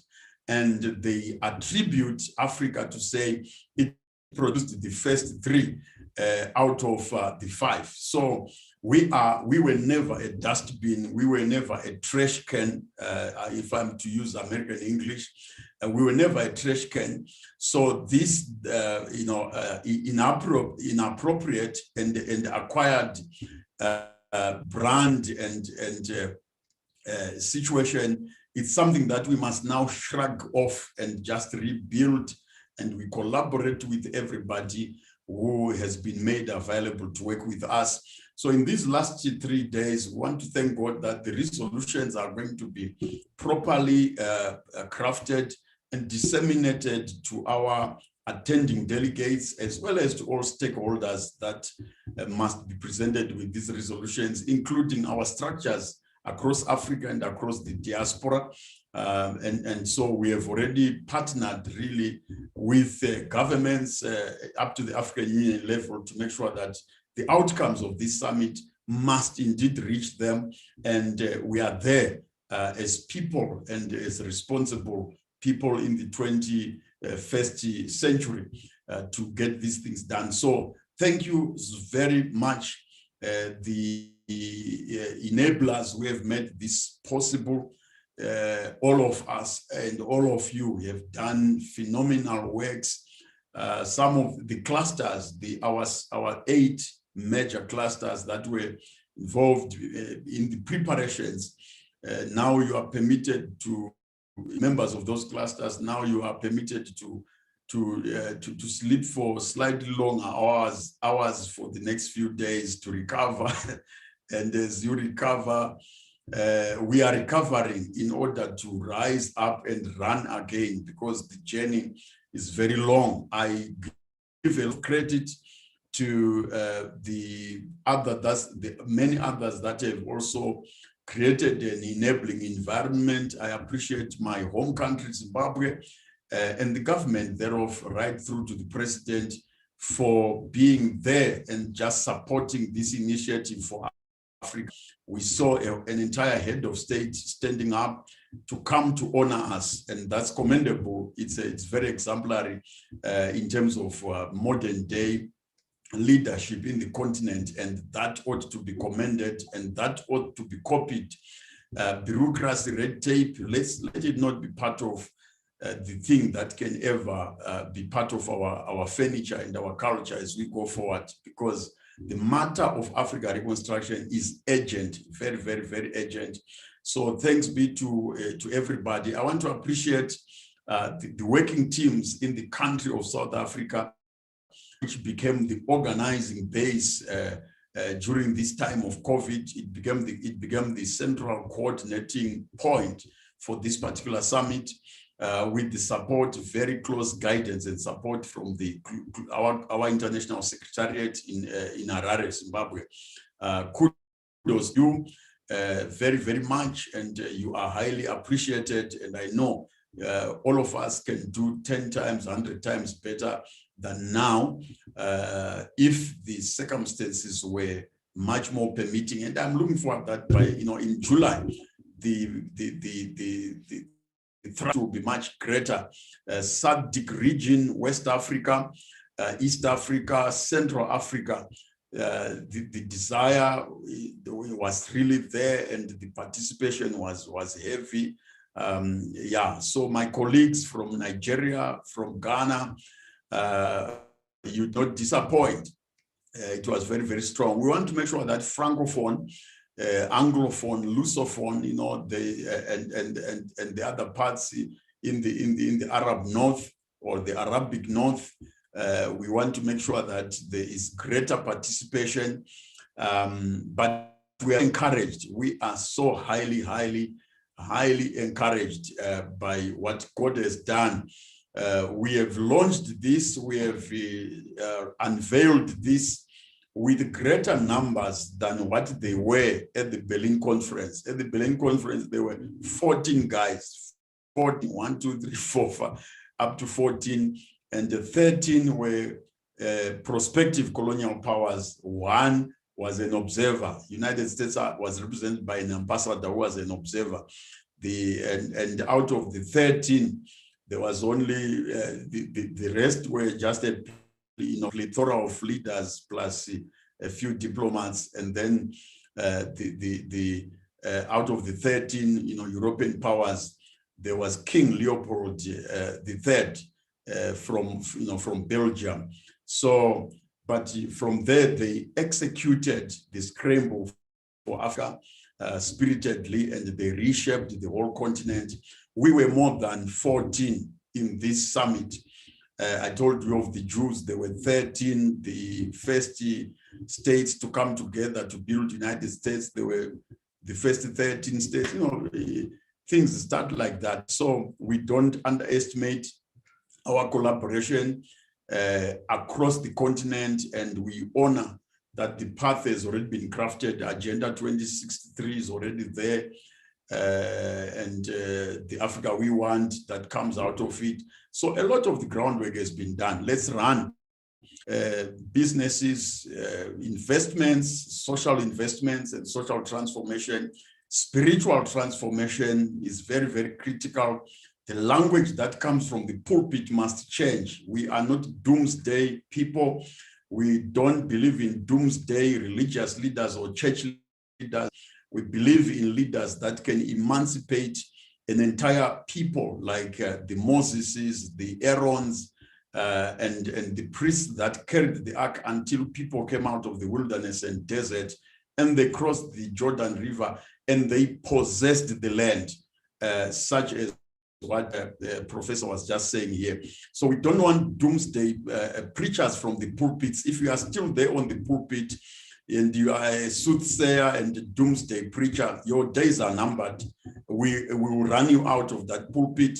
We want to see church that can empower nations and empower entire continents.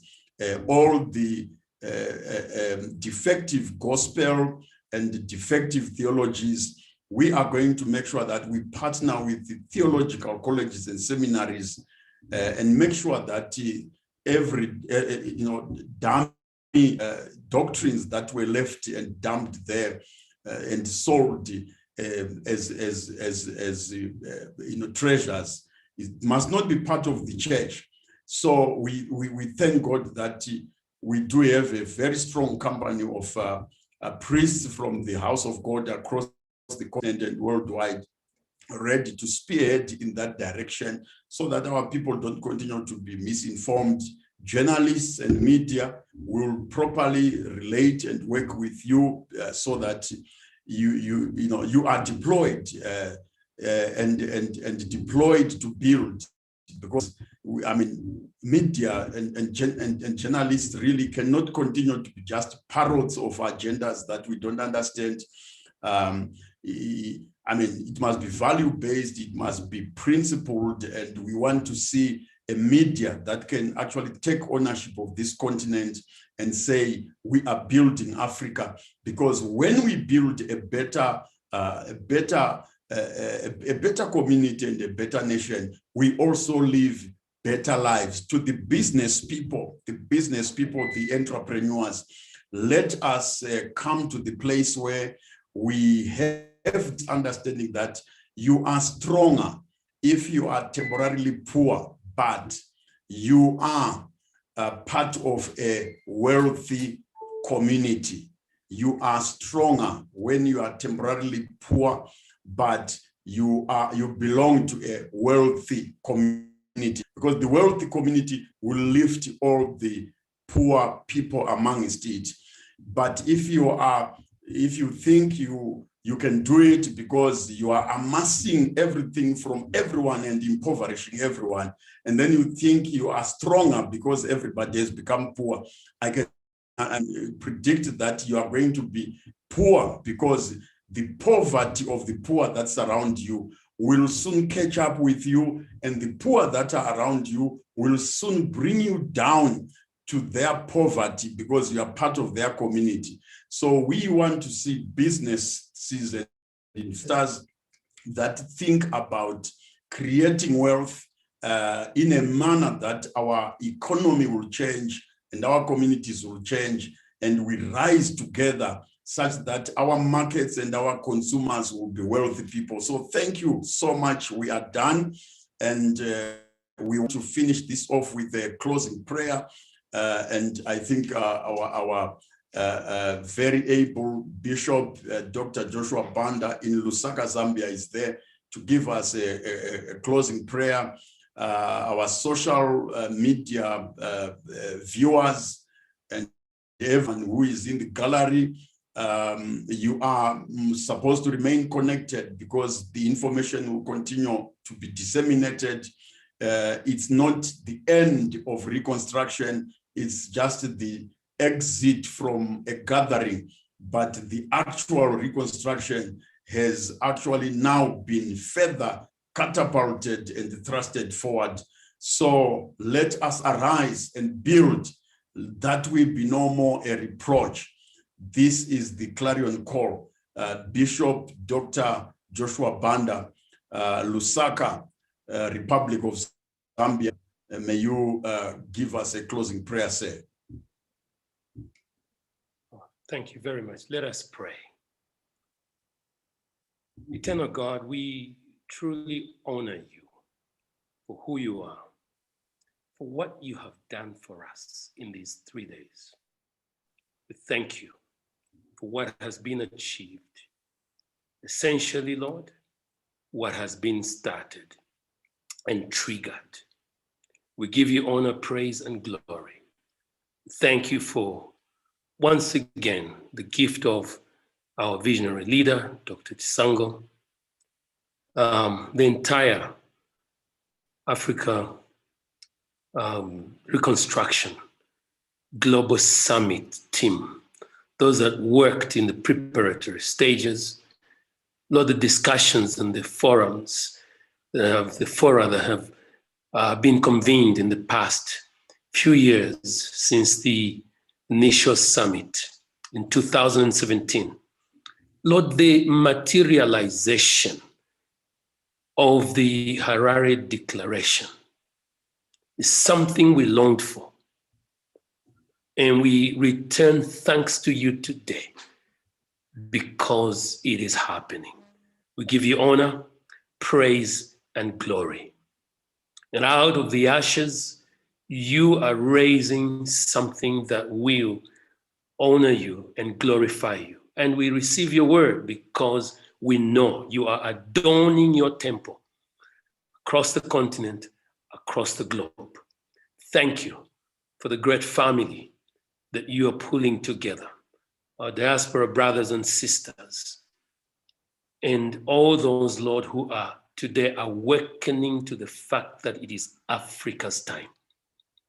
So unto him that is able to keep all of you and all of us working and sustained, and to present us before him impeccable, without blemish, to him alone, the owner of the church, the owner of this enterprise, be glory, honor, power, strength, and majesty, both now and evermore, because we pray and ask in Jesus' holy and matchless name with thanksgiving. Amen. Amen. Amen. So thank you, Bishop. Thank you, Bishop. All businesses, companies, if we do not have your contact information, but you want to participate in Africa Reconstruction projects practically, and you need to be assisted to reach certain countries, please get in touch in the next 24 hours as quickly as possible, because the meetings to constitute investment delegations, investment missions to various countries, they are starting, and the heads of organizations that are also fellow colleagues and partner bodies, we are going to participate in wealth creation and empowerment and reconstruction, and we'll be working together. So consultations and consultative gatherings, focused and customized, will continue to happen. The clusters for summit preparations, we are not disbanding them, because we have another summit coming. We have another one November still. So, but this week, the remainder of the days, as I say, most of you need to recover and so forth, but some work will be happening behind the scenes. But let's move in quickly. The promises that we made to African governments through President, His Excellency President Mnangagwa yesterday, we will fulfill, and we'll do it speedily, because we must show a difference now. We must make sure funders and financial solution providers, this is your time to do things in a different way and in a win-win fashion, sustainable, and the high returns are available on the table. God bless you. Thank you exceedingly. My family, I cannot thank them enough. All the sacrifices, the children, my spouse, everybody was flat out there building Africa. So thank you exceedingly. God bless you. We have been grateful. We have been blessed. The priestly blessing has been spoken. Thank you. Our behind the scenes, there was a man called Ashton, whose company did fantastic jobs, streaming things. And we thank you, Ashton. We continue to promote you. We want this continent, your companies grow. The other companies that are coming, wanting to run with us, the door is open. Let's go together and let's build this mighty giant that was asleep, but it's now risen across the board. Thank you so much. God bless you. We are done. We are done. Thank you. Thank you so much. Thank you. Yeah, the AU anthem. Thank you, Doc. Yeah, the AU anthem wasn't prepared. We would have just played it on closing. But I know these brothers have powerful music from across the continent to inspire us. They can close with that. Thank you so much. Thank you.